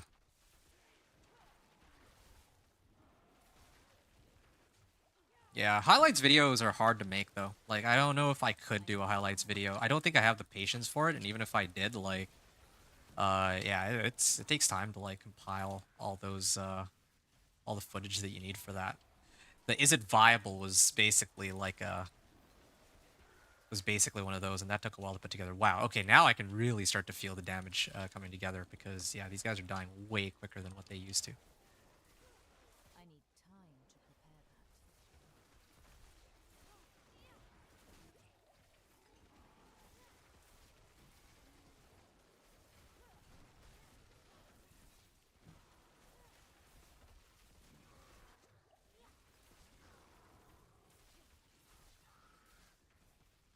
Right. I need more time. Okay. More off meta, yeah. I'll write that in though. Or I'll write that in then. Level 1 to 60. I might try that as a different approach, actually. Uh, Especially, like, the thing is, I don't know if I'll be free when they release the PTR. That's gonna be like December, so I don't know. Maybe I'll be... I might not be around at that time. I'll have to see how like when they like I don't they might not even do a PTR. That'd be the biggest plot twist of all. Then I for sure wouldn't know what I'd do with this channel. Yeah, like I don't know if at that point I would just wait until the new season begins and then roll out a bunch of playthroughs, or really just hard commit to Companion Druid. Um, really just double down, because I love Companion Druid, and also like yeah, like Companion Druid, at least based on the viewer count or the view count on my Companion Druid videos, yeah, I think I have more views on my Companion Druid related content than all of my other videos put together in some, well, maybe not all of them, but yeah, like Not ready yet. Like, yeah, Companion Druid is like a huge chunk. Yeah, definitely have to sub out Necro. I think I skipped Necro. I like to do one of each character class, but I think I really got to retailor it so that I do like I do one for Companion Druid, one for Thorns Bard because people actually care about that, and then finally one for the I need time to prepare. like a bunch for Sorcerer because Sorcerer has so many different builds that I'm sure people love the various playstyles for. So yeah, I don't know much about Rogue. I don't ever feel comfortable making Rogue content because I know nothing about Rogue really. In fact, by the time the season's over, I suspect I'll know more about Spiritborn than Rogue, and Rogue's been out for a lot longer than Spiritborn has. Just yeah, just a hunch that I'm having here.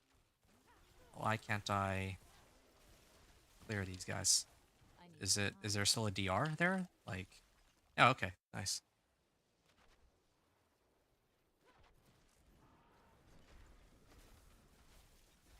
Definitely feels a lot quicker. I don't know though if I'm not ready yet. okay. Yeah, this is a record for me. This is like a little under a 7-minute run. There we are. Done. Wow. All right. Okay, I'm gonna write this in for myself. Give me 2 seconds. So notes. Uh, so for next season, for the PTR, we do Companion Druid first. That's always gonna be the go-to. Then Thorns Barb, probably Sorcerer. Blizzard, I think might be for well. Eh, I guess I could try Blizzard. Either Blizzard or one of the other ones. I'll have to see. To think about that one. But then I also had to figure out what the fastest way to level in those is going to be. If it's just going to be spamming Vessel of Hatred.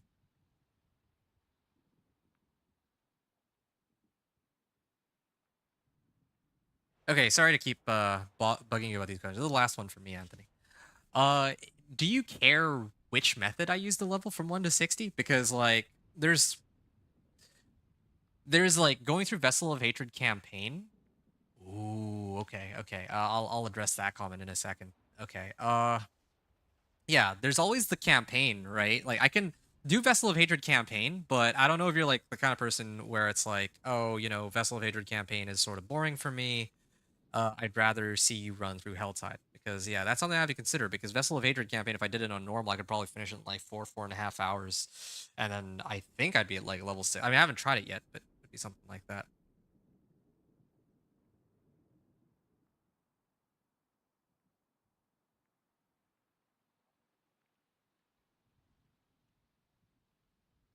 Um,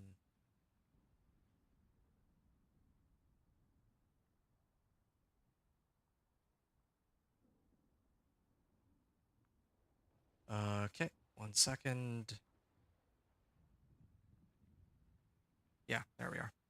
You don't. So you don't care if I'm going through the campaign. You don't care if I'm just leveling like hell tides or this or that. Well, that saves me a colossal amount of time then. I mean, like, I definitely have to think about it if other people care, but I don't think anyone really cares. Especially like, I don't think I've talked to a single person who has openly admitted like, oh yeah, I have not gotten Vessel of Hatred expansion. I'm sure there's people out there that exist, but it probably makes up like a small percentage of people that watch me. I'll bet. Like, that'd be nice to know, but yeah.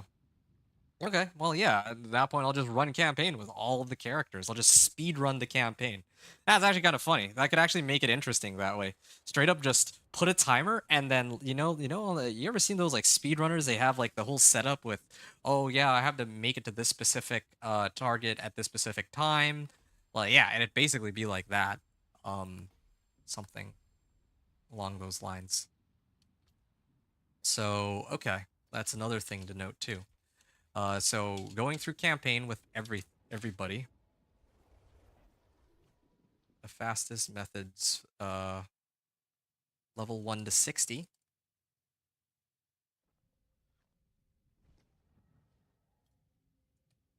This order. Okay, so PTR level 1 to 60, Companion Druid. Um,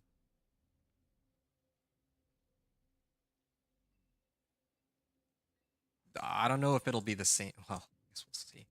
Vessel of Hatred campaign, probably. I could vary things up, but it's probably just going to be like Vessel of Hatred campaign. Especially because I can't even test the season mechanics until the actual season begins. That was one of the problems I had with the PTR. I can run Hell Tides, but then Vessel of Hatred campaign came out and it turned out to be the quickest leveling method anyway, so all the testing I would have done was kind of pointless. Who knows? Maybe the new seasonal mechanic will come out, and then it'll turn out to be even quicker than Vessel of Hatred. During season 3, you had to go through the storyline to unlock like everything, like vaults and stuff to do with Essential Construct. So yeah, this season there wasn't even a quest line again. So I don't know. Companion Druid, Thorn's Barb, Sorcerer, Blizzard, then Sorcerer. He said Meteor. Okay. And this is all gonna. Here's the funny thing with the campaign: you could use any character to go through the campaign. You could do it on normal, and it's perfectly fine. In fact, Companion Druid would probably be slower than a lot of these Sorcerer builds because Sorcerer has speed. Maybe Ice Shards, Charge Bolt, and then I don't know, Chain Lightning. No, I'm gonna leave it there for now. So 3 Sorcerer playthroughs, and I don't know. Well, yeah, I don't know about Whirlwind Barb. I care about Whirlwind Barb, or is Whirlwind Barb just a wash here? I also don't know if I care about Spiritborn. So Druid Barb, no Necro, probably no Spiritborn. And I'm missing a class here. So Druid, Barb, Sorcerer, and oh yeah, Rogue. Again, maybe Dance of Knives Rogue. That's kind of a stretch goal.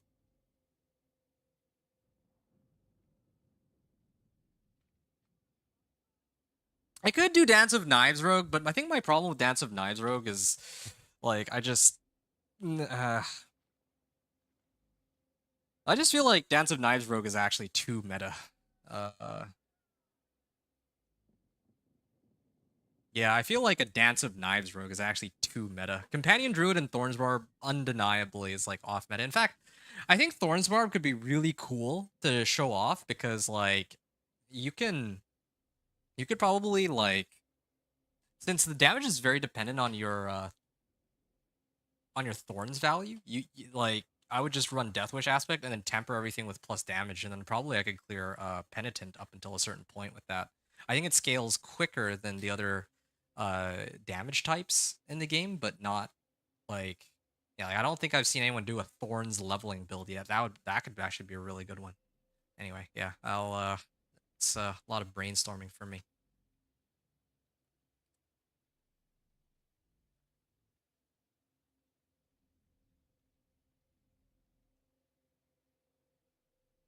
The 60, T1, T2, T3, T4. Is it viable? Then push for pit 80, 85, 9, well, then 100, I think. Would probably be it. Yeah. Any means to get there. Okay. Nice. All right. I can continue on with the next run, and then I can also talk to you while I do this. Good. I'll drink this before I forget. Yeah, this was like 4 hours to level all my glyphs to 45 from 30. It's kind of funny. I think I didn't have this much difficulty with the Druid because I actually had more damage, so I could actually clear like higher pit tiers for that. And I could make it into Torment 3 even without having all 45 glyphs. Or level 45 glyphs. Ooh, yo, that damage is popping off. Okay. I would like to see. Okay, so I like Season 5 storyline the best. That was how I got most of the sparks. You said the storyline. Was it the storyline that you liked, or was it the, you're just talking about the rewards? Because for me, I actually really liked the storyline in Season 3. I actually really enjoyed the voice acting on that one, too. Like, that was actually kind of got me. It was cool. Rep grind. Ah, yeah. Reputation grind was by far, like, the best in... Actually, I don't know. Season 5 was Mother's Gifts, but Season 4 was when they first released, like, yeah, like the Resplendent Spark. Like, I don't really feel like, I don't know if there was that much difference between the Season 4 and 5, to be honest. Like, Season 5 really just felt like an extension of Season 4. Like, probably can't change my mind on that one. Rep grind. But yeah, okay. Like, fair enough. Yeah, Season 5 rep grind was, yeah, I can see how that would be the case. Um, You know what I just realized too? I think that in season 4 you could only really grind rep in the Helltide. So a lot of people really hugged Helltide and spammed Blood Maiden over and over. But then in season 5, like you could actually farm rep like pretty much anywhere. So yeah, I guess season 5 was better in that regard. You do not like the season to have the Vault Spider, the Sensual Construct, yeah. I don't blame you. Funny enough, a lot of people hated that season. A lot of people like to this day, they always point to season 3 like, oh man, this was a trash season. That was Essential Construct. But that was actually probably the season I had some of the most fun. Mainly on the grounds that, like, you could really run anything that season. It was viable. Like, yeah, like, some builds really struggled with clearing bosses. Like, like, for example, my Chain Lightning Sorcerer does a lot better for AoE, right? Uh, Or Whirlwind Barb. I think this is a good example. Whirlwind Barb struggles to clear bosses, but it can clear like a lot of like little monsters and elite monsters very easily. So yeah, I was actually able to take him to like Nightmare Vault like 100 with that, right? The same thing with like Frozen Orb Sorcerer. Um, so yeah, I actually really enjoyed Essential Construct season because yeah, like Charge Barb absolutely crushed uh season 3, but the like but that's not to say that the other builds were not like at least able to hold their own in the at the time end game content. um yeah, I mean they released Gauntlet, but you know, in terms of like the toughest content you could do at the time, I don't think that they had tormented bosses back then either, so it really was just Nightmare Vault 100. And I didn't feel so bad knowing that, you know, like, oh yeah, I mean, I'm using a companion druid, but I'm like vastly outclassed for everything. Like, no, I could still do like Nightmare Vault 100. I could kind of do Nightmare Dungeon, the NMD 100s too. So that was, I actually enjoyed Vault Spider. And then also like the spider itself. Well, the spider itself was whatever though. Like the spider itself, like it was kind of cool, but it just they played it way too safe. I think like in season 2 with the vampiric powers, you actually had like proper power ups, right? Like your guy could get access to powers they wouldn't normally have access to, which made a lot of sense. But then, uh, with with the release of season 3, yeah, like your pet, you could add damage with it, but some of that damage you couldn't even roll that in with Tal Loop. You could get a 50% damage modifier on it, but that's kind of like it's kind of lame. It's just yeah, it's just oh here you go, here's 50% more damage. Like there's no cool strategy. There's no like oh I heal on hit, or there's no like oh there's I get an overpower every 20 seconds. You know all that was missing. All that nuance was missing from that season. So yeah, I don't fault you for not liking the Vault Spider, or for not liking the season with the Vault Spider, because yeah, the seasonal mechanic on that one, and especially like I don't think that it was very easy to get mythics either on that season.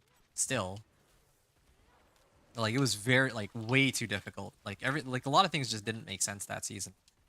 So I can see why you and others did not like it, but I liked it probably for very different reasons. Just because like yeah, like this season, I feel like okay, if you're not using a Spiritborn, then yeah, like you're gonna be completely shafted. But if it were like season 3, well, I could use a Chain Lightning Sorcerer, and as long as I can clear Nightmare, like an NMV 100, it's like okay, well, this is still kind of acceptable, right? Like no one's gonna really complain too much. But now there's actually like because Torment 4 is so difficult, it's like well, actually, next season we'll see though. I feel like next season when they nerf the Spiritborn, maybe hopefully not into the ground, or probably not into the ground, but when they nerf Spiritborn, we'll get a chance to actually see more of how Torment 4 is supposed to be.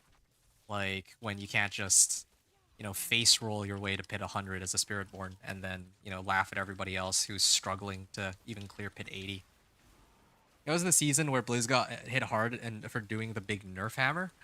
Yeah, they really did nerf like a lot of stuff on that one, and they left certain aspects of. Here's the thing, Barb, right? I really enjoy two specific builds on Barb. One is Thorns, the other one's Whirlwind. But I think like in most seasons, like Whirlwind in particular is pretty like baloney. It's so bad. Like especially for bossing, like yeah, it's just not good. And I think that but meanwhile, like usually there's charge or what was it, Hammer of the Ancients, Hoda? Yeah, like those builds, like everyone complains that barbs are so overpowered because of Hoda.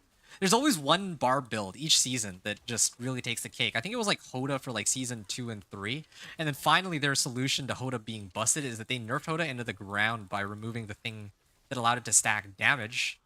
And then they also uh, nerfed that other course, like the key passive, where you get like core skill damage to be like insanely high for like double the fury cost. They nerfed that into the ground too. And then everyone was rejoicing, but I'm like, okay, well, but yeah, you've also inadvertently like affected whirlwind barbs. Now they're actually half as strong as what they used to be, and they were already very weak before. So anyway, that's perhaps a little off topic, but yeah, it turned me off a lot. Yeah, I think yeah, you're definitely not alone on that. A lot of people who got hit by the big nerf hammer were not too happy about that in season 3. But thankfully in season 4 they really like picked up the pace and, you know, made it so that like okay, yeah, minion necros, which people have been asking to be viable since like season 0 are finally able to compete in the end game, right? And then there was, aside from Minion Necro, I think Companions got like some crazy buffs too. Like all minion type builds really got boosted. Conjuration got boosted. Like, yeah, like season 4 was actually like a pretty sick season that I was quite happy to get in on. Anyway, let me address this other comment really quickly that you had written. You would like to see a meteor build that can be done on a budget if mythics are going to be hard to get. Yeah, a meteor. Well, the thing that I'm a little curious about is um. Okay, well, just get rid of that. Yeah, like minions. Or sorry, meteor is that's kind of interesting. Um, I've never actually myself made a meteor sorcerer, but if I do, then I would get I would definitely vouch for Starfall Coronet. It has to be Starfall Coronet. I can't imagine running a character with no Starfall Coronet, like a meteor sorcerer without Starfall Coronet anymore. I usually like my builds with the core skill itself without having to rely on uniques, but yeah, if I'm gonna make a meteor sorcerer, I just would probably run one with Starfall Coronet. But the thing is, like, people have already done Starfall Coronet Meteor Sorcerer in past seasons, right? Like, I think that the Starfall Coronet came up in like season 3. People were using Starfall Coronet in season 3, and I don't really think that Starfall Coronet has changed, or Meteor has changed very much since that season.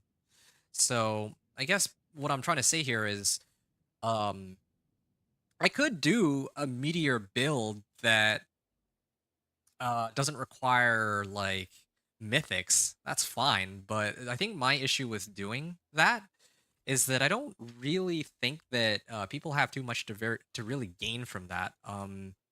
Because more than horseshoes. like a meteor sorcerer now would basically be using the exact same uniques, like obviously minus the mythics that they were using like 3 seasons ago. Meteor sorcerer has remained largely unchanged. I don't think they've really adjusted anything on that front. Starfall is easy to get. Okay, so on that we can agree. Yeah. So Starfall Coronet is pretty easy to get. So I could put together a Starfall Coronet character or Starfall Coronet something, but it's I don't Starfall Coronet is like I just don't think that we would really need I I feel like people could just look up a Starfall Core like a meteor build and they'd find plenty that are probably more or less what I would put out, is kind of my hunch. So I'm gonna salvage all magic, salvage all rares, and now we can actually take a look at these one by one. Elementalist Kinlord Band. This has damage, max life, intelligence, but unfortunately, no resource cost reduction, no crit strike chance. Oh, we can sack that for now. We can get max roll on Tenuous Destruction. That could be nice. I'm talking about mythics. I'm talking about the mythic helms and chest. Yeah, I would imagine as much. That's what I was assuming. That's why I was, well, I mean, I don't know if it was very clear on my part, but I tried to differentiate between, uniques and mythics. Like if I'm talking about uniques, like, Starfall Coronet, yeah, I can't imagine that being too difficult to get. Especially this season. I actually like that about this season. The uniques that you're looking for, you can get. It's the mythic uniques that are a chase item, which I actually think make a lot of sense. Sorry, when I say uniques being easy to get, I mean once you make it to like Torment 1. That's how it should be, right? It shouldn't take forever to find the unique that you need to build your character the way you want.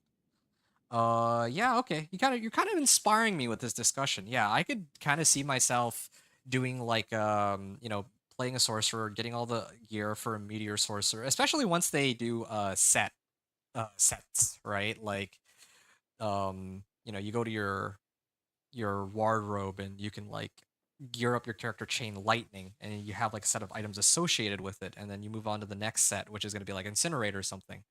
Once they roll out that feature, whenever that'll be, that'll make things a lot easier. But yeah, I could see myself doing one for like using the same sorcerer, kind of show off like meteor or chain lightning and so on. But yeah, mythic helm and chest, yeah, that's not gonna happen. Like, I would have to wait probably the whole season to get like Shroud of False Death and Air of Perdition and like Ring of Starless Skies or whatever. Like, of course, I think the general assumption, even that I had in the past, is that if people are putting together a build and saying, "Hey, here's a build guide," especially a leveling build guide, that you're not going to say, "Oh yeah, you need a mythic unique for a leveling build guide." That's completely backwards as to what you would expect. So, yeah, mythic helm and chest. That's kind of what I'd expect anyway. All right. Let's salvage all. I am still looking for a good ring. I kind of think I should just. I think I should just, keep. Yeah, I think I'm just gonna keep doing it. I'm just gonna burn through all my obols here, and not a single one of them turns out to be an ancestral, unfortunately. Resource cost reduction.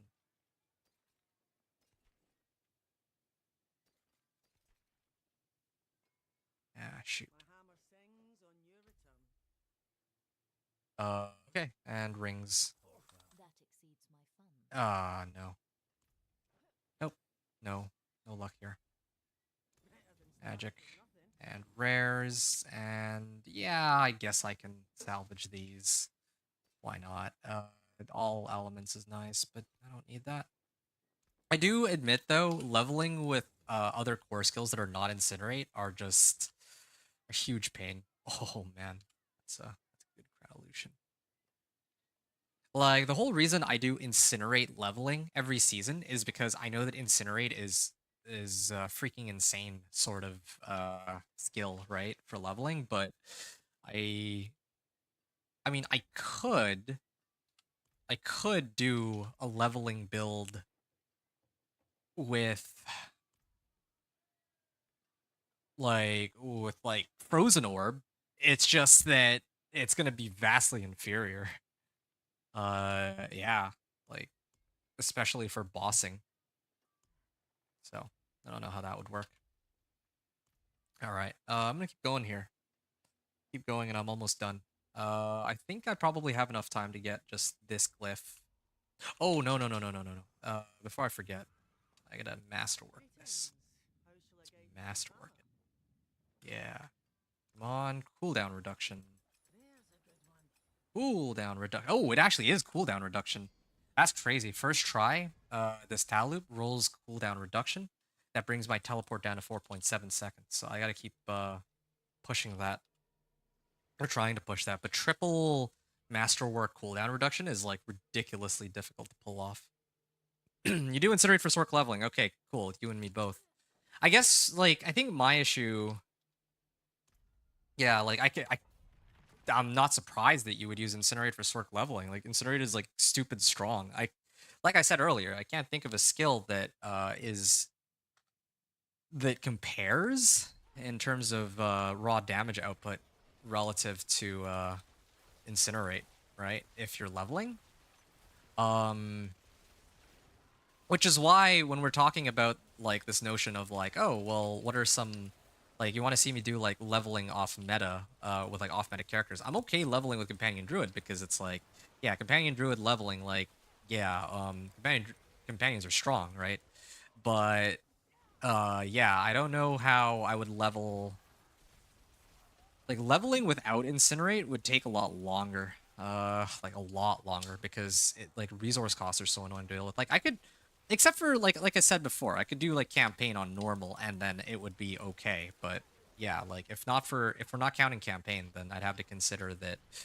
Yeah, I don't know how that's going to work. Like I guess I could load up on like mana on kill items. Yeah, that could work. Play with a controller on my PC and incinerate is easy to do.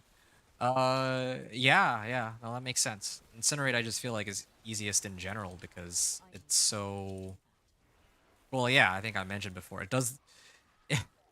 It not only does the most damage, but it has the potential to pierce through the most number of monsters. Uh, and I'm trying to think like. Yeah, no, seriously, just those two things alone. Oh yeah, and it doesn't eat up as much mana as the other options, right? Like. Yeah, it does the most damage and it eats up the less mana, the least amount of mana. I can't imagine leveling with. Well, yeah, I mean, Firewall is pretty good too. Firewall is pretty legit, but I mean, yeah, Firewall and Incinerate are leagues above everything else. For leveling, in my opinion.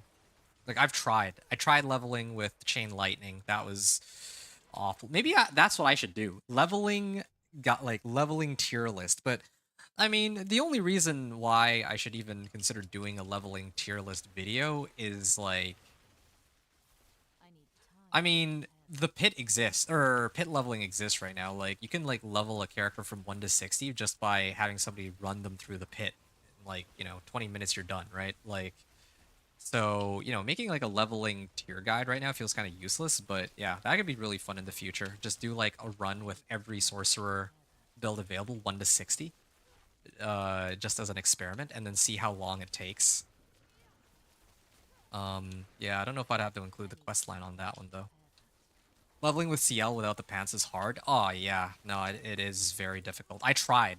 There's that aspect. I think not prodigies, but I think it's like recharging aspect. Recharging aspect is when you when chain lightning bounces. When chain lightning bounces, you gain like 1 to 3.5 mana. I need You can like unlock it from I think one of the dungeons. But then it's like it'll roll like 1, right? Like the minimum. So yeah, like every chain lightning cast will be like 35. It'll be like 35 mana cost, and you can refund 5 of your mana. Uh, and your rings at that point still do not have like resource cost reduction. Uh, like you don't have access to Elixir of Resourcefulness too, so yeah, like you can't just reduce the cost of your chain lightning, you know. Um, there's like a lot of problems there. Leveling with CL is extremely difficult, yeah. I mean, I guess it would be slightly easier on normal mode. That's the thing, like you could do like as long as you can play on normal mode, like you're fine, I guess, but like everything's viable on normal mode, so that's why I'm saying, like, if you're going through the campaign, then yeah, I guess you could just use any build. I guess none of that matters. But I don't know, like, what they're planning to do with leveling. They keep changing the way leveling works.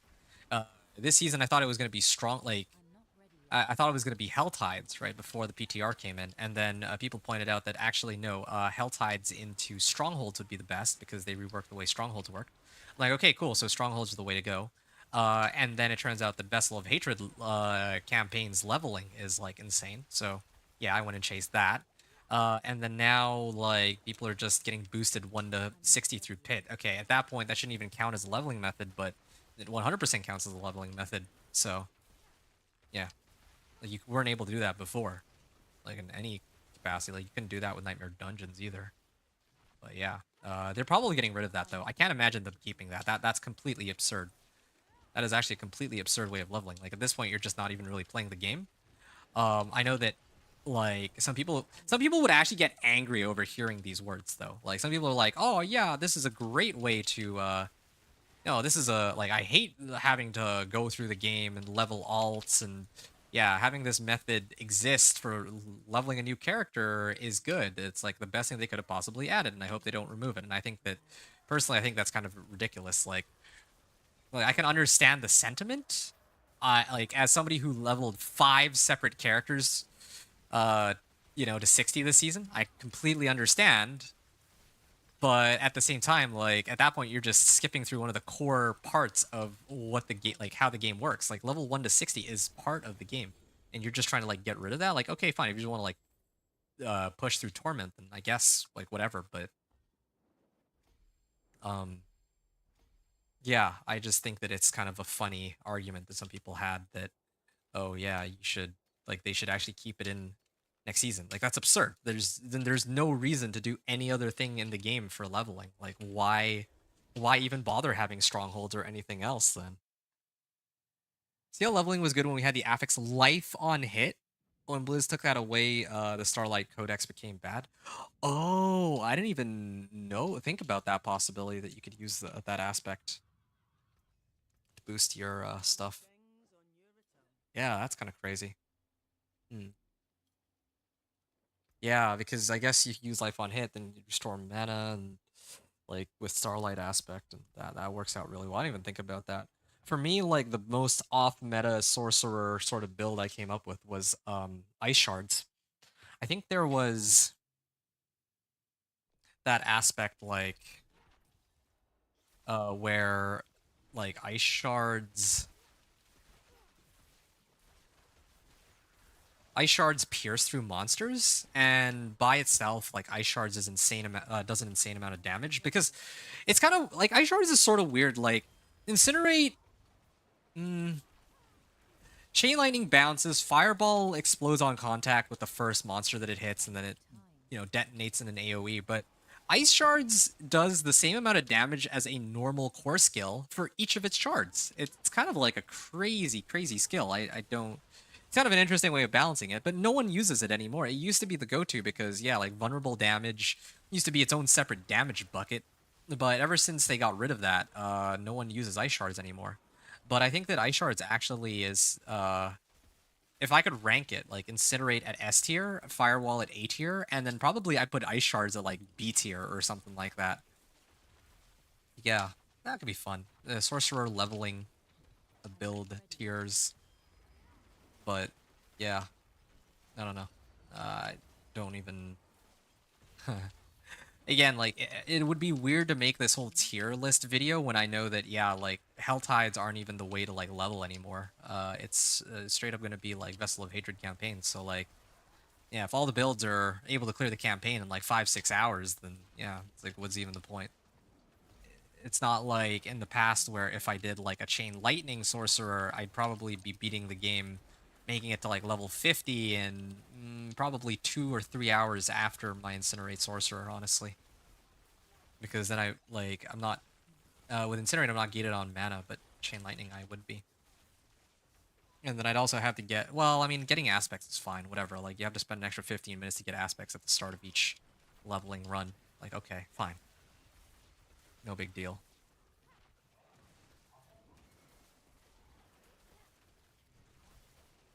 I'm not ready yet.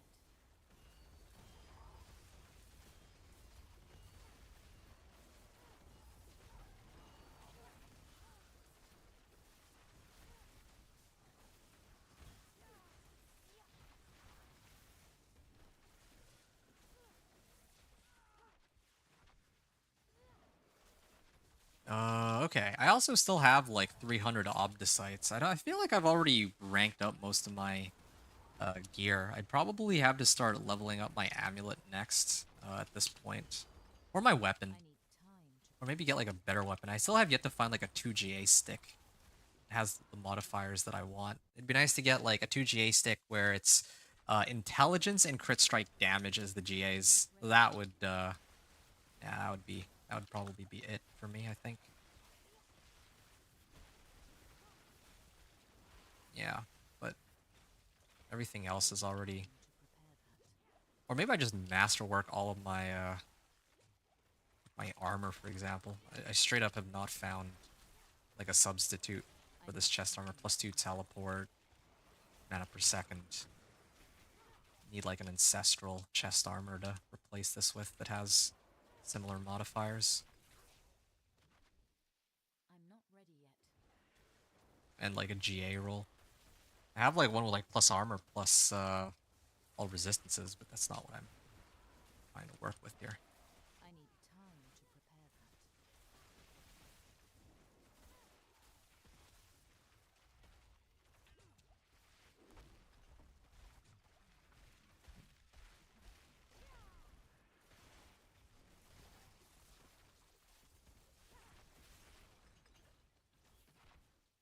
that. Lethal Shrine, okay. Time to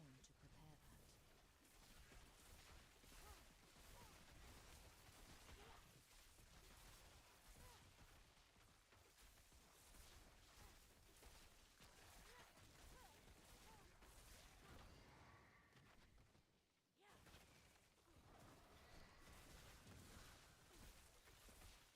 I'm not Yeah. ready yet. Anyway, much to think about though for leveling.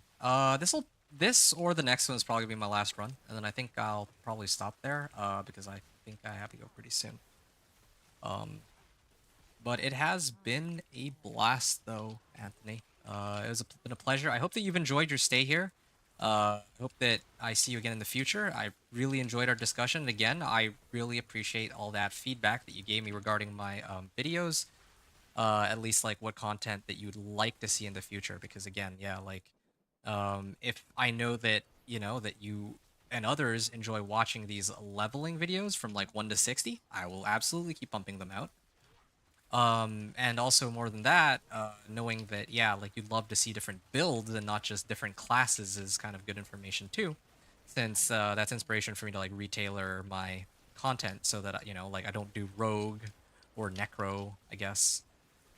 Necro, Wadijo, and or no, not Wadijo, Macro Boy and Pontiac do indeed have those covered. I feel, and that also is kind of backed up by the viewership on like my Necro videos that came out this season too. So, yeah, I'd be very glad to pump out the other content for the other classes. So no Necro, no Rogue, probably no Spiritborn. That basically just leaves Barb, which I can focus on Thorns for, and also like multiple different Druid. Well, or yeah, Druid number one. Druid always number one, and then then I do Barb, and then I do a bunch of like Sorcerer type builds. That could be fun. People looking for the potential on like Chain Lightning or Charge Bolts or Incinerate. There's a lot of stuff there. Probably not as much for Chain Lightning though. I'd probably want to do for Fireball and Charge Bolts. They look like, because part of the issue is I think that my Chain Lightning build overall is pretty mediocre. If this were like season 2, like I would say that it was okay, but like with Axial Conduit, probably most people consider that, oh, if you're not using Axial Conduit, the build is trash. And I don't personally like Axial Conduit, but you kind of need it to get the maximum amount of damage output, is my understanding at least. Yeah, these runs are going so much more smoothly than like 3 hours ago. Yeah, 3 hours ago it was like, yeah. I'm not ready yet.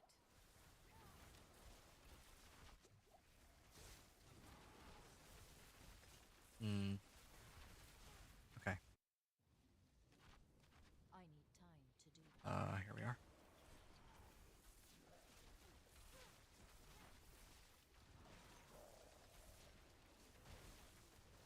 Should probably just unload all of my conjurations at once so that I get the maximum damage output. With CL, the big issue is mana regen. You don't have that; it hurts the build. Oh yeah, no, for sure. Well, here's the funny thing, right? You're looking for mana regen, there is a way to get mana regen. You need this Fiery Surge. You basically need to you need one of your enchantments to be Fireball and the other one to be Firebolt. And then like with Firebolt, the way Firebolt enchantment works is it applies burning damage over 8 seconds. So then what you would do is you're in the middle of a pack, you kill one monster, and then Fiery Surge would go off, and then yeah, like. But of course, in order to get to Fiery Surge, you need like two, no wait, 2, 6, I think it's 12, 16, 20 or something like that, or 24. I don't remember, but you need like 24 skill points. You need to be like level, I guess level 13 is not that bad, but yeah, like, yeah, you need to be like level 15 before you, with all the renown rewards at least, before you ever unlock Fiery Surge. Once you have Fiery Surge, it might be okay, but then you then need to start grabbing mana regen from other places too, and that might be a little bit tougher. Okay, let's see if we can boost this up to max. I'm like 1 off. Okay, well, I'm gonna do one more then. I do one more, I'll get that up to max, and then I think I'm done. I'm kind of tempted to run Torment. Oh, okay, well, this is useless. Yeah, like you basically need like mana on kill, you need like mana this, that. I feel like Ice Shards could be pretty good though. Yeah, I feel like Ice Shards. Um, Ice Shards could be like a really fun way to level. They'll probably end up putting that at like B tier or something. We'll have to see. I'd have to play around with all of the Sorcerer leveling builds, but I don't think I want to do that this season. I think that if I'm gonna do all this leveling testing, that I should be doing it like in the PTR. And then maybe after I test that all in the PTR, then it would be, yeah, that would probably be the best time to do it actually, because I was originally, if I do a PTR, or if I play in the PTR, I was gonna do all the leveling videos then, right? Like, because a lot of my, season 6 PTR, those videos tend to get a lot of, okay, here, second I here. need time to prepare that. Yeah, the thing is, like, when I do the leveling videos, I feel like a lot of people tend to watch them during the PTR and also before the season begins. So, yeah, like I think like usually I do one of every class. Like I do one for Rogue, I do one for Sorcerer. Wow, that was like my first death in a while. I don't know even know, like I just straight up exploded. All right, well, either way. Basically, if I don't do like originally I was gonna do if PTR is up for, let's say, 7 days, I would probably I'd be able to play on 5 of those days. I would do one for Sorcerer, one for Druid, one for Rogue, one for Necro, one for well, now I also have to do one for I would have to do one for Spiritborn if I did one for every class, but at this point I think I might even, instead of doing one for each of the classes, I could do like during the PTR, do one for Druid, one for Barb, maybe 2 for Barb actually, and then I dedicate all the other characters for different variations of Sorcerer, and then I time them, like how long it takes for each one. Then I develop a tier list for which one's like best for leveling. I think that's probably what I might even end up doing. That could be a really fun approach. I like that. I think I might actually end up doing that.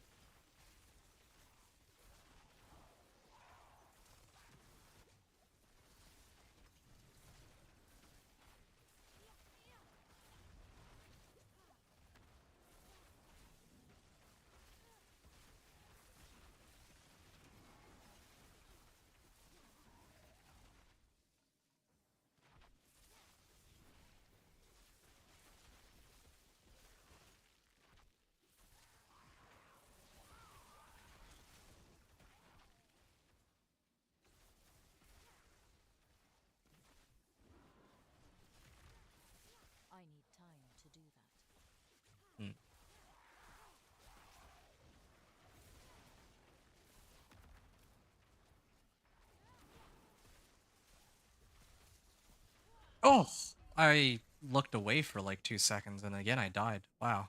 I don't even... Okay, this is kind of a weird run. I think I should still be able to level my glyph up to max. I just need to hit, like, tap it once and I'm okay. I need more Why time. am I dying here? I don't actually understand. I don't know why I'm, like, dying more than usual. Is it, like, shock lance or something? It's, like, instant, too. I don't have my potion. Maybe that's part of it? I need time to do that.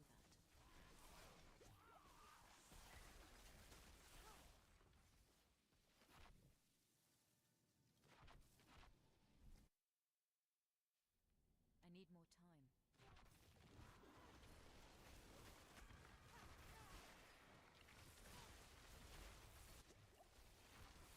Oh, that was 1,000,000 damage. I just saw a 1,000,000 damage come out there. I'm not ready yet. Alright.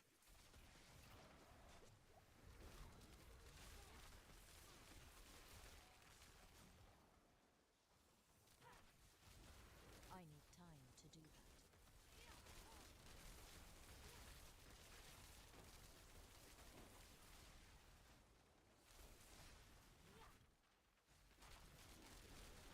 I need time to prepare that.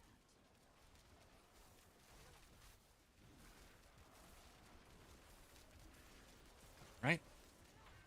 I need time. You've been dialed in and they learned where to hit you to kill you? Ha, yeah. Suppose maybe they have. Smart AI Ready yet. monsters.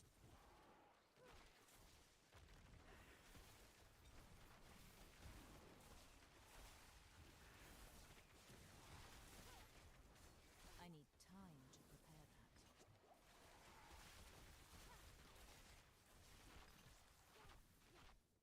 Oh, this is the dead end.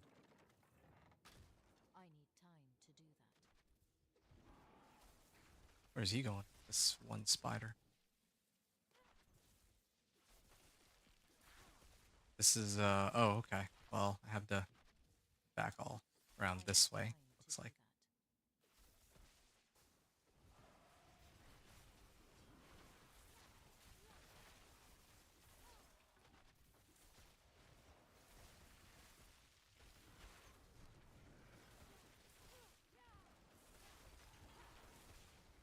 I'm not ready yet.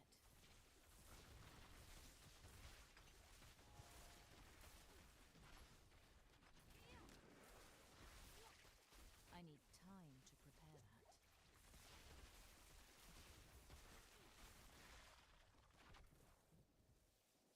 Okay.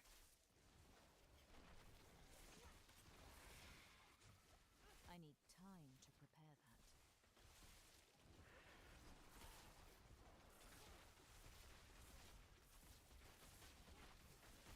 I need time to do that. You did not read that in the patch notes where Bliss said the integrated Cortana to enemy AI. I like that. That's a good one. Yeah, man. Yeah, no. Next thing you know, they're gonna integrate ChatGPT and OpenAI, and then all of a sudden, like the monsters are basically gonna become sentient. It's basically gonna be PvP. Be like the equivalent of fighting PvP with every monster. You picture that? That would be kind of crazy. Yeah, that's kind of funny though. I mean, I haven't died again, but yeah, I don't know how I like died. Like, keep in mind, like the entire time you've been watching me, I don't think I've died one time. But then, yeah, like I died like 3 times back to back this run. No, not 3 times. Actually, it was only 2 times. But yeah, that was still I kind need of crazy. time to Who knows, prepare maybe it'll that. be the third time this run. Oh, no, no, that's the end of it. And then the bar jump too. So, I don't know what's up with that? I'm not ready yet.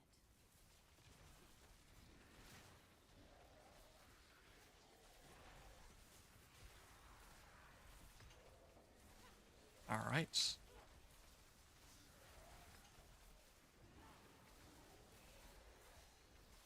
I'm not And ready yet. he's dead. Nice, we made it. Okay. Right, so we can upgrade this to legendary. increase damage to elites by 8%. And we can level this. You know what? I'm gonna do actually. Hmm.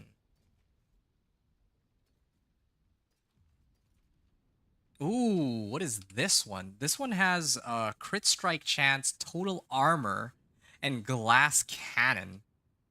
I don't. Man, this one's kind of a weird one. Uh, yeah, I feel like this might actually be a bigger damage boost. Yeah, I'd be getting 12% more damage from that bucket. Uh, but I mean, this is like GA intelligence though, so that's tough. The new enemy next season will be Master Chief and the Spartans. We're going for Halo references. I see. Yeah, man. It's gonna be Chief and the Spartans. I like that. That's a good one. All right. Let me just do something real quick here. So,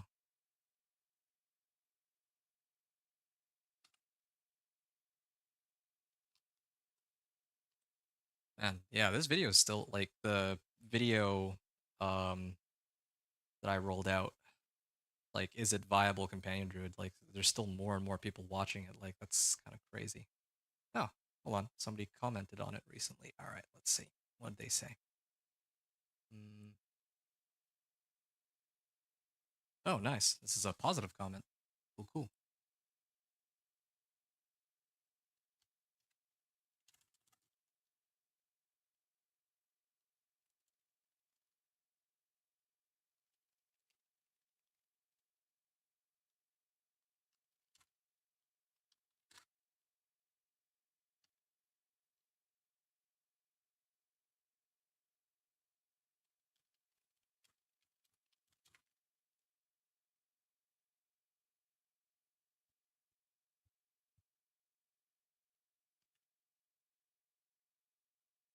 Uh,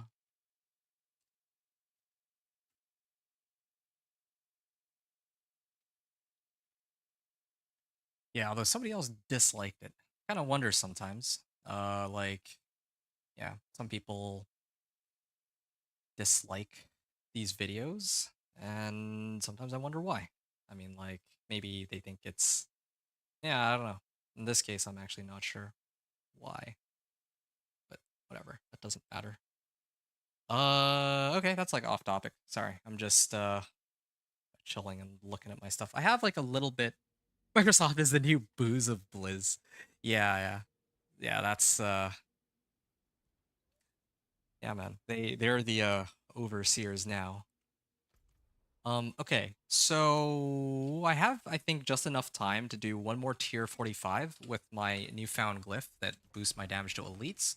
I'm gonna run this, and then I'm gonna try to break open Torment 3, back to back. I think that'll be the last two pit runs I do after all. Like, I mean it this time because I actually will have to go after, but let's,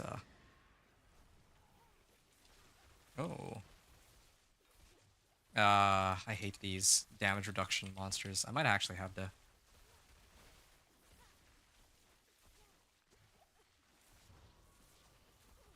Oh, what's my resistances at? Is that why, maybe? No, not even.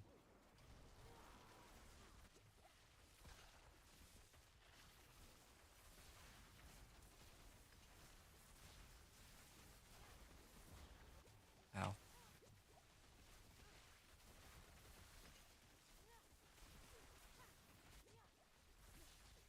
Yeah, I was gonna attempt to do pit 50, but I don't... Like, anytime I see a DR monster, I just cry. Like, I can't handle those. Like, again, it's not like wolves where I can just...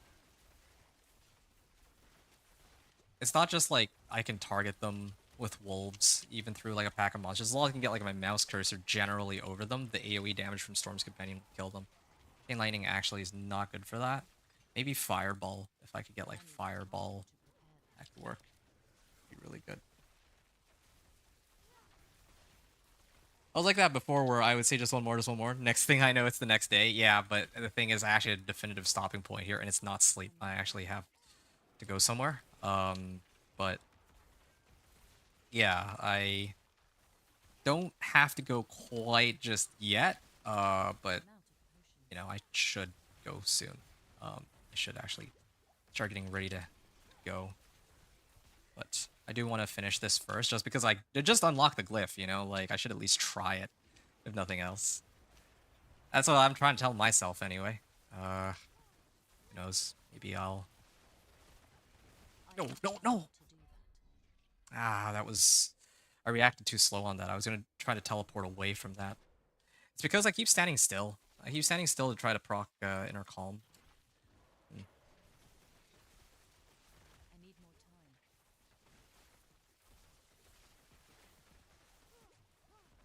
Maybe I should use Aspect of Tenuous Destruction. Perhaps that could be the I need missing key time here. to do I that. got like a lot of damage. I just need to remove Teleport. Yeah. I remove Teleport, put on Aspect of Tenuous Destruction, and then replace Aspect of Inner Calm. No, I'd keep Aspect of Inner Calm. Ooh, Electrified Obelisk. Those things hurt. Yeah.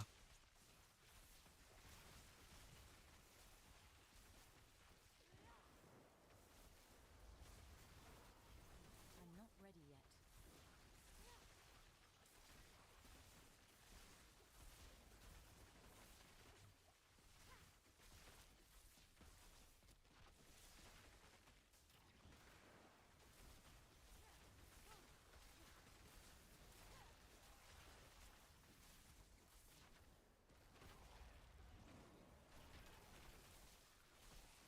Okay.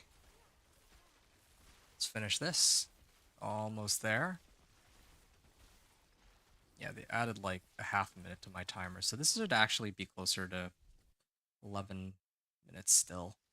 We'll just uh, reduce the thing by 30 seconds after. Oh yeah, I should probably repair my equipment too, huh? That would help. Yeah, I can definitely see the damage difference. I'm killing these guys in like 2 or 3 hits now as compared to before. Like overall, I've gotten like an extra 5%, 5%, like 8% damage boost, I'm not ready yet. another 8%. I think I'm at like, with all the damage boosts I've gotten, I feel like my damage has gone up to like, I'm not ready yet. by like 30 to 40% compared to what it was at the beginning of the stream, which is good for 4 hours of gameplay. I think that's pretty solid. And then, yeah, like I even saw earlier, like I hit for like 1,000,000 when I did an overpower crit. Yeah, it's just too bad I have no way to really guarantee overpowers, and I don't think any of the mercenaries provide a way to get overpower either, sadly. Ugh. I could totally use, I think I mentioned this before, Banished Lord's Talisman, but it's not, I don't think it's, average damage boost is not that I high. need time to prepare that. And resource cost reduction doesn't work with the special effect on it either. I think after this run I should be making it to Paragon 228.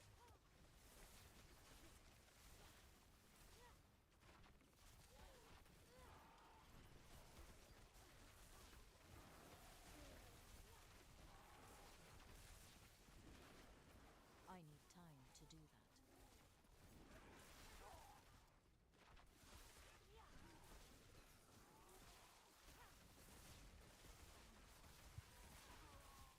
I need time to prepare that. Right. Almost there.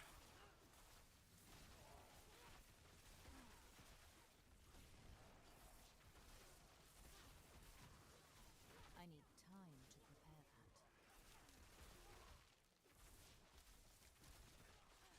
that. Yeah, but I guess if I use Aspect of Tenuous Destruction, I wouldn't have a way to break out of CC. It's the only catch. Unless I replace Bounding Conduit with Metamorphosis to get, oh, there. It's a better evade. This should boost me by like an extra 30%, right? Yeah, up to 152 crit strike damage on it now. That's before I've even optimized anything here.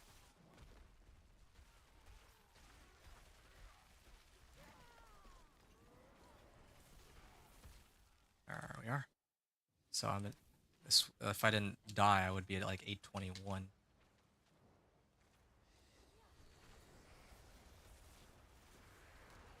There we are. This is the max damage boost I can really pull off here.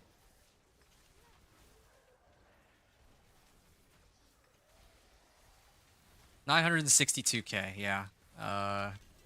Close to 1 million. And again, that was yeah, quite a significant increase from the last, like when I started. I think when I started, my orange numbers were only pumping out for like 700K, but now they're up to like almost 1 million. And they're just gonna go up, especially once I get exploit glyph too. Speaking of exploit glyph, we have one last run to do, and that's to try to push for 50.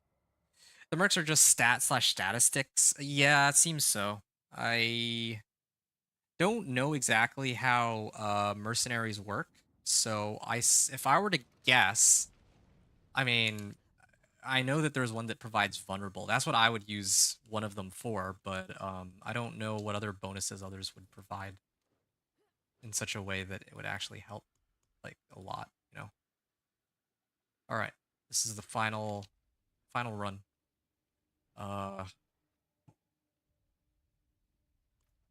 Yeah, I guess we just give it a shot here. So, Torment 3, with the elixirs, the elixir and the incense, and yeah, this is it. You just saw a 1 billion crit overpower hit I did on my build? Well, la-di-da. I mean, it's funny because you said you're on Torment 2, so I don't know how you're pumping out a 1 billion crit overpower, but you're still only in, like, Torment 2. Like, maybe your equipment is just crazy good, I guess. Or, yeah, I don't know. I'm very surprised. Yeah, no, I really can't imagine. Time to prepare. Like, because my highest damage numbers are like a mil right now. Like 1 million, dude. And you're hitting for 1,000. You're telling me you're hitting for 1,000 times the amount of damage that I'm doing right now. You're on T3 now. Oh, okay. Yeah, I don't know. I don't know. Maybe it's because of the Frostburn and Azarath. It could be those, actually.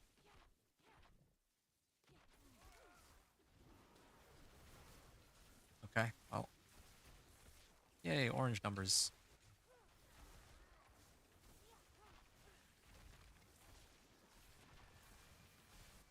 Okay, now I can actually kill all of them, I think. Come on. I need time. This takes so long. Uh...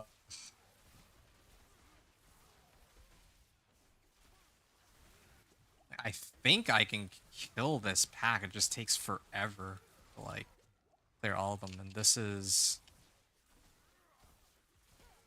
factoring in, like, DR and all. Like, if there's more packs up ahead with DR, that'll be a problem. But then again, I don't have a shrine yet either, so... It's, oh, 668 on orange. Even also masterworking her items? Yeah, I guess that would kind of do it. Probably masterwork mine too. But not entirely sure what I want to prioritize in my masterworking. Okay, yeah, I'm ahead of the curve here.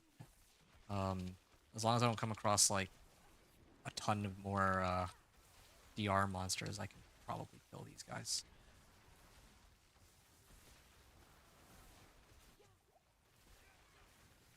Okay, I'm gonna stay. Oh, there's another DR, of course. Just as I said that too. Oh, okay, well I gotta focus this one now then. Yeah, I think I'm. And now I can no longer even target the DR monster directly. But I have no potions. this is a joke, right?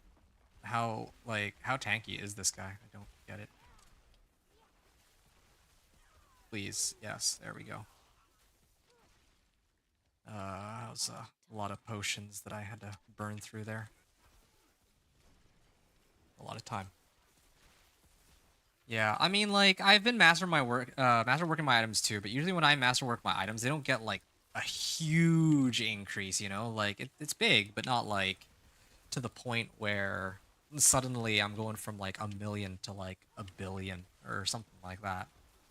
Maybe you, yeah, I don't know. Billion damage. I do not have. Actually, how? I'm so confused. That's kind of crazy. Yeah. This I is. do not have any potions.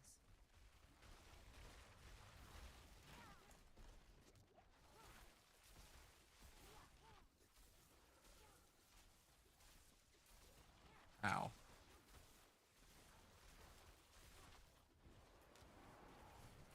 I need more time. Hmm. Yeah, these guys take so long to die. I think my. Is my helm back yet? The Godslayer crown? Like that passive on it? That'd be very helpful. I have to admit.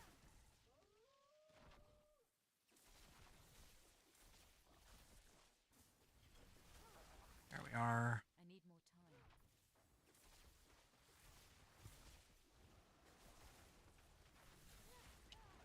Yep. We're almost there.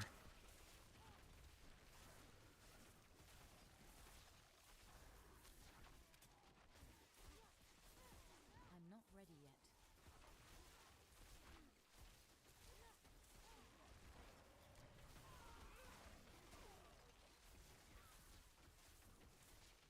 I need more time.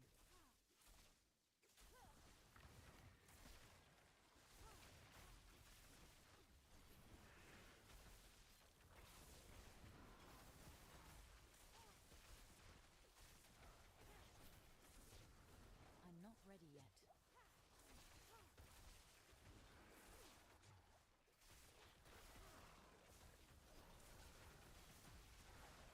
I need more time.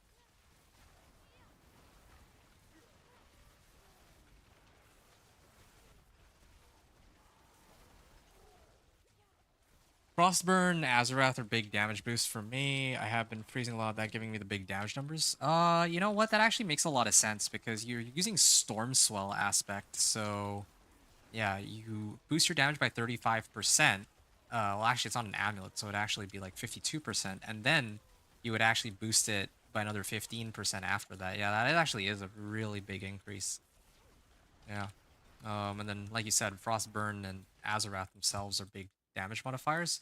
I just, I'm not I ready guess yet. for me, hearing that it is like a million, like you're basically pumping out over 1,000 times the amount of damage I am, um, despite not having any like mythic uniques or anything. That's kind of what I need I find time kind of to crazy. prepare that. Unless maybe like mercenary. Well, yeah, I don't know. Maybe I'm just missing like a lot of stuff. We'll see. We'll see how far I can get with this character. Maybe your glyphs are like much better off than mine too. Be the I other need more time. issue. Okay.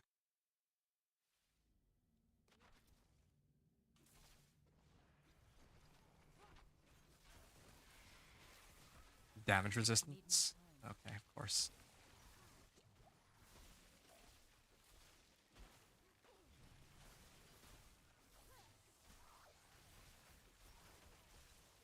I'm not ready yet. I can't actually hit this guy. This is so annoying.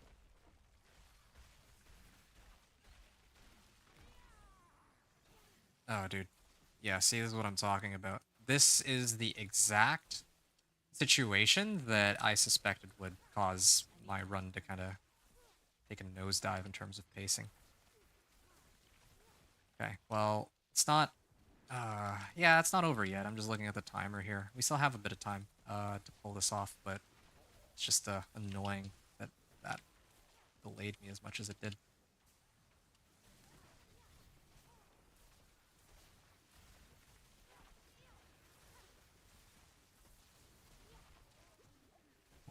Okay, well, got a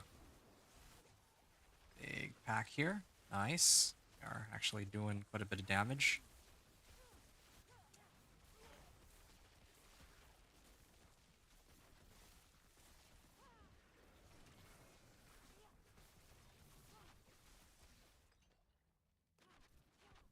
I need more time. You're doing 5 minute pit 50. Ooh, ouch. I almost died there. 5 minute pit 55s. Wow.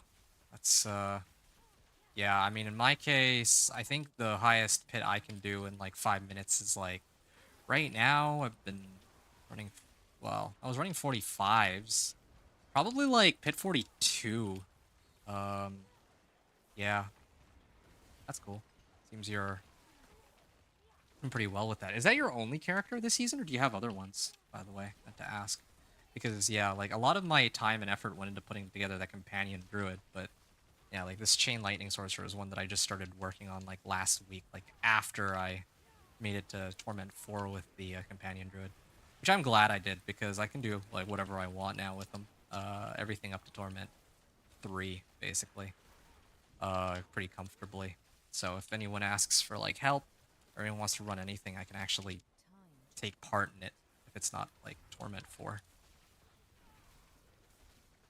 You have a Necro and a Spiritborn? Yeah, okay, well, I guess, wow, that is a lot of characters. So Necro, Spiritborn, and Sorcerer. Yeah, I guess Spiritborn would be, Need more time. to be expected, though.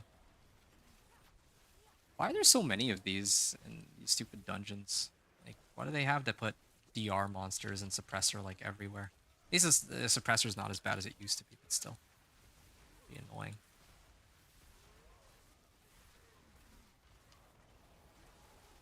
Yikes.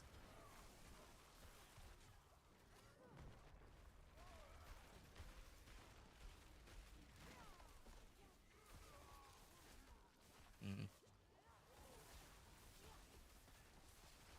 Do I have, oh, yeah, that's another thing I'm missing, too. I don't have that, I think it's called Mage Lords. There's that aspect where if, I'm, like, surrounded by, like, if I have, somebody, like, close to me, I get like, 30% damage reduction or whatever, uh, however it I need works. time to do that. That was a good one.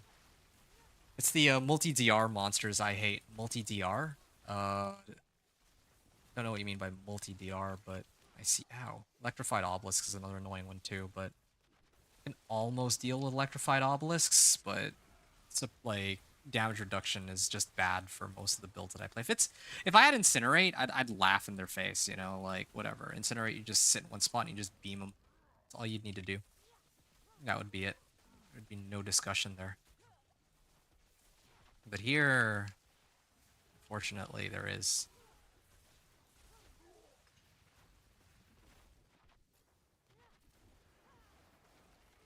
I need I think if you use the CL pants, you'll get another damage up, DR plus damage reduction. Yeah, I know that. Well, that's what I was saying earlier. Like, I know that Axial Conduit, the pants, like, part of the reason why I think most people consider my build to be relatively inferior is because the damage output's going to be lower since I'm not using Axial Conduit. Um, the way that it changes Chain Lightning and the fact that it adds like +3 Chain Lightning is kind of, that helps a lot. Okay, I don't know if I needed to do the full um, deep freeze there, but can I survive that? I don't think I can actually. I need time to prepare that. Mm.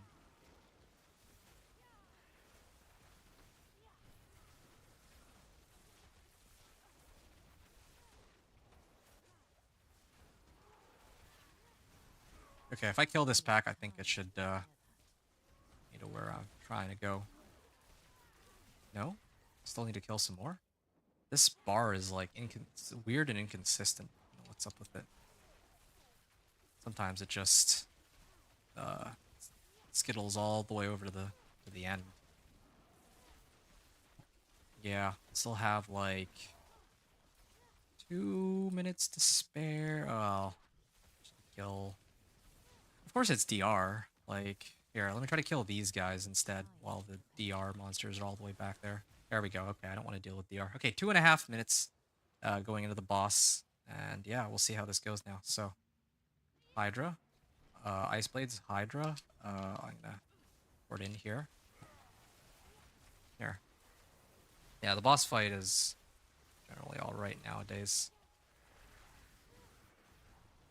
Except this is a cannibal, so he does a lot of damage.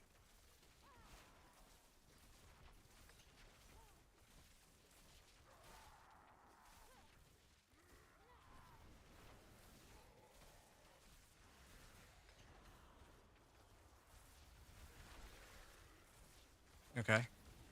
He's staggered again. That's good.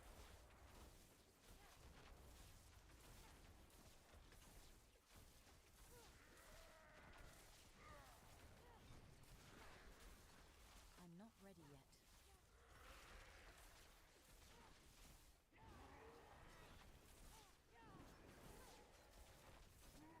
There, done. Torment 3 unlocked. Good. And yeah, that also makes it possible for me to boost this all the way up without having to rely on a percentage chance. Nice. Yep. So yeah, next time we return, we've unlocked Torment 3, and we're gonna have to continue leveling this glyph up to 46. If I had like even additional like 5-10 minutes, I would do it, but it's time for me to go. Yeah, once again, Anthony, it was a pleasure. Really hope that you enjoyed hanging out here. I know I certainly enjoyed chatting with you. Thanks again for all the thank you so much for all the feedback. And yeah, I think it is time for me to jet though. And yeah, I'll be back again either later tonight or tomorrow with probably some more Chain Lightning Sorcerer gameplay if I play tonight, and then like next time I play the Thorns Barb, and we try to go Torment 1 to 4 on him. So yeah, here's my passion project, Torment 3. Here we are. You did? Okay. Well, I'm really happy to hear that. Once again, thank you for the feedback. All right. To anybody who might still be watching this stream or the VOD, yeah, thank you so much for watching. Hope you enjoyed, and Adventure out.